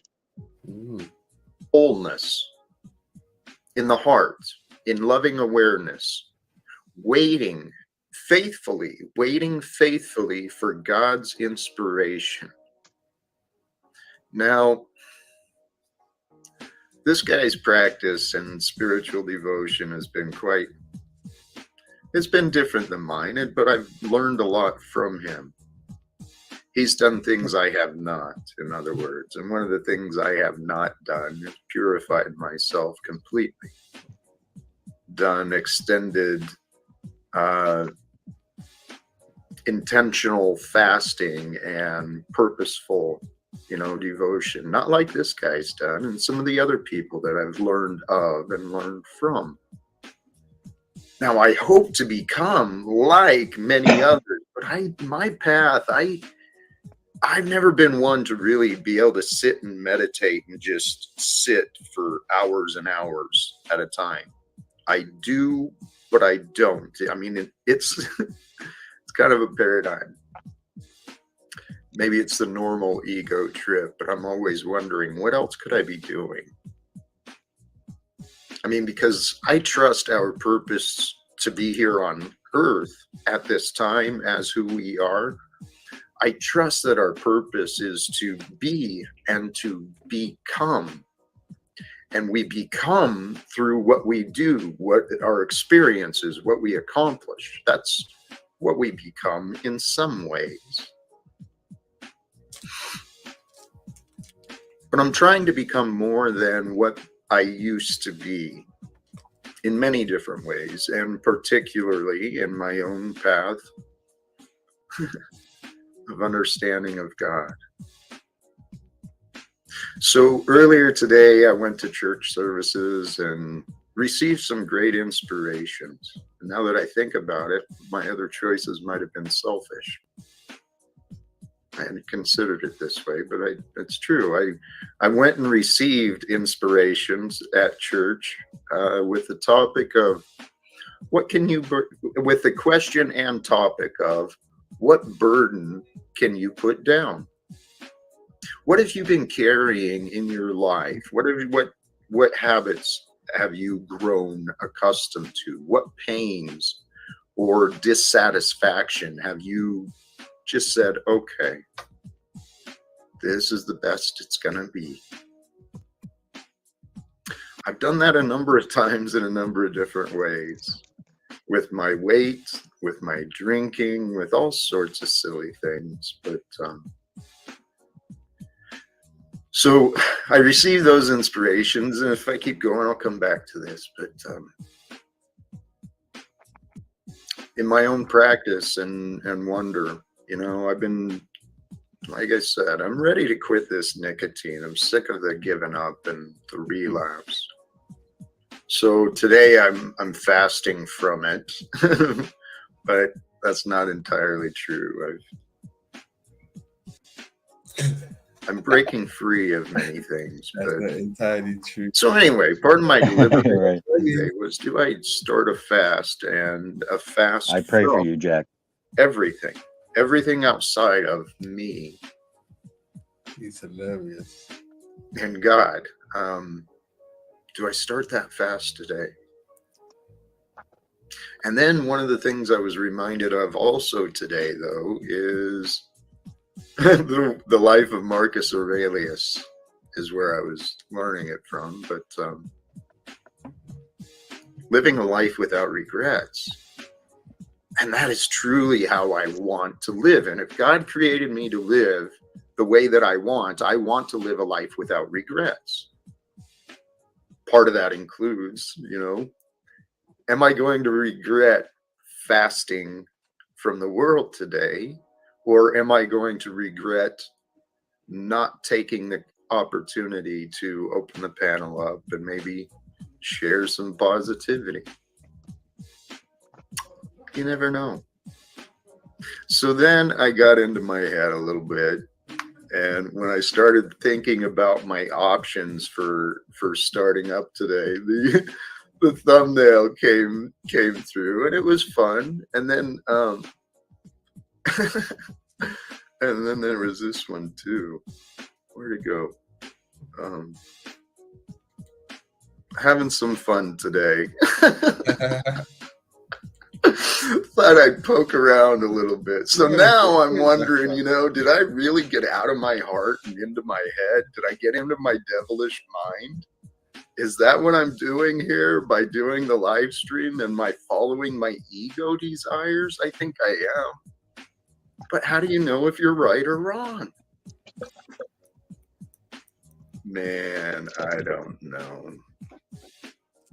Hey, actually, flow wisdom there. No regrets doesn't mean no wrong decisions. It's a perspective and attitude shift. Hindsight always does bring an opportunity of regrets, though. And I agree. The solution to avoiding regrets is often a perspective and attitude shift. But hey, blessings to you, Nude Guru. Welcome to you all.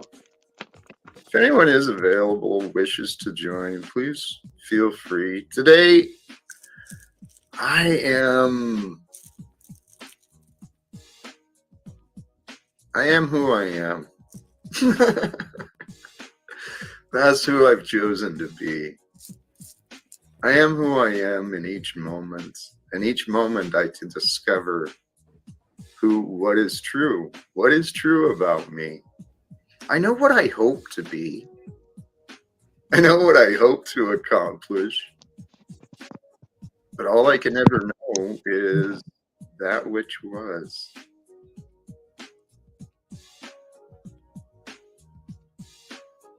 This life we're living, brothers and sisters, there was some amazing conversations I saw on many different streams. Flo had I couldn't stay up. I ended up going to sleep, but I stayed watching for quite a while last night.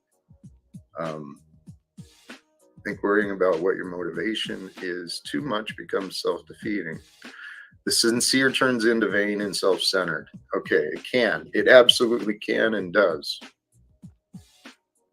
I'm just trying to figure out how to change my reality, man. I'm trying to change the results, right? The actual external situations, conditions.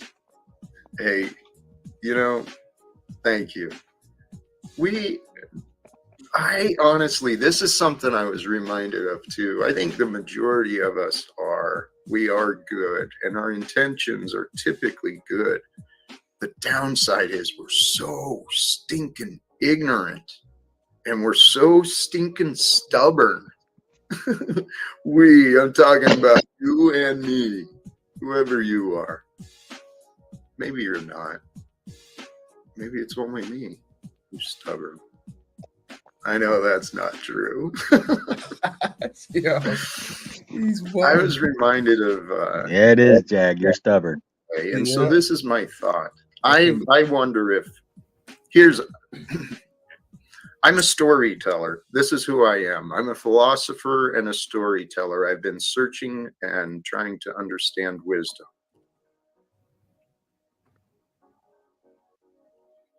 I am who God created me to be.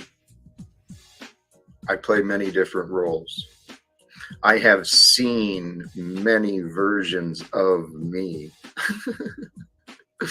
on these panels and through the world, meaning people who have lived an experience, right? They got a testimony to share. They've got a perspective that's come from, maybe a number of mistakes. All of us do. It's so unique and it's so beautiful what is happening through us all. There's a divine spirit, a glow. I heard that talked about last night, was potentiality of the glow, the spiritual glow of the light of who some of you are. We are the cosmic light of consciousness with the awareness.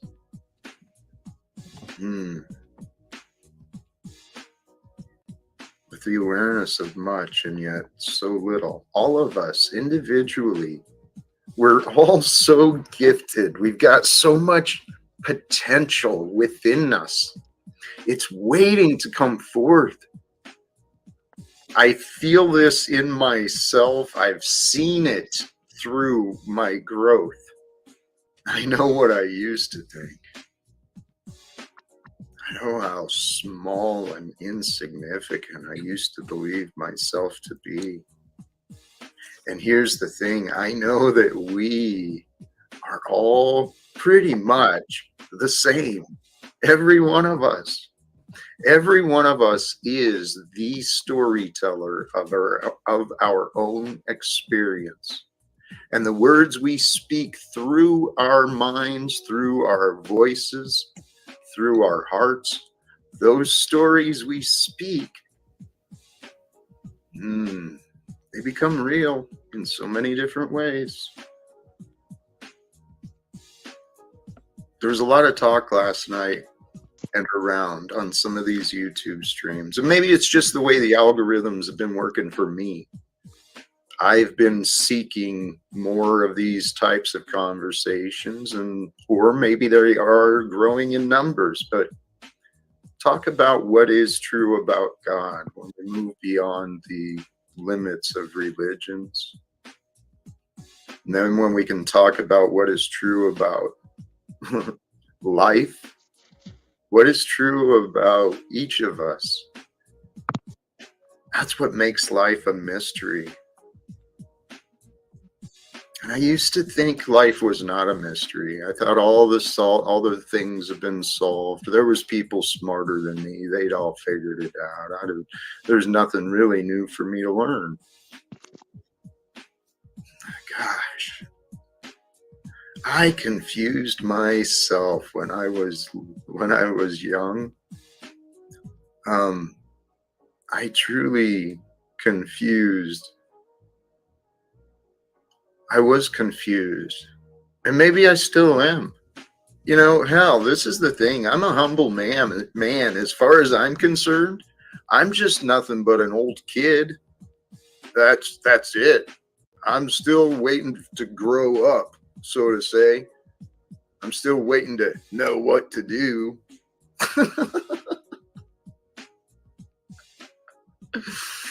I've been learning how to give up, honestly, but not in the ways you might think. Are we always acting? Are we always in character? Is it necessary to be? Is it healthy to be? What is it like to not be in any character? Golly geez, Nude Guru, I love what you bring. These are the questions. These are the questions we can each really start asking. Because if I was going to answer this, I would say, yeah, we're always acting. We're always acting like ourselves. Are we always in character? Now, this is a question. Are we presenting a character with intention? You know, a false bravery, a false care. I've done those things. But it's still me. But when we're authentic, man, when we allow the heart to flow, the heart to guide, maybe that's the better idea. But, you know, is it healthy to be? Is it necessary to be? Is it safe to be you? Where you are? With what you've got? If it's not safe to be you, if you don't feel safe to be honest and to be who you are, really go within and ask yourself, why am I where I am? Where would I be? Where would I be loved? Where would I love to be? This is the question. We've got so many reasons in this world. The conditioning, the way many of us were raised, many of us were taught, and it makes sense to do it, to focus on what we don't like. It really does. Makes sense. You don't want to deal with that. You don't want to put up with what you don't like.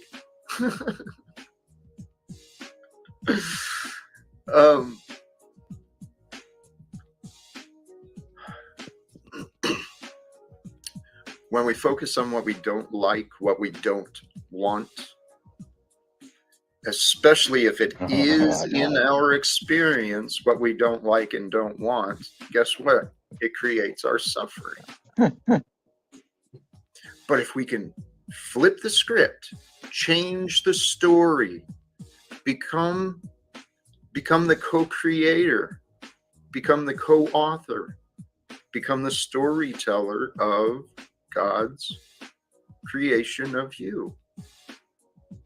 And if you can tell the story of to you, for you, with love, each day, each moment, if you can allow love to be the author, the one that leads the words and the thoughts and the deeds and the choices, love of what? Love of you?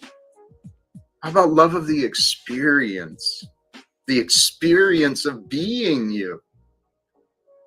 If you can love and focus on what you want, if you can love what you have sincerely, with respect and appreciation and gratitude, everything you've got, especially those ones, the people, if you can love those without getting rid of yourself, without them becoming you, if you can love while you have, with the mindset and will, the determination to be fine without, to be willing, you know, I don't know, I don't want to go too far. The idea, though, is if you can allow yourself the mental exercise, do the comparisons, the intentional comparisons of life with what you have and know, and life without what you have and know. And then consider where your gratitude level is. Where is your level of respect for what and who you have in your life? How do you share respect for what you have, what and who you have in your life? Or is it only about you? We live in a confused world where there's a lot of hurt people thinking they're doing good, thinking they're doing what is right for those around them. And, you know, the people coming to my mind are those citizens of the United States government, maybe even the citizens of the Israeli government. These people think they're doing what is right on the global stage, political, economic, so many different ways. There's a lot of people who think they're doing right. That includes at the local level, maybe even in the families, in the homes. There's a lot of people who think they're doing right, but they're not paying attention. And they're sure as hell not being honest. That's what I see in the news. That's what I see in my past. That's what I see a lot of places. Even in these YouTube realms, there's some amazing people who are not being honest about themselves or what they have seen. And it's remarkable. Truly, truly remarkable. Thank you. I see the numbers have been growing. I appreciate all of you joining in. Thank you. If there's something I missed in the chat, please, someone, I don't know, you can yell at me. If you want to, you know, you can do whatever you want. In this world, that's what's really amazing. I never stopped to consider the facts. Okay, there's considering facts. Okay, there's the awareness and knowledge. Okay, these facts exist. And then there's the understanding, the understanding. Okay, what do those facts mean? And what do those facts mean to me?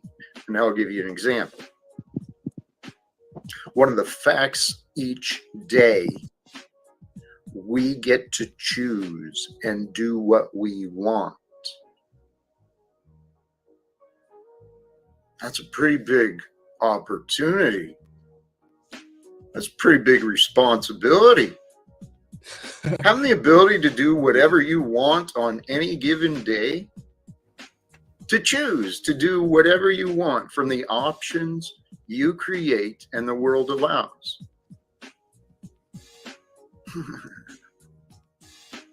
I was reviewing that, my comfort, my security. Thank God I created some safety nets along the way, right? Made some investments in my retirement savings and in property. Thank God I did some intelligent and wise things in my past. It allowed me the ability to experience some real insecurities, some real uncertainties for quite a while. And so there's been a lot of assumptions and stories told about me. I look forward to seeing what is really true. What is God really going to do with someone like us? What is, I love this, the Bible professes of a great falling away. I wonder what that looks like. I proclaim, no, I don't proclaim anything. I proffer. Come on, boy, be nice. I proffer. A great falling away looks like the world of today. And all times repeat until they're changed. I think the great falling away is right now, sincerely. There's like a flood. It's not a flood of water that humanity is dealing with right now. It is a flood of lies and knowledge. It's a flood of knowledge. That's what humanity, I believe, is experiencing, at least in my own life and the lives of those who I've met. Yeah. Based and only compared to times of the past that I've learned about from the society that created us. But I think we are experiencing at this time a flood of knowledge. Knowledge brings power, okay? And with power comes responsibility. Greater opportunities arise when you know more, when you know of more options, different alternatives. That's why right now is a great divide, I believe. So it all comes down to this fact again, though. Each day, each moment, break it down, man. We got a lifetime. Part of it is to be entertained and to play. Part of the time is to work. Part of the time is to learn. All of the time is to love. If we're going to live, the essence of life is to love. Nature is my boundaries, not the sandbox of man. Nature. Is it? My wonder is, are there boundaries to nature? Is there limits to what it might grow into? I don't know. And I agree, nature is our boundary. We are not living naturally. We are not living naturally. Collectively, I know there's exceptions, and I know there's for every truth there is an untrue, but it doesn't negate what is real. And what is real is what is real is. That's correct. What is real is. So it also says in Amos chapter 8 that the famine of the end days is not for food, but for the hearing of God's word. Oh shit, that's scary. There's a Yo, Whoa. Yo, dog. Yo, dog. Yo, that's cold. I just got that. Oh my god. Yo, dog, what happened to your dog? I think he took. I thought I sent him to a dog yoga course, but since I'm dyslexic, it was a Yoda course, dude. He totally took on. Totally took on. Yo, dog. Thought it was dog yoga, but it was dog Yoda course. It's like, You sure they didn't add an extra chromosome to that dog? looks like it, right? Don't know what they did, but it worked on him. It totally worked on him. Oh man, yo, dog. That's fucking hilarious. Jesus Christ. What's going on, Diva? Yeah, like I said, having some bites and some nibbles. No. Good stuff. Divas don't eat, right? They bites and nibbles. It's so nice of us for you to grace us with your presence. Thank you. Yeah, I'm delighted. I've been myself. seeing you everywhere.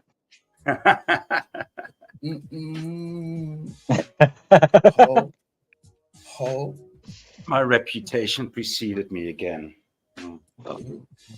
Indeed.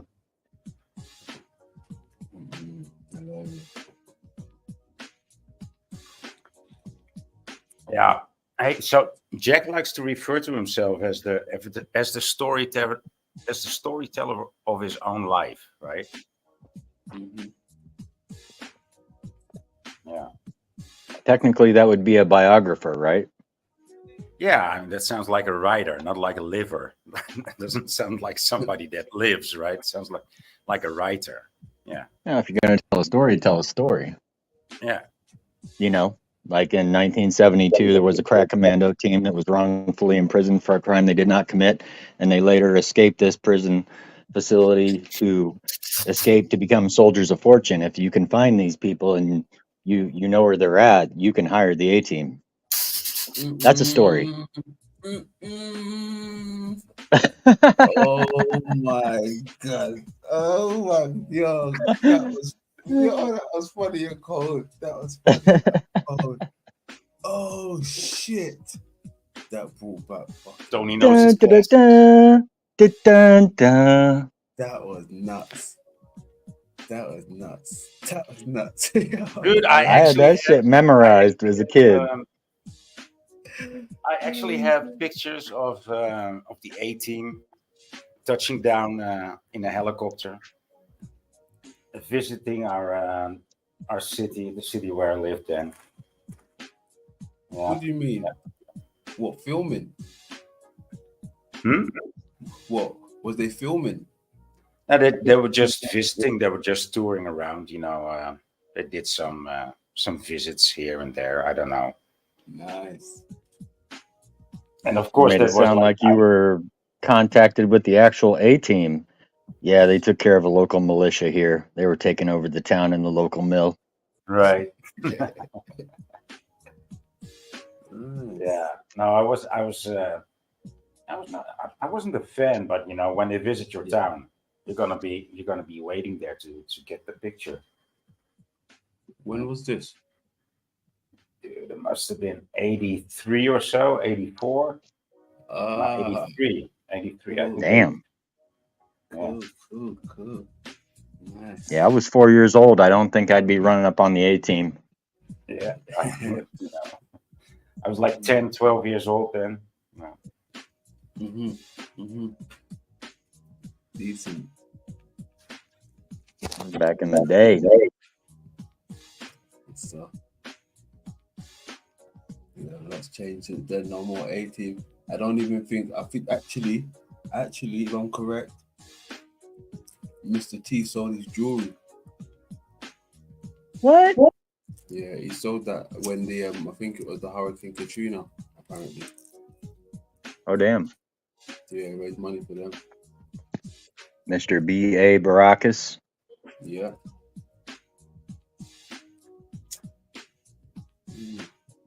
Otherwise known as Clubber Lang.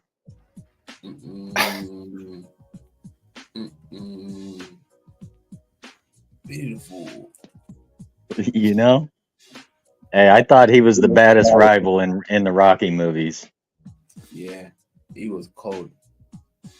Dude was vicious. Yeah. Dude's an actor. Hey, if words could kill.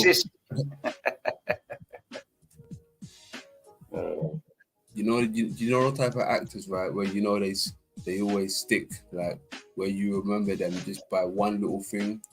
You can remember their favorite moments, like you can't beat me. Yeah, he was hilarious. I pity the fool. What did he say about something like, I show what a real man's like? Talking about Rocky's woman. Come on, you let that girl go with me. I'll tell you what's going on. Yeah, he's hilarious.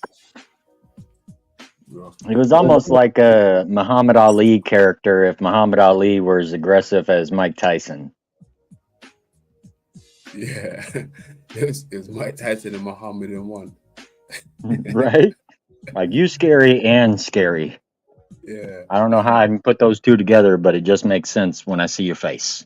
You scare me. Yeah, it's cold. Good stuff. Good old movies. Good old movies.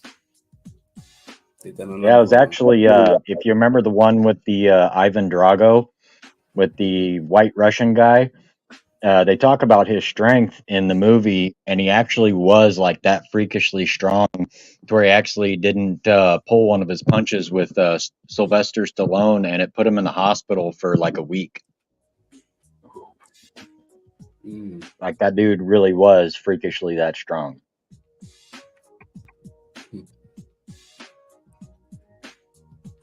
There's something I wanted to have a look at as well. I was looking into that the other day, actually.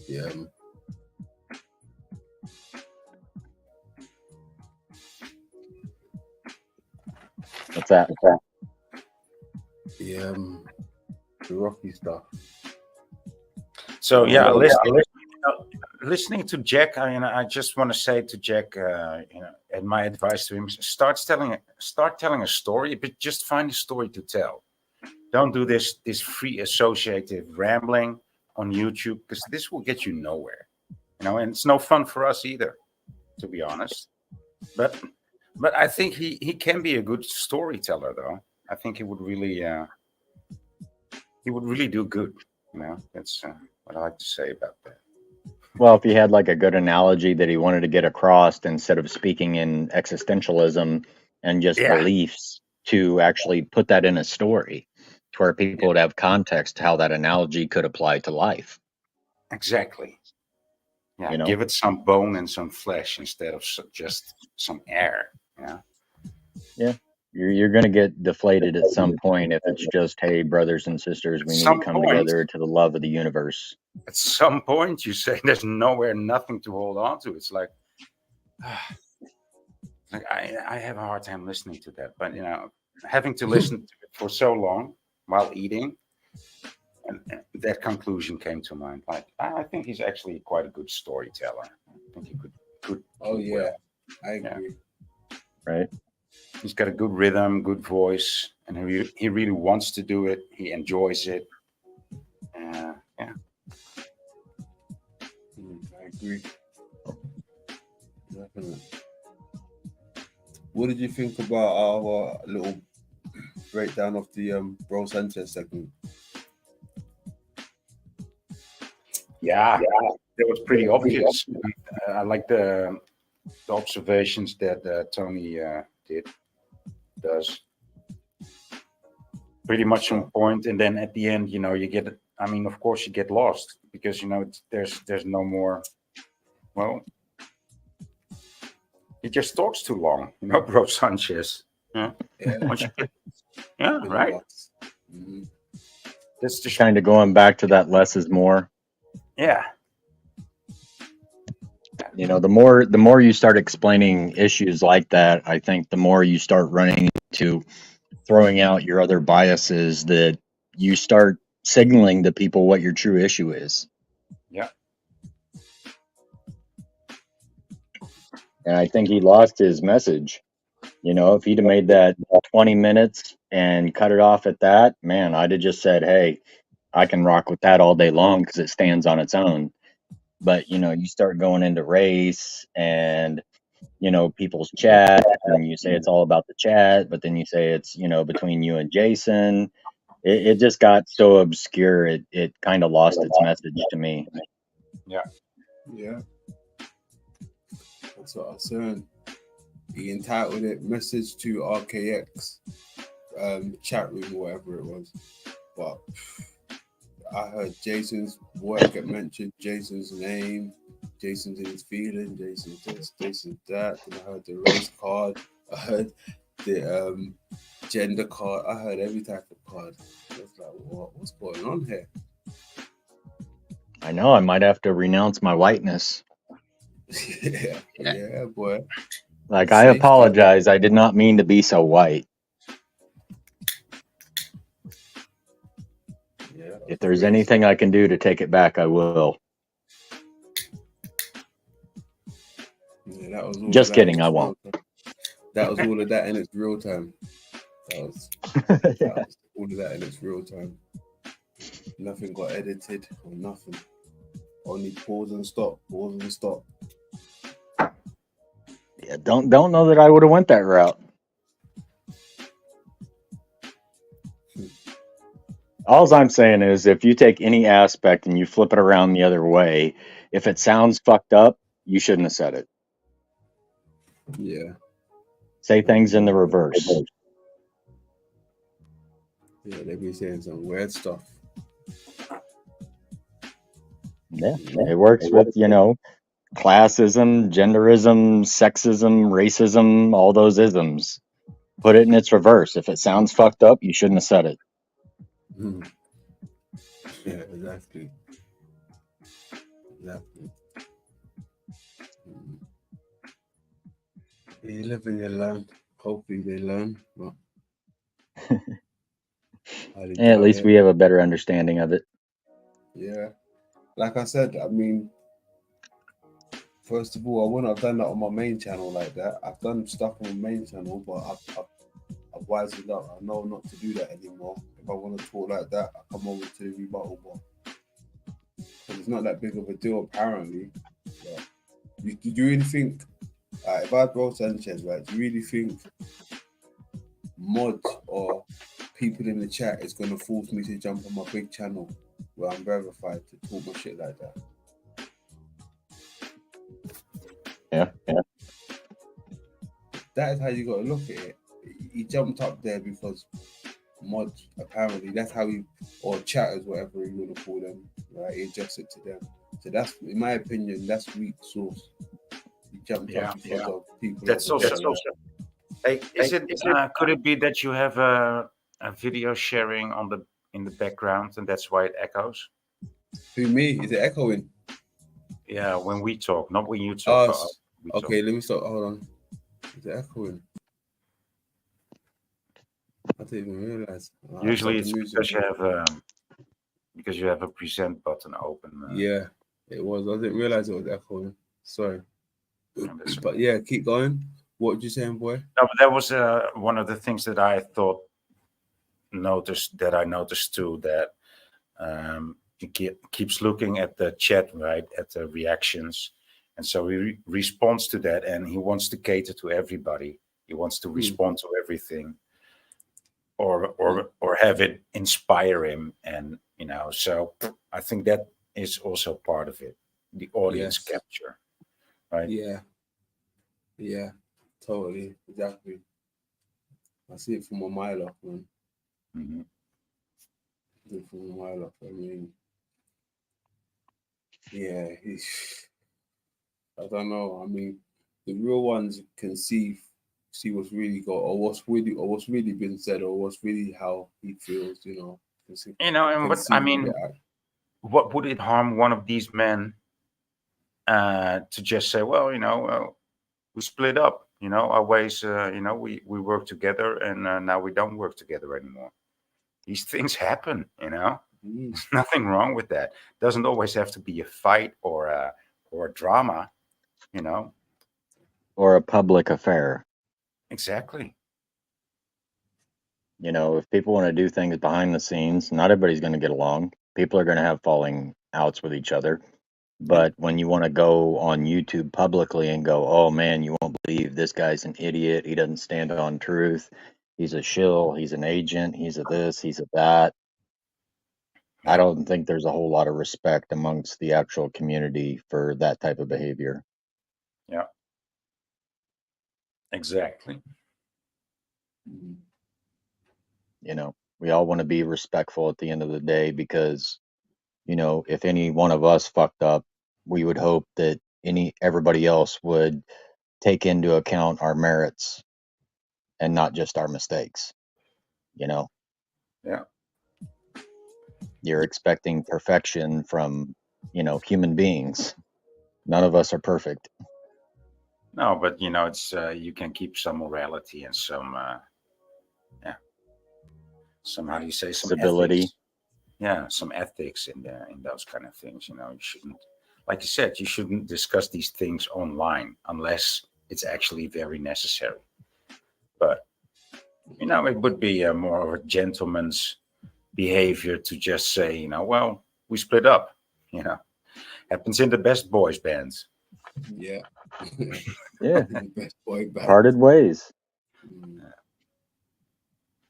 What did they call that in the music industry? Um, it was something differences, like, you know, creative differences. Diva behavior. They call that diva behavior. No, that's just you. Oh, that's just.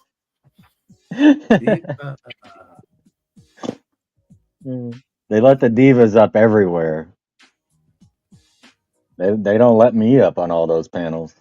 Because I like my M&Ms served, you know, each, you know, individually on a plate, so I just don't have to touch them with my fingers. I can just slide it in. You're that guy, aren't you? You're that guy that wants 1,000 brown M&Ms, aren't you? Yeah, no, not the brown ones. Just the brown ones. Fuck those other colors. Or the ones without an M. Oh, those are the worst. Yeah, and also I should warn you, as far as M&Ms go, you should never eat the W's. Okay. Thank you for the tip. Yes, they're poisonous. By the way, I haven't eaten those M&Ms in decades. I think decades. That was an old yo mama joke I used to tell back in high school. Your mama was so stupid she got fired from the M&M factory for throwing away all the W's.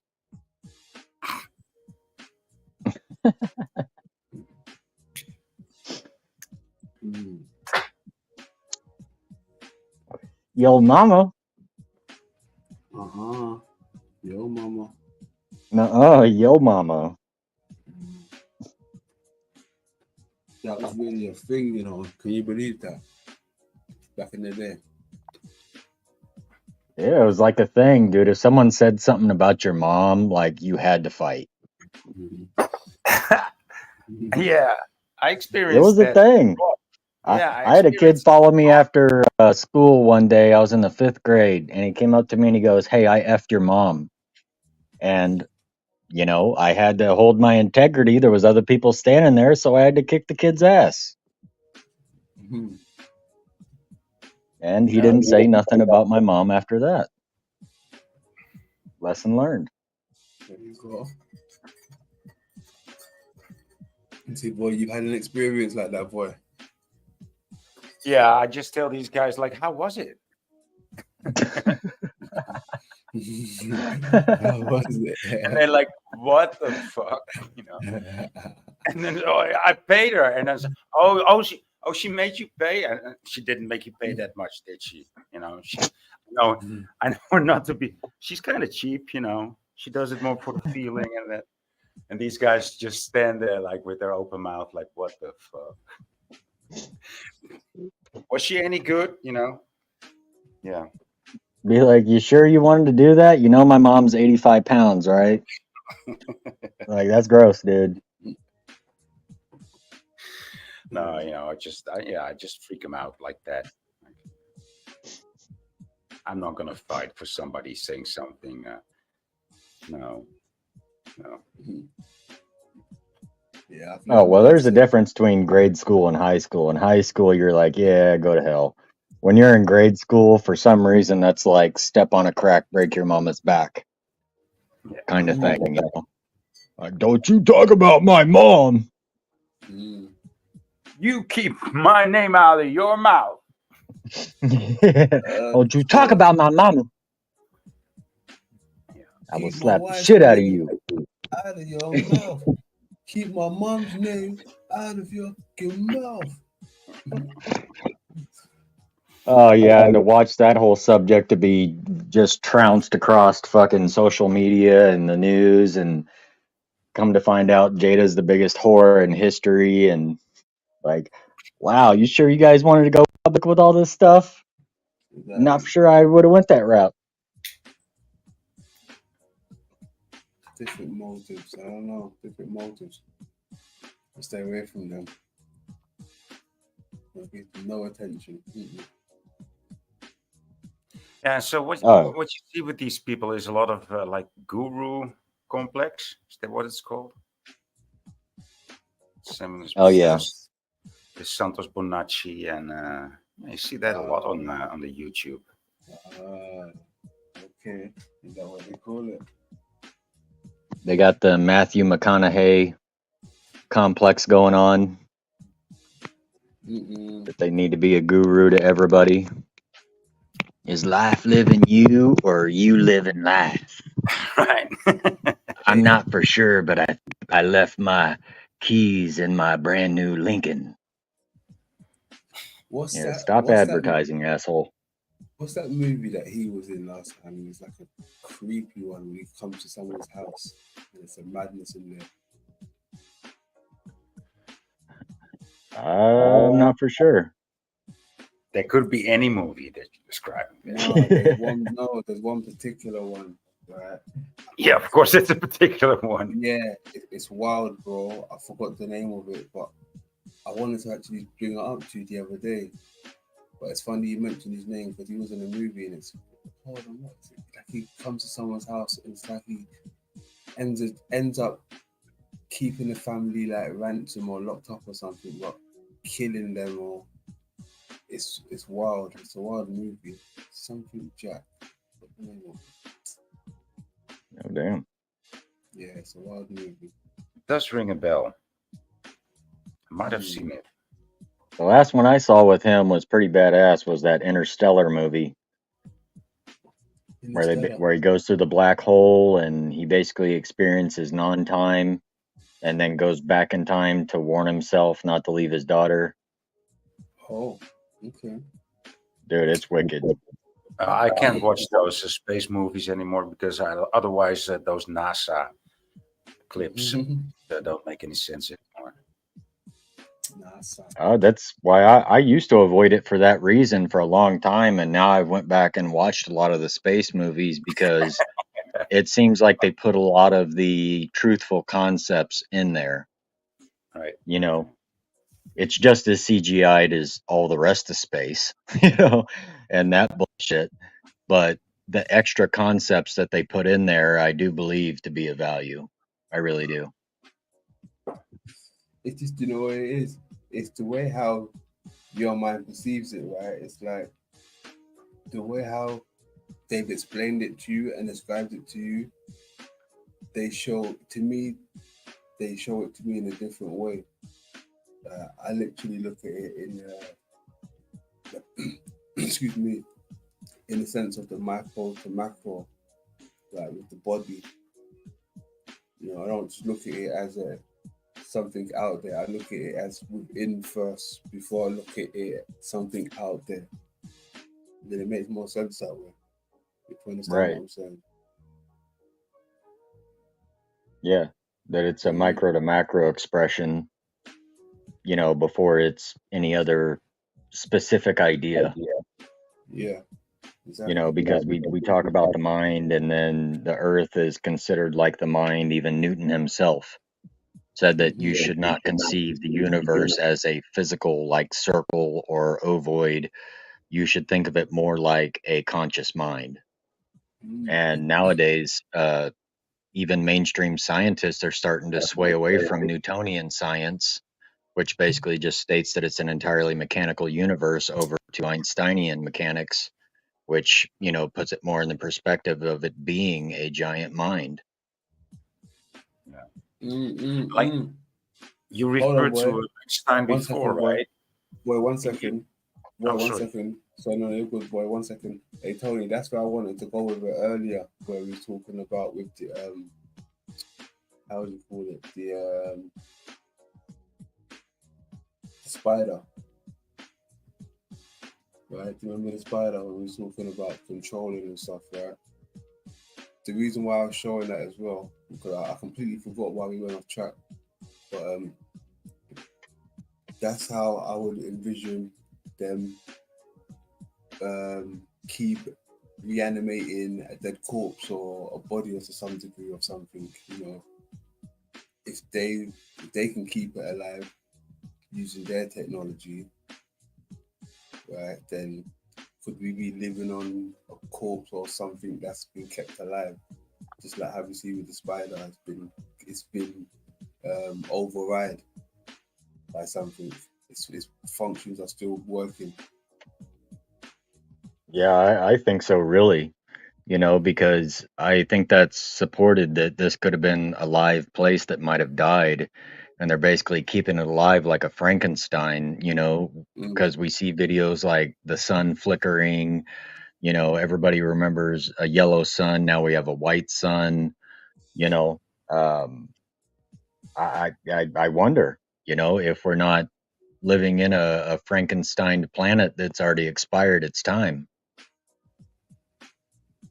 Fucking zombie landscape, dude. Yeah. Zombie.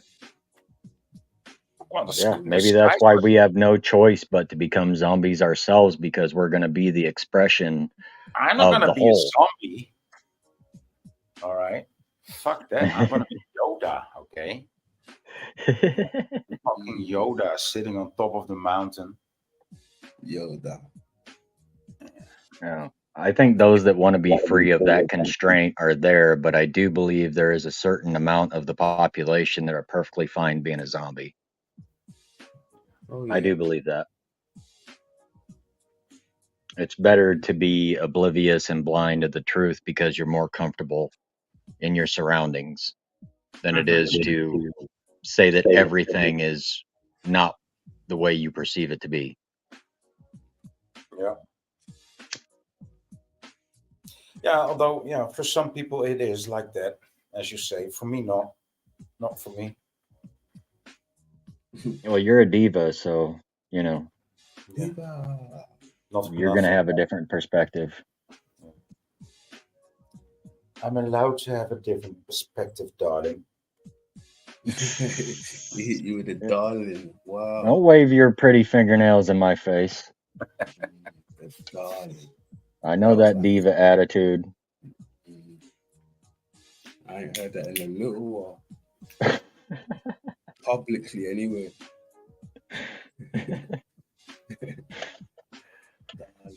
Yo. Took it old school. Yeah, that's interesting. Oh yeah, where's that thing? Hey, so I saw this guy. I met this guy online the other week. The Sanity Machine.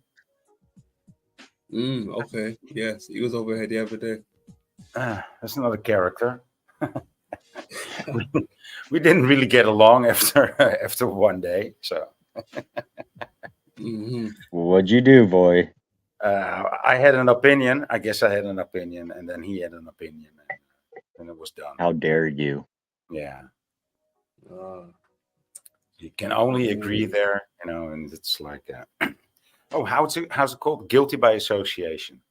It's like, I saw you in that chat, and you was talking shit about me. So, I think I said something like I called his channel the Hate Club Machine, something like that. I would call it like the Sanity Latrine now. I'd call it the Sanity Latrine. So, and that was me talking shit about him. And he couldn't stand that. And then he had somebody new to hate. and that was me. So I was okay. I listened to that, and yeah, that was it. And A did you short- tell him, "Hey, keep my name out your motherfucking mouth"? And I think that was his line. You know. I will slap the shit out of you. Yeah, the metaverbal shit. You need to be careful, Mr. Boy. You're making enemies out there. Yeah, man. Very careful. It's wild though. I'm happy I don't even live on the same continent as some of these people. Otherwise, my numbers will be even slimmer. It'll be even slimmer. Some of them might, hey, I swear to God, if I lived on the same continent, some of them might get, the overnight bus to get to me. Pay that coach money that goes the distance that gets to me because I'm on the same continent just to get to me. Where's he at? Some of them really do have that look, you know. Yeah. I'm across the pond, boy. I'm good. And I'm glad to be here. Oh shit. They're gonna get me. Oh, it's wild. Pay that money. Get that money. Get that boy. Mm-hmm. When they do drive-bys, they do coach buys. Pull up on the coach. Yeah, boy. Where'd you get that gun, man? Where'd you get that 1982 stagecoach robber? Right there. Folks wanna Uber me. They come and Uber me. Only what's? Hold on, what? Same continent. London's over here. What? Uber? Get that motherfucker. Yo, out of here.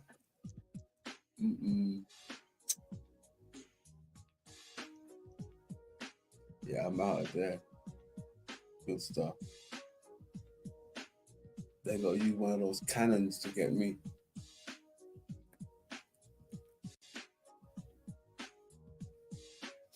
Was that a rail gun? Something like that.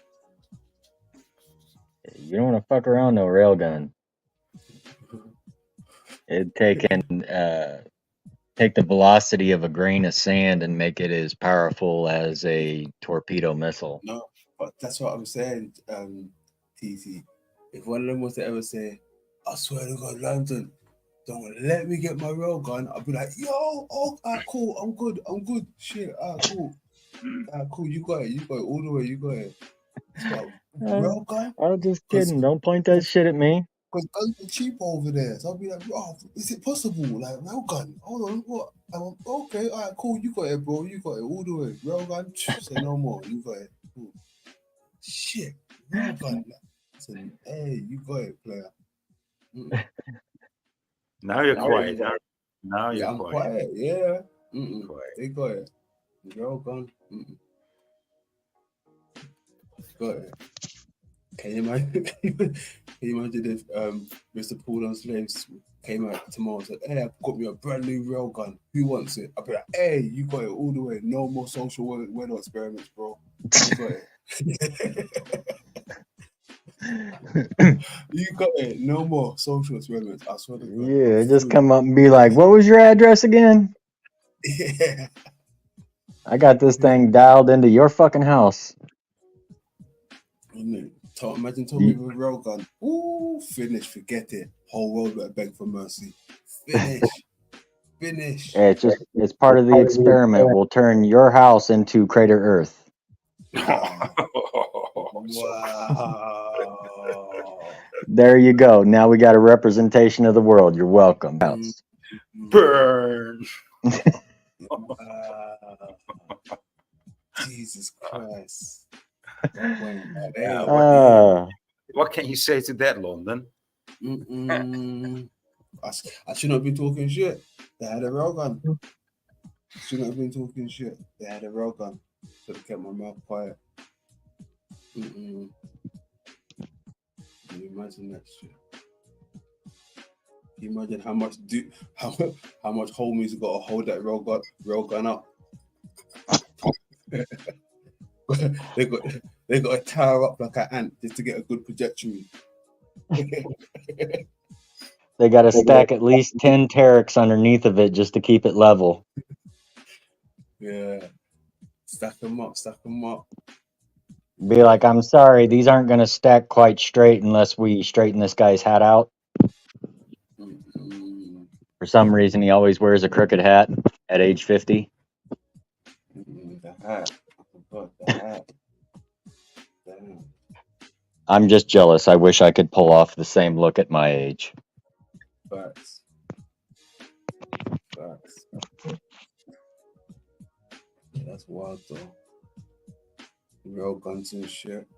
Salute to that.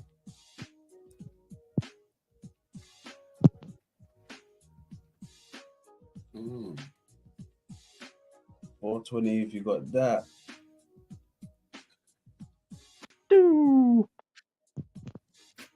What's going on, though? I fancy a little laugh, man. Let's have a little laugh, man. What we doing? It's Sunday. Good vibes and shit. What are we doing out here? Did you hear the latest name of the...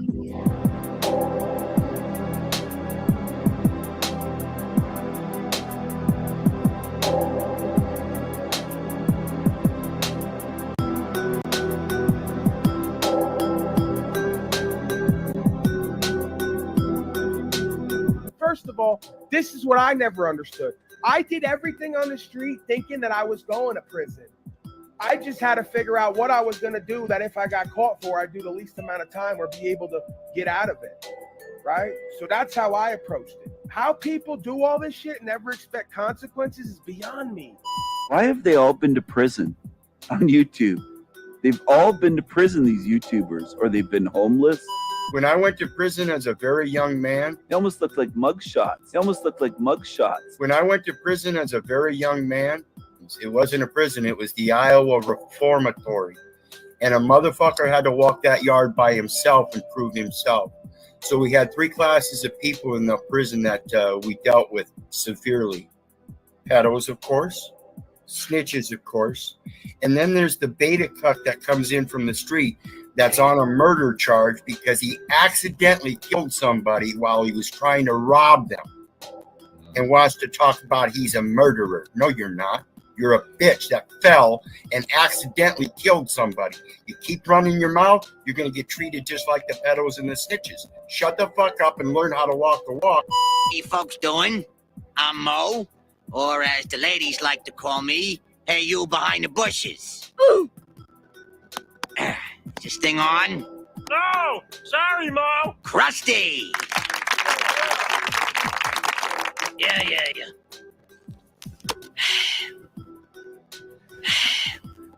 All I keep seeing is dead celebrities hawking products. They got poor Vincent Price floating around on a toilet cake telling me about the horrors of an unfresh bowl. Krusty! Yeah. Yo, listen up. I got some bombs to drop about the shape of the earth. It's not what we thought. Forget what you learned in your science class. The earth is flat, and I'm here to tell you the facts. The earth is a disc, not a ball. All the proof that you've seen, I mean the writing's on the wall. The horizon is flat, and that's a fact. No curvature here, no time to backtrack. Flat earth, it's a different perspective. Open your mind, don't be selective. Question what you've been taught all these years. Join the movement, open your ears, yeah. Yo, listen up. Check it out. I mean, NASA's been lying to us with their green screen and the CGI, photoshopping everything just to keep us in the lie. We never been to space, that's all fake. Ob du glaubst, dass ich fleißig gewesen bin, dass ich gearbeitet habe, dass ich mich in diesen Jahren für dich eingesetzt habe, dass ich anständig meine Zeit verwendet habe im Dienste deines Volkes. Gib du jetzt deine Stimme ab. Wenn ja, dann tritt für mich ein, so wie ich für dich eingetreten bin. This episode of the Social Weirdo Experiment was brought to you by PIMP, Pain in My Penis TV. Let's go.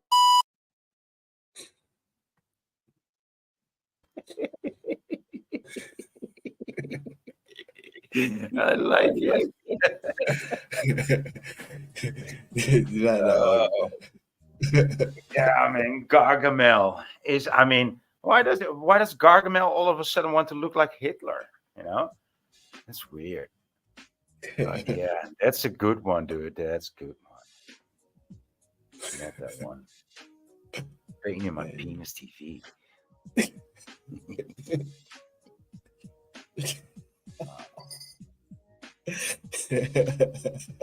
What a collection! What a collection of individuals. That was I like fucking awesome. Yeah, I like the commentary that you do on it. Oh man. Yeah, that's hilarious. Pain in My Penis TV.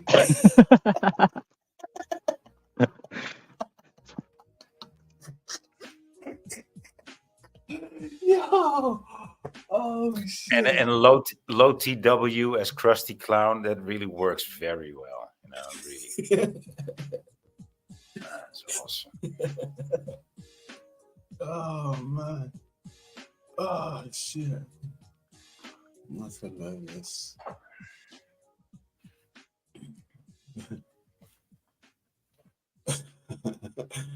Thank you.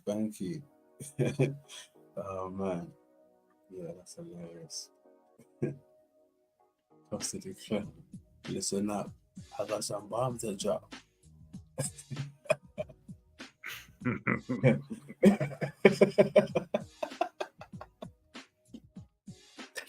you know, the song, you know, in its infantility, it is a good song. You know,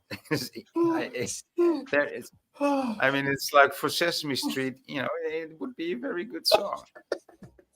Would you think so? But y'all gabba gabba, now we're talking.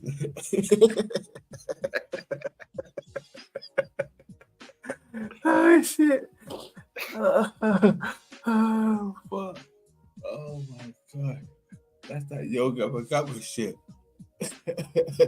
Yo gabba gabba. Can you imagine OTW on your gabba gabba? Oh my god! I've seen so much celebrities or ex celebrities on your gabba gabba. I see, what's that guy's name? Someone who used to do the beatbox and stuff. I don't know what Gabba Gabba is, dude. Okay. It's like a children's program, right? Where lots of different artists go onto it, or ex-artists, or up-and-coming musicians, or whatever. But it's like a kid. It's more or less like a kids program. But it's like I see a lot of retired people on it. But I can imagine seeing retired Krusty on it, if you know what I mean. No. You know what I mean? Krusty, OTW, Krusty. Yeah. Retired, finished. Yeah, it's hilarious. Yo, gabba gabba. It's hilarious. My children like it, but it's quite funny, to be honest. You know what? There's a clip that I actually took from it, and I'm gonna use it for something. It's quite funny actually. I've seen is it Mark? What's his name? Biz. Mark Biz. Is it Mark Biz? Something like that. Oh, I forgot his name anyway. But I've seen a few celebrities on it. Ex-celebrities. One of the Spider-Mans were on it. The younger one. That was quite fun. We lost Tony there. Tony jumped off. Okay, cool. You just let him out. I went. So they loves you a lot of sound bites, right? That show. Gabba Gabba. Yeah, a lot of good sound bites on that one. Definitely.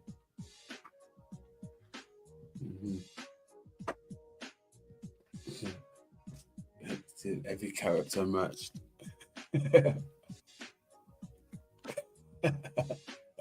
Cheers, CC.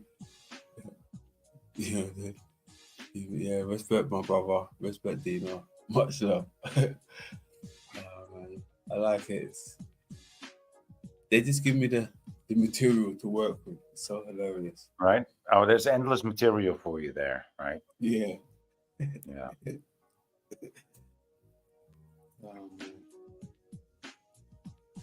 These people. Hey, I do appreciate the machine lies, though. I do appreciate him.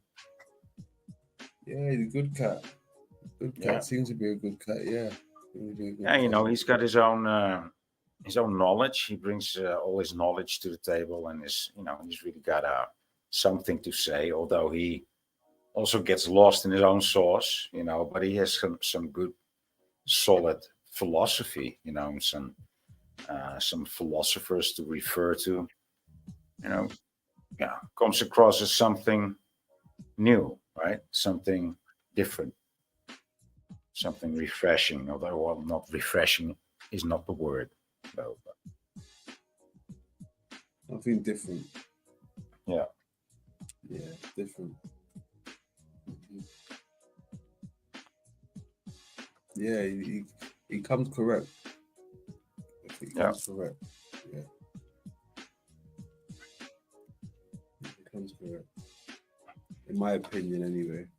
I don't know if anyone thinks different, but I mean, yeah, he comes correct. You don't come, derailing shit. So. Right. Mm-hmm. Yeah, salutes to that. Salutes to that.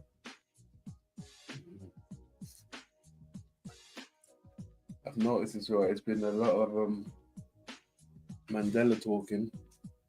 Everyone's on the Mandela subject now. Seems to be a big thing. Yeah. How's that resurfaced again? Yeah, it's resurfaced. I wonder if there's anyone out there that can tie it into the Crater Earth for me. I wonder. That's when I'll be like, all right, now you got my attention. Let's go. Let's go. Let's go. Skull Earth. Yeah, let's go. That would be crazy. That would be crazy. That I want crazy. That's the thing. Because it's a crazy theory, I know. But this is what it's come to. Crazy may not just be crazy, it might just be a higher intelligence. Yeah. Mm-hmm. That's where I'm at with it.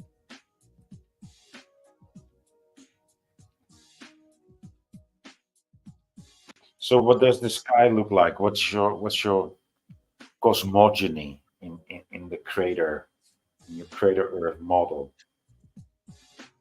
Is there still a firmament, or is it the disk or whatever? How do you view that?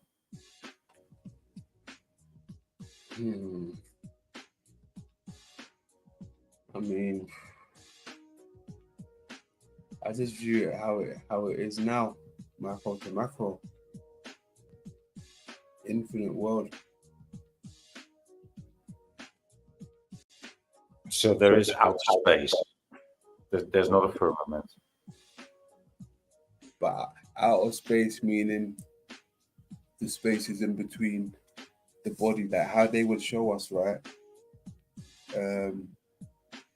Whether it's because they're kind of showing us in diagrams, the way how I put it together. If my theory is right, with the skull Earth from fractal, micro to macro, that to me that would make a lot of sense, in a sense of it just keeps on going, just like how we see it with how we produce children. inside of us, we're producing infinite worlds as well.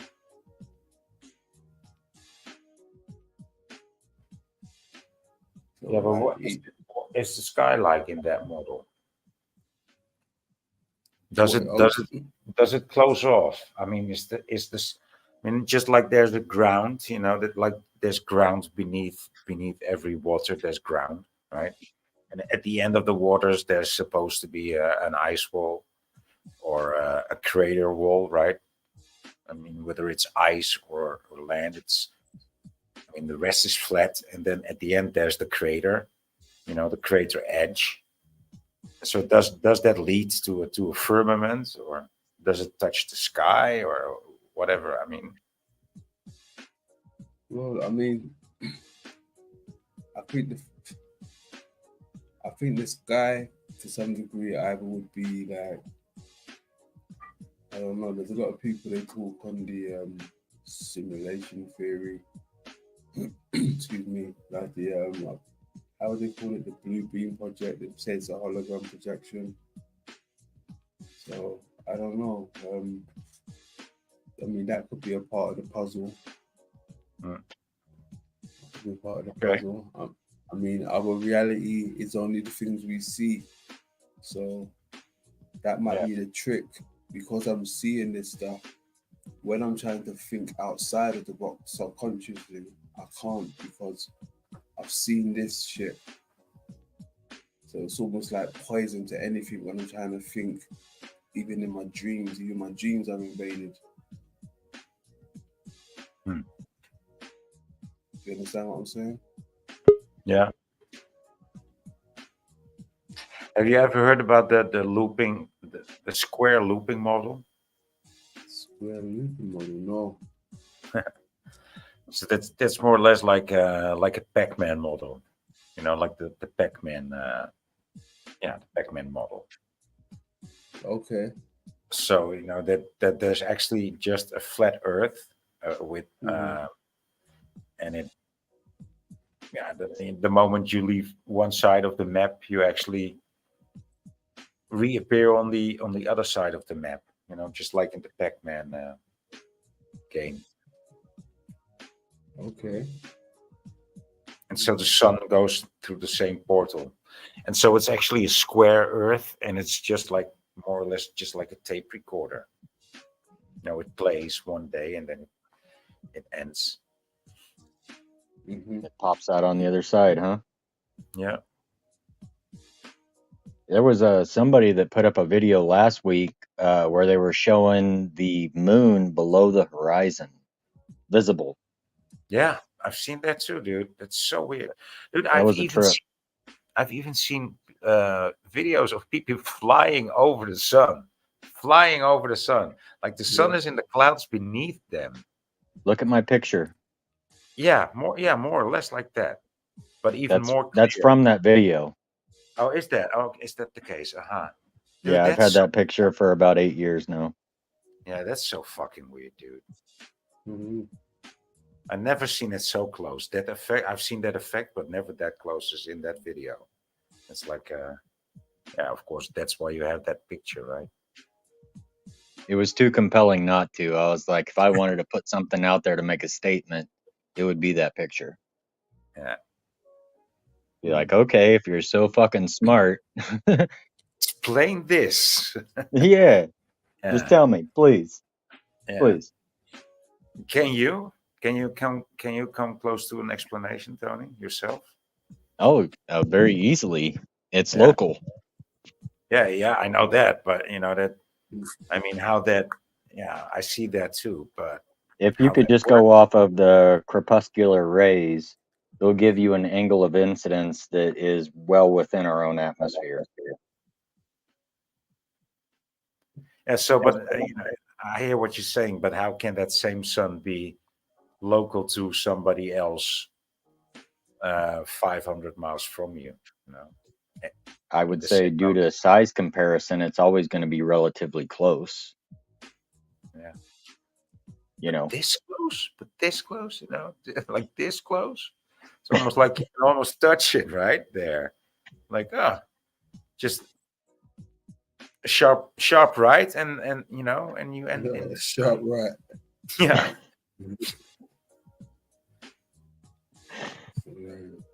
Sharp right.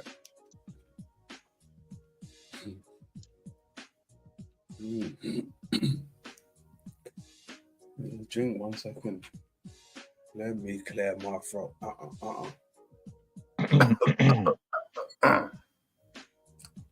Sorry about that. Had to clear my throat. Yeah.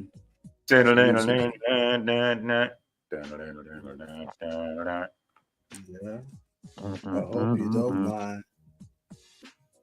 I hope you don't mind. Really bring me back to the old days.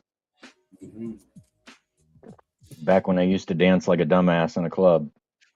Oh, shit. Oh yeah, I'm no Christos. I dance like a complete fucking moron. But I enjoy myself. Yeah, Christos too. He enjoy himself. Hell yeah. I can tell. That boy good. I don't know, man. I think if he'd have started doing the sprinkler in the middle of that, I probably would have just died laughing. Like, dude, you're killing it. Do the sprinkler. Come on. I don't know what the sprinkler is, but is that a move or Oh, fire? it's a move, dude. And if you saw someone doing it, you'd be like, it's so fucking cheesy and hokey. You'd be like, stop. Just stop, dude. Stop. You know, you can imagine that Uber Chad in the club, like, hey, what's going on? You know, and doing that hip move right in front of you, and you're looking around like, is anybody watching this dude? Is he really doing that? It's a signature move, yeah. Oh yeah. Then you got to pull off the chainsaw. You know, you got all the different moves. The electric slide. Yes. There is this one viral video I will say everyone should check out because this dude is hilarious. It's this white guy who's like at this wedding, and all of a sudden he gets up on the stage to dance and he starts doing the crip walk. And everybody just starts going nuts because this dude is cutting it up with his shoes, man. He just looks so white and nerdy. It was a classic.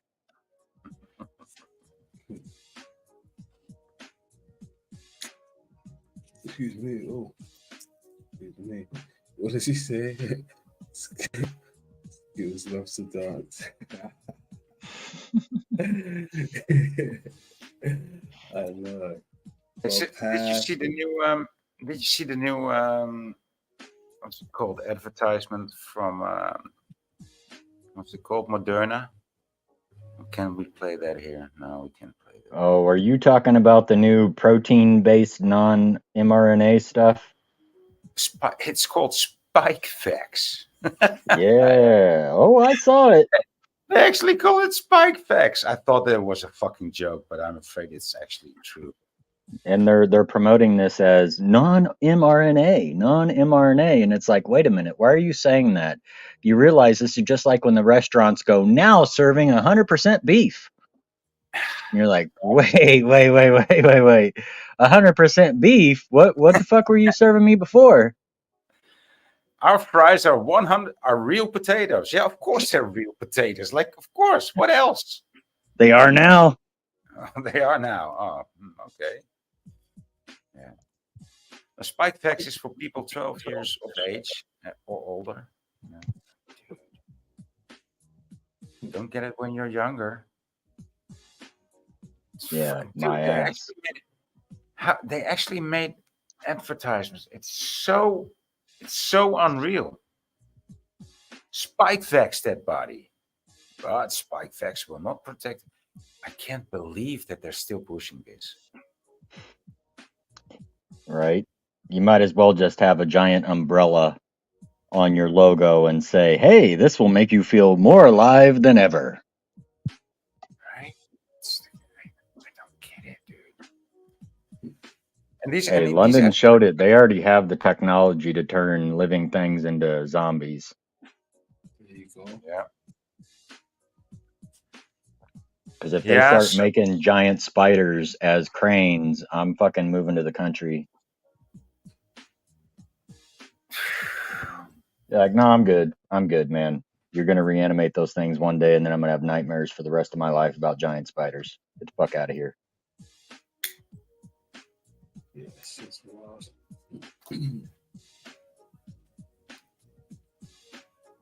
nightmares. Life is a nightmare, dude.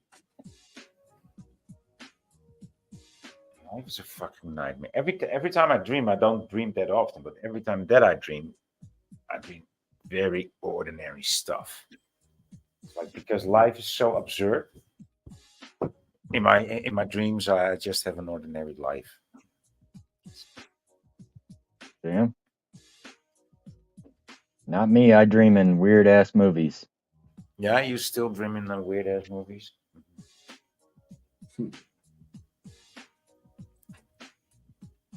Except it feels like whenever you're in those dreams, you're not the one writing the script.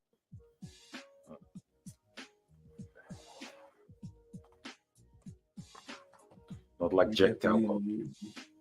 In someone's movie, I tell you that. You know, it's wild, right? This is how I know that the source is feeding me, because even when I was watching the Bro Sanchez thing earlier, he threw up a picture, and for some reason it caught my attention, even though I've had it before and I never looked at it properly until he put it up, and I was like, wow, that's a spark. He don't even know. He's just calling it the dome, it's flat earth. But when I'm looking at these things now, looking at them with new eyes, new inventive eyes, and it just reveals itself to me again. And that Oh, I agree. It just keeps getting represented, you know? Everybody keeps pulling out those same maps and those same representations with so many different aspects. You know, it makes it almost like everybody's basically signaling they believe it to be the more accurate map. Mm-hmm. I mean, you Even tell with me. Martin as well the other day, he threw up a picture and it had the bird, and it was like, I think it was meant to be the continent of America, but it was labeled Mars.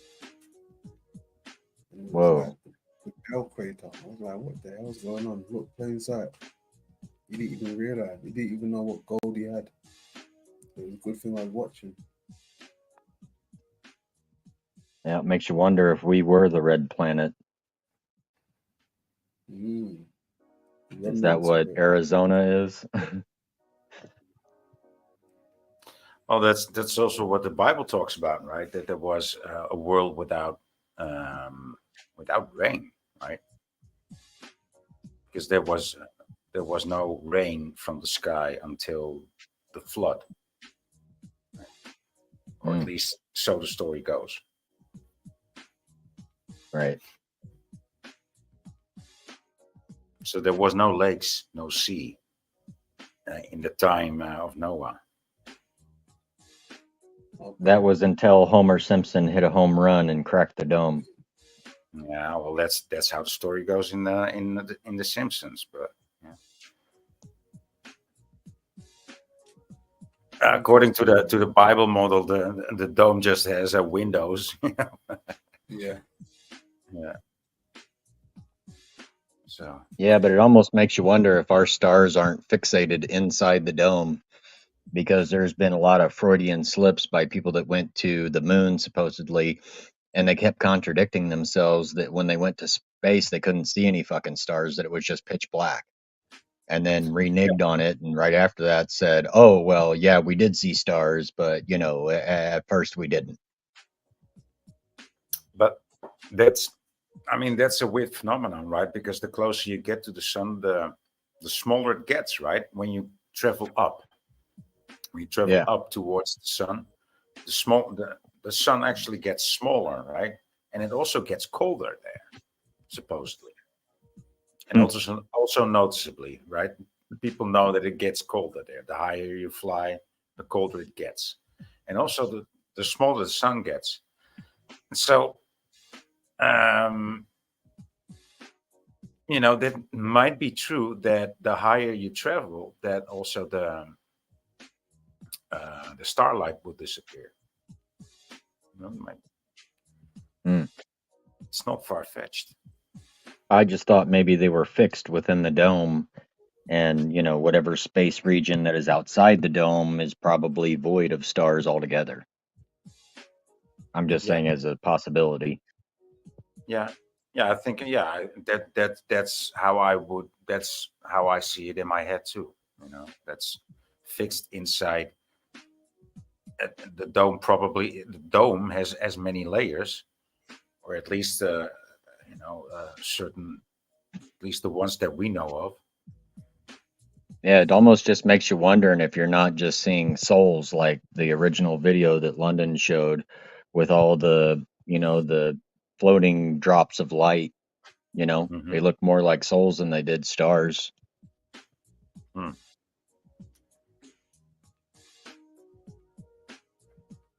I mean, I feel like the stars are definitely on a foundation, whether it's meaning it's on top of our roof. Just imagine we've got a see-through roof, right? And there's dead carcass on our roof, and that makes up the constellations, right? Just a decomposing body on top of the roof, right? Either that or it's on the floor. We're looking at the reflection. Yeah, I think that's possible. That it's the reflection that we're seeing above us. Because even I wanted to get into it. Sorry, excuse me. I wanted to get into it a bit earlier, but time's running out. I'm probably going to touch on it another time. But the sigils that what's his name? The occult reject went over the other day. One of them spoke so much volumes to me, and I clipped it, and I wanted to present something with it. But where we've been going for like 5, nearly 6 hours, I'm not going to just do it now. I'll present it more earlier into the show. But that gives me more foundation, more reason for me to think the stars are definitely on the floor with us. The stuff that I came across. I think you're onto something there, because if we look at sigils, they are symbols, and they've done the same thing with the constellations. They've taken an organization of dots and turned them into symbols, of meaning and representation in our realm. So I think there's a lot there that can be explored, really.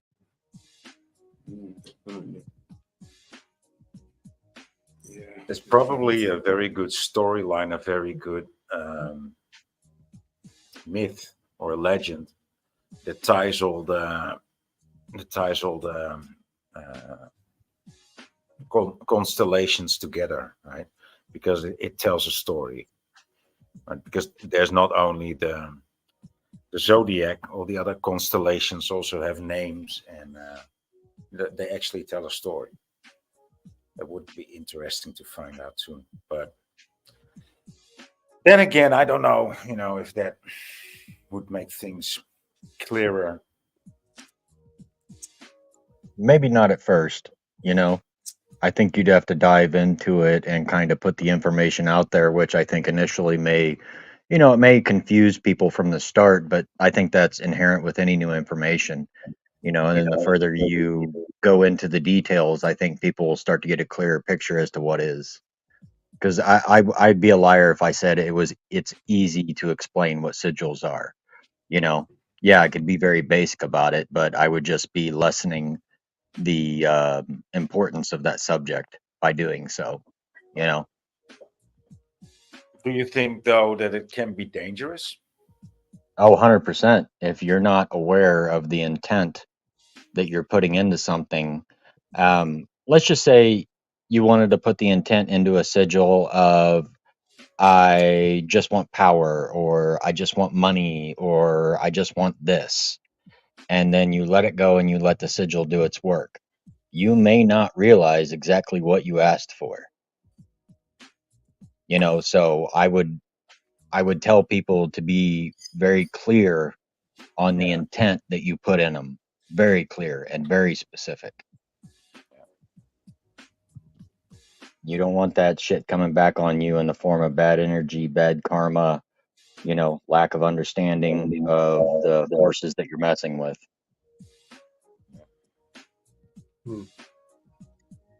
Yeah, well, I heard, who was it? What's his name? Ken Wheeler. Ken Wheeler talk about, like, there's some evil books that you shouldn't read, you shouldn't look into, right? And I think the same goes for sigils. And when he said that, I immediately felt like guilty. Like, yeah, I did that. I decoded Voynich manuscript. That's an evil book. I never recommended anybody to do so or to try so. But my experience was like, no, this is evil. It's evil. It was not exactly from the get-go. It was also fun, but in the end, it just got very evil. Just evil. So, I mean, do you think that came about because you didn't understand the intent that the other person had put into that? No, it was just because there was a certain point when I found out, like, I don't like the way this is going, right? And I tried steering it to no avail. And then I just came to the conclusion, well, I just put one and one together, and it was two. It was just evil things, and only evil things about people. I was just done listening to evil things about other people. I was like, I don't want to hear all that. I'm not. This is not what I thought I would find. Decoding an old manuscript. I didn't expect to find the things that I found out. And I could see how that'd be intimidating. Right. And so that, and I didn't want that. I was like, yeah, I don't want to continue with this, whether it's true or not.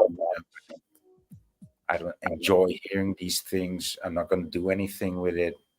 So I just thanked for the experience and left it for what it was. I think honestly, you should only practice in sigils that you create yourself. Yeah. Yeah. I think I heard because you don't know what their intent is. What's up? Yeah. I think I heard someone else say that before. There could be some truth to that. Yeah. Well. Yeah, but sometimes it would be wise to know, like, what you're dealing with, right? If I could expand on that a little bit, I think there's a good representation here that shows us how sigils actually work in reality. Okay. Because the sun itself is considered a logos, which would be in the whole realm of things like a sub-god, okay? Reading it from like a god of a god, okay? And that's why there's sun worship. Everybody worships the sun and all this other shit because it is a logos. That's where we get the term logo. Remember we were talking about businesses and how important their logo is because the logo itself is a sub-god.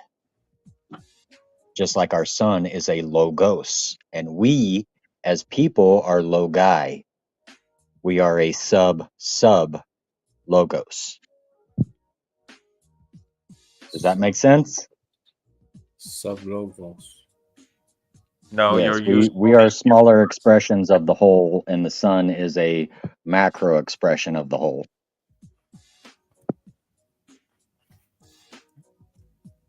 You guys have never heard that about the sun being called the logos? I've heard of that, yeah. Yeah, the logos, that's where we get logo, that's where we get symbolism. So just our own symbolism of what the sun is to us shows us the power of what a sigil does to our reality. How many sun worshipers in half of our society is based on worshiping the sun off of one logo. One logo. Yeah.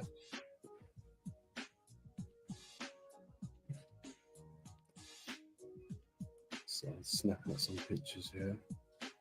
And the circle also being the favorite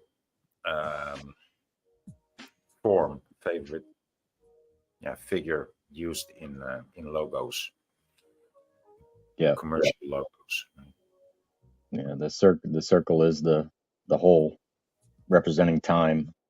Yeah. Time moves around, not straight forward. Mm-hmm. So I think even bro said that today actually. Yeah, I agree with that. Yeah, he touched on the cycles. Everything is kind of bent that way on cycles of time. You know, not in a linear path, but in circles. But what I think people don't realize about the concept they're trying to get across is that circle is constantly flowing in and out of the current now. You know, it's kind of a hard concept to grasp, really. But, you know, with now being the only time that is existent, the past and the present are manipulations of the opposite. So the past being a manipulation of the future into the past, and the past being a manipulation of the future into the past. You know, like they're contradictions of themselves.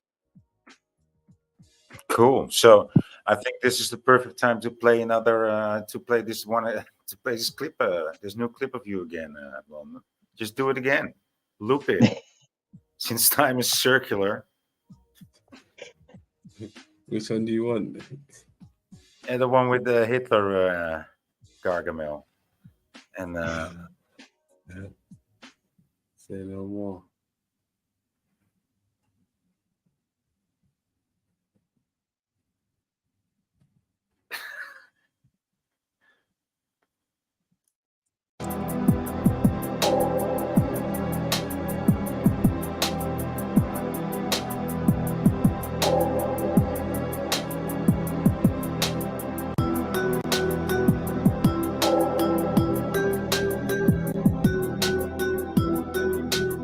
First of all, this is what I never understood. I did everything on the street thinking that I was going to prison. I just had to figure out what I was going to do that if I got caught for, I'd do the least amount of time or be able to get out of it, right? So that's how I approached it. How people do all this shit and never expect consequences is beyond me. Why have they all been to prison on YouTube? They've all been to prison, these YouTubers, or they've been homeless. When I went to prison as a very young man, They almost look like mugshots. They almost look like mugshots. when I went to prison as a very young man, it wasn't a prison, it was the Iowa Reformatory. And a motherfucker had to walk that yard by himself and prove himself. So we had three classes of people in the prison that we dealt with severely. Pedos, of course. Snitches, of course. And then there's the beta cuck that comes in from the street that's on a murder charge because he accidentally killed somebody while he was trying to rob them and wants to talk about he's a murderer. No, you're not. You're a bitch that fell and accidentally killed somebody. Keep running your mouth, you're going to get treated just like the pedos in the city. Is that his story? Is that his story? Hey, folks doing? I'm Mo, or as the ladies like to call me, hey, you behind the bushes. Is this thing on? No! Sorry, Mo! Rusty! Yeah. That's great. All I keep seeing is dead celebrities hawking products.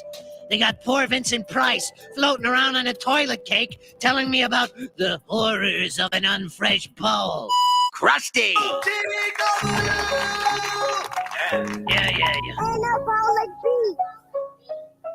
Yo, listen up. I got some bombs to drop about the shape of the earth. It's not what we thought. Forget what you learned in your science class. The earth is flat, and I'm here to tell you the facts. The earth is a disc, not a ball. All the proof that you've seen, I mean the writing's on the wall. The horizon is flat, and that's a fact. No curvature here, no time to backtrack. Flat earth, it's a different perspective. Open your mind, don't be selective. Question what you've been taught all these years. Join the movement, open your ears, yeah. Yo, listen up. Check it out. I mean, NASA's been lying to us with their green screen and the CGI, photoshopping everything just to keep us in the lie. We never been to space, that's all fake. Ob du glaubst, dass ich fleißig gewesen bin, dass ich gearbeitet habe, dass ich mich in diesen Jahren für dich eingesetzt habe, dass ich anständig meine Zeit verwendet habe im Dienste meines Volkes. Gib du jetzt deine Stimme ab. Wenn ja, dann tritt für mich ein, so wie ich für dich eingetreten bin. This episode of the Social Weirdo Experiment was brought to you by PIMP, Pain in My Penis TV. Let's go.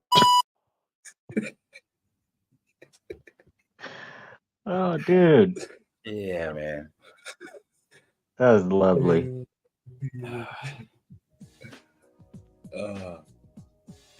That's funny as fuck. You know what? I think that's a good note to wrap it up on. Wrap it up on Captain Hitler Mustache. Yeah.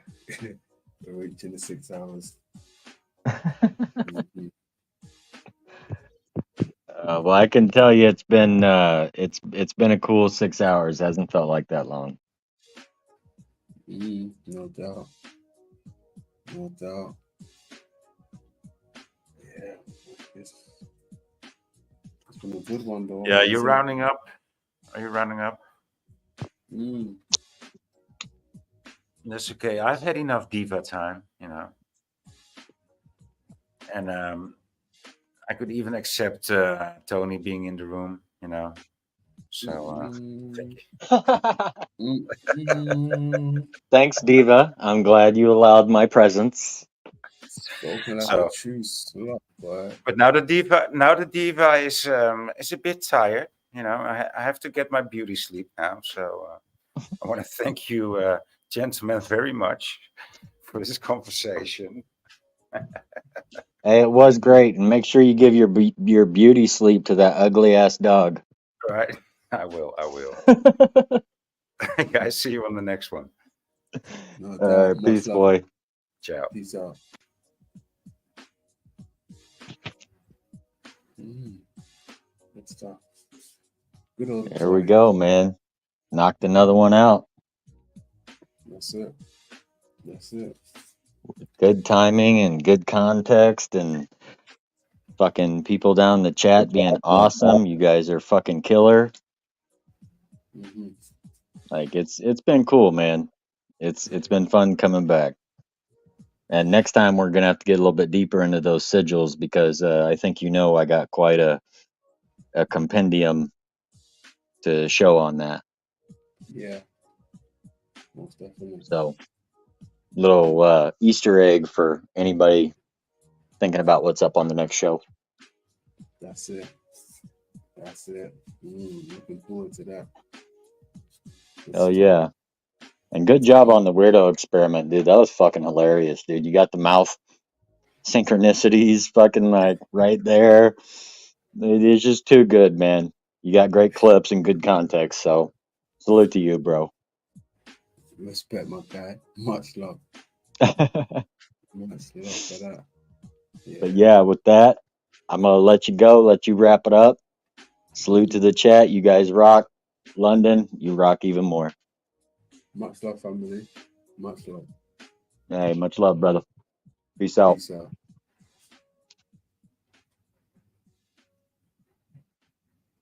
Day one in the building. TT just left the building. It's all good. It's all good. All right. Like we said, it's another one. 420 if you got that.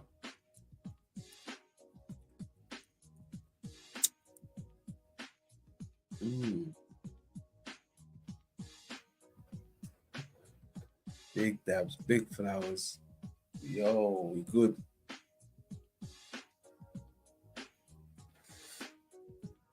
We good. He's down there. Where's my stayers?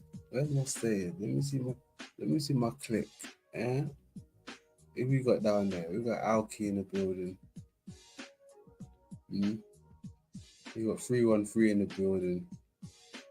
Got my man TT in the building. Got Small Town Girl in the building.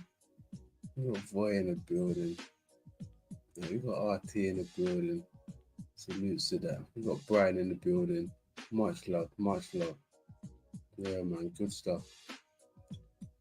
AI in the building. Much love. Laylo Productions. You already know. Good stuff. CC in the building. Much love. Yeah, man. That's how we do, man. That's how we do. Good vibes. Good vibe. Good vibe.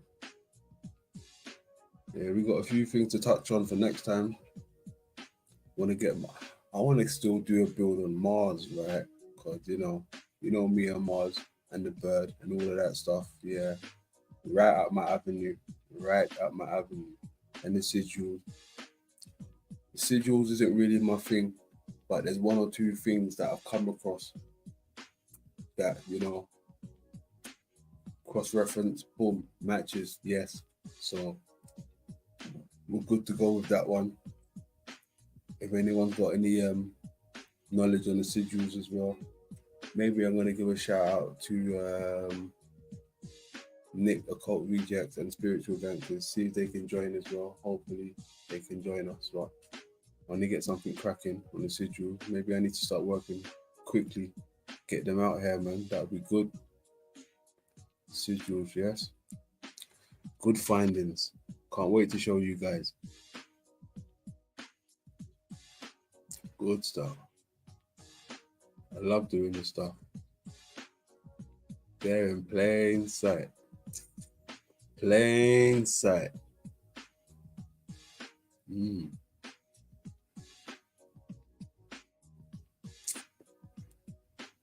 Oh yeah, there's another thing I want to touch on, but I'll leave that for next time. Yeah, we'll leave that one for next time. Got some good stuff to show you guys. Whether it's the real deal or whether it's CGI, you know I'm talking about that good stuff. Just be prepared for when I show you. Be prepared. Okay, what's he saying? Got some goodies on Mars too. Always burning the man when it's done. Compiling secrets. Yeah, get at me. Hey. I need an instant thing for you, bro. Either you jump up here now and quickly leave either an email or like a WhatsApp number or something. So we got that number lock and keep, or an email or something ASAP. Or we leave it for next time, but we need to do it ASAP. So we can speak backstage and we can, bring each other up to speed. Or even Telegram. Yeah, bring them over Telegram, T. Bring them over Telegram. Throw that Telegram down there. I'll come over. Jump in the Telegram. Yeah, good thinking, T. For anyone who's got work and they want to share it, jump in the Telegram group. Right? If you got good work, like Alcohol saying, look, he's compiling. Okay, yeah. Mars bars. There's a reason why they're giving us these things there. Mars bars. Hey. No doubt.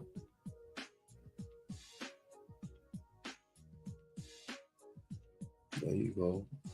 Alki, hit that. Join that.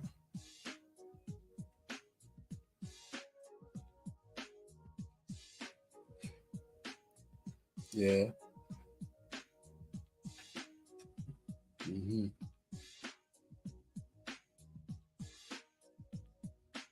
Let me see his live real quick.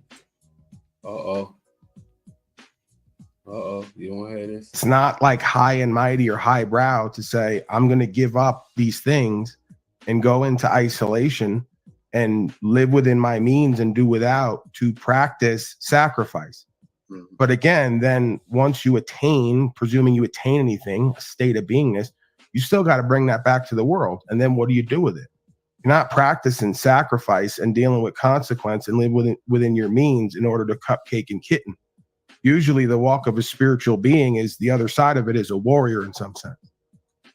So you're practicing the fasting and living within your means because you know the walk of a warrior is usually a jail cell or death. And you have to face death or imprisonment in order to be free. It's very paradoxical. That is what I've learned. It's a Christ-like walk in a sense, right? I know that you're a sort of a fan of that story and how it overlays our beingness, and that's what I found for myself and others. May as well. I mean, and that is the path I'm trying to pursue. But the idea, Talcott at the ashram, that's fucking dynamite content. You know, Talcott with Baba Wanyama at the ashram with Nityananda in the orange outfit. You know, doing a month, 28 days of fasting, prayer, whatever I mean, listen, you can't deny it. If you can get it done and if there's one locally or you could get to the Middle East or whatever. I mean, hello, I'm like guy number one for, you want to talk pay-per-view? I might have to like cough something up for that. You know, to see Talcott at the ashram, 28 days, it's going to be hell of a time. And you're going to get something out of it, right? I expect I would. And honestly, I mean, you reminded me there is a place I could go for that, not very far from here. You said you were. My question would be: is that gassed him up? That was so simple, boy. He got in his head with a few little oohs and ahs. It's like, hey, you reminded me, Daddy. What it would be in theory, what would happen is by going within, it would remove the blockages that I've got that have been preventing change from being experienced. Now, I've been trying the taking actions, right? Because I know there's power in that too, that you can hope and dream all you want, but if you're just going to sit around and not do anything, what's the likelihood? So I've been taking actions, but now I'm back to this. I'm wondering if this is what I got to do. So I would, and I don't know if this applies. If it doesn't, I guess just leave it where it is. But I would think that if you're trying to retreat to resolve whatever blockage you've got, right, you're focusing on the blockage, and that would manifest more of it. Yeah, but that's the thing is you don't go to those places to focus on the blockage. You go to those places to create new habits and life and lifestyle in which the blockage kind of ceases to exist, right? This is the idea of a resort or a retreat. And, you know, they invited me to one and then canceled it, but I was going to do a whole fucking bit about what are we resorting to? What are we retreating from? Right? And there will be your answer in the day-to-day life. But we go to these places to remove all the distractions and stimuli in order to take account. And then while we're there, work on certain lifestyle practices and skills so we could take that back to our day-to-day life and have a different quality of life, right? A different perspective.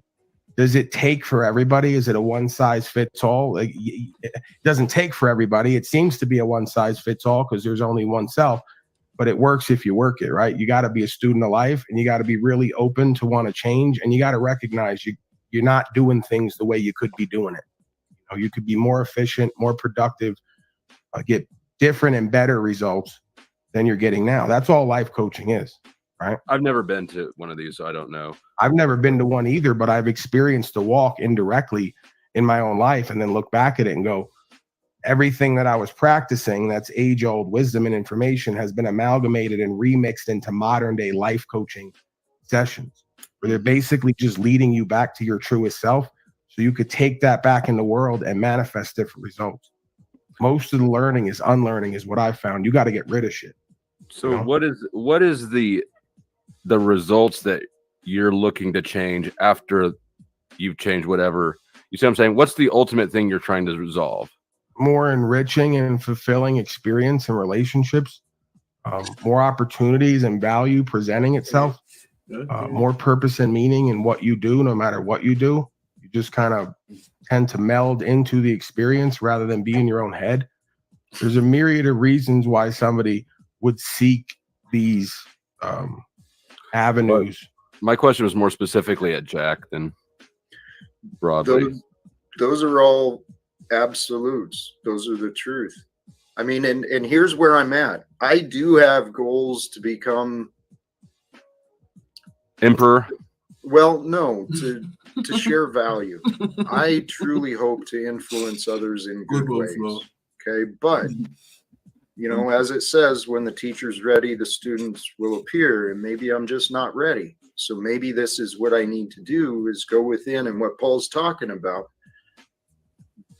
allowing myself to detach, because detach from the old habits of consumption and interference, because what does happen is, as we detach, as we disengage, those things just start to fade away. They still exist in the world, they're just not part of us anymore. But to be clear, right? One doesn't go to the ashram and sit in a lotus position all day. They grow grapes. They sweep the floor. You know, they reshingle the fucking monastery. So flow state has a point in the sense of, if we recognize a pattern ourselves of procrastination and lack of motivation, ambition, and energy to achieve in the world, even if we're not of it, it's not going to work, because even the life of an enlightened man, you still have to carry water. You still have to hunt or gather or farm.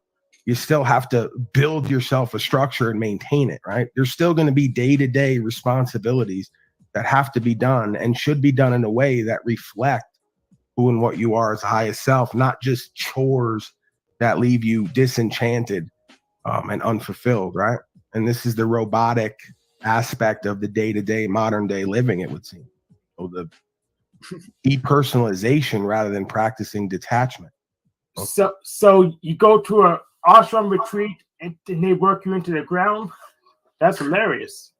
Well, the thing is that these are the paradoxes of what you come to learn about self. You know, let's say you become a broadcaster, start getting value, and don't need to physically work. You find out that within that need to work comes a discipline and a value. Keeps your body better shape, keeps you active and moving and lubricated, right? It keeps you kind of purpose driven in a sense. You know, if you start to sit around and lay around, you get stagnant. So this is what the enlightened being learns, is it's not this or that, it's this and that. And they got to work together, right? It's not mind or heart, it's mind and heart, mindful or mindless, heartful or in a sense heartless. Because sometimes you got to know what to put your most precious resource on, your time, energy, attention, and your care. You can't spread yourself too thin. But there's also the hands, right? Mind, heart, and hands. You have to, that's the Trinity. You got to think, feel, and behave in the same direction. Well, yeah, it's thoughts, emotions, actions. Makes sense. Hey, that was called mind, body, spirit.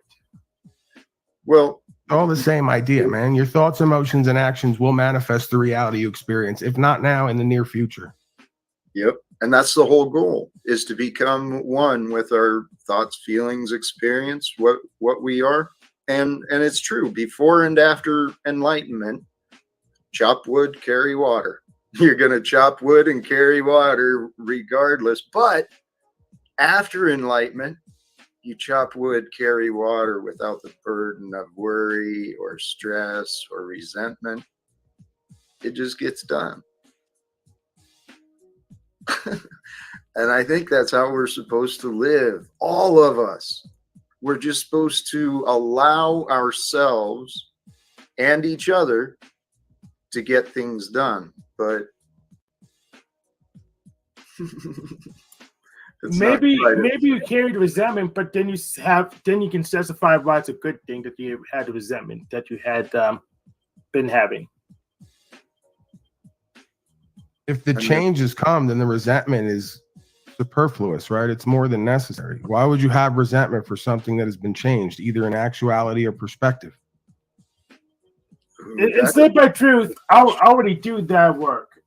I mean, last week, it's a busy season. I did 58 hours punch through. That doesn't factor all my prep time at the use. So I already do that instead by truth. Hopefully this busy season ends quickly. It's annoying. Yeah, but again, your resentment is usually found in the future or the past, right? Yep. One way or the other. Most of these less than desirable experiences are found when the mind is in the future and the past. And if we get annoyed, I mean, we can get annoyed by anything. So, Hank, choose your annoyings and choose what things bring you joy. Sometimes the annoying things can become our challenge, our adventure. And then with adventures, we can have a little more fun with them. Yeah, that's the whole plan. I'm trying to pick the annoyances that bother me the least. That's a good start, man. I encourage you, keep going with that. Keep going with that idea and find the options that you love to do the most, especially if it's in line with your purpose and your plan. Paul, I think I tuned into your stuff earlier just for a minute, and you were offering some feedback on that, weren't you?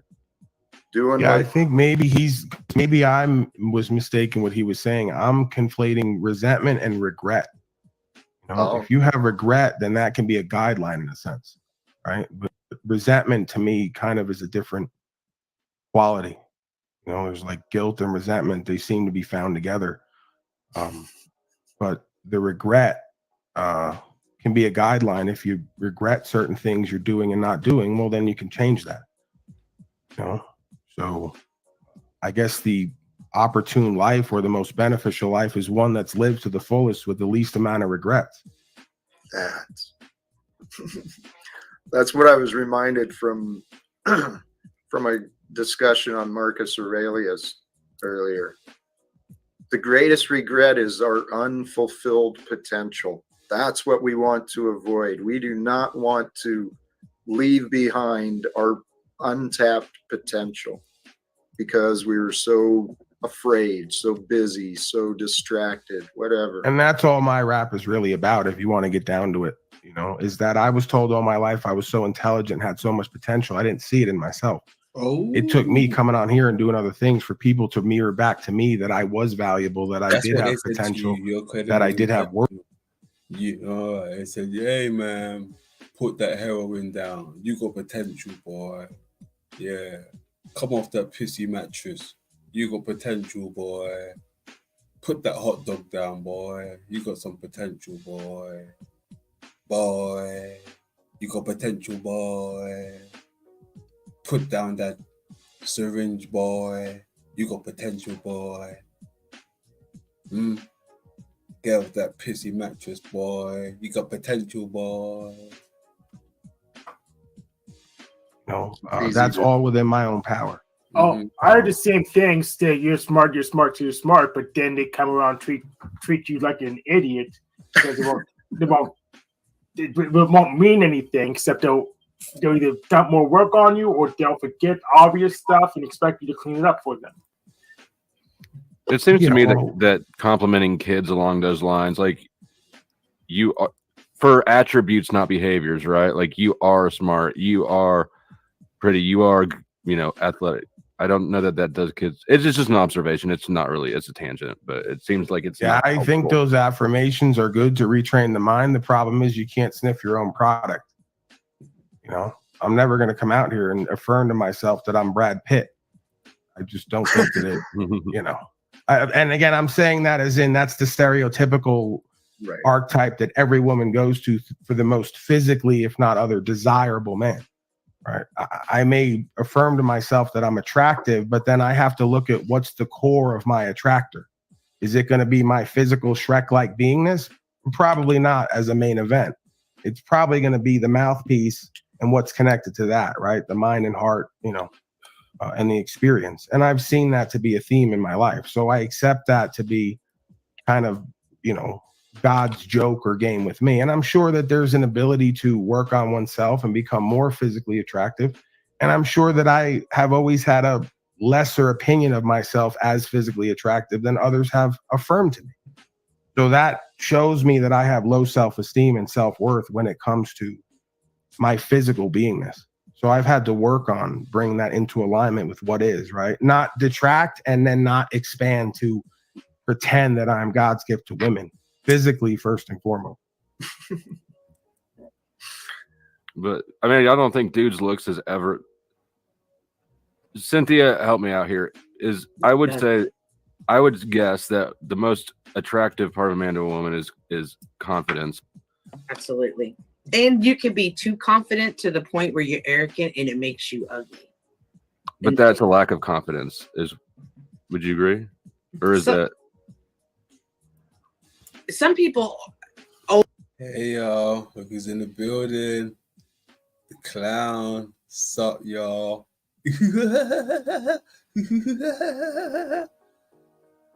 Hey kids. ODW. Change the past, but we can change the way we look at them and start to view them as a lesson and not something we should regret and be thankful for them. And that's what I've learned along the way. So I wouldn't say I have regrets, but I would say I have lessons that I learned. And so that's enough. That's enough. Jesus, lighten up. Lighten up. It's all good. It's all fun.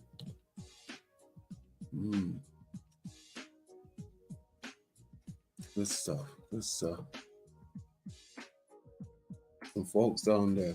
What's going on? You are watching PIMP, Pain in My Penis TV. Let's go. Yeah. Wow. Oh, man.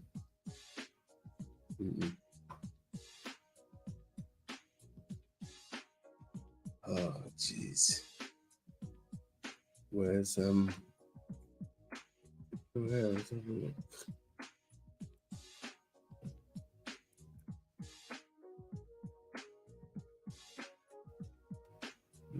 There we are.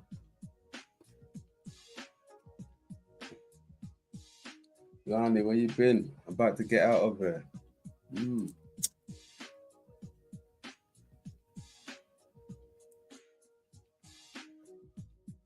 About to get out of here, my man. How you doing, by the way? How you doing?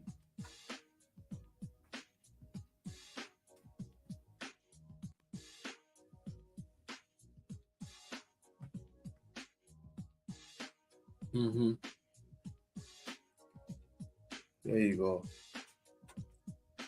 Man, TT.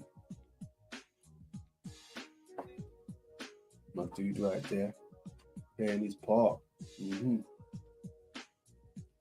Salutes to that. No doubt. Hey, salutes to my stayers, man. Salutes to my stayers. Salutes to my stairs. Much love. Thank you for coming out again. Till next time, lay low. Look after yourself. London.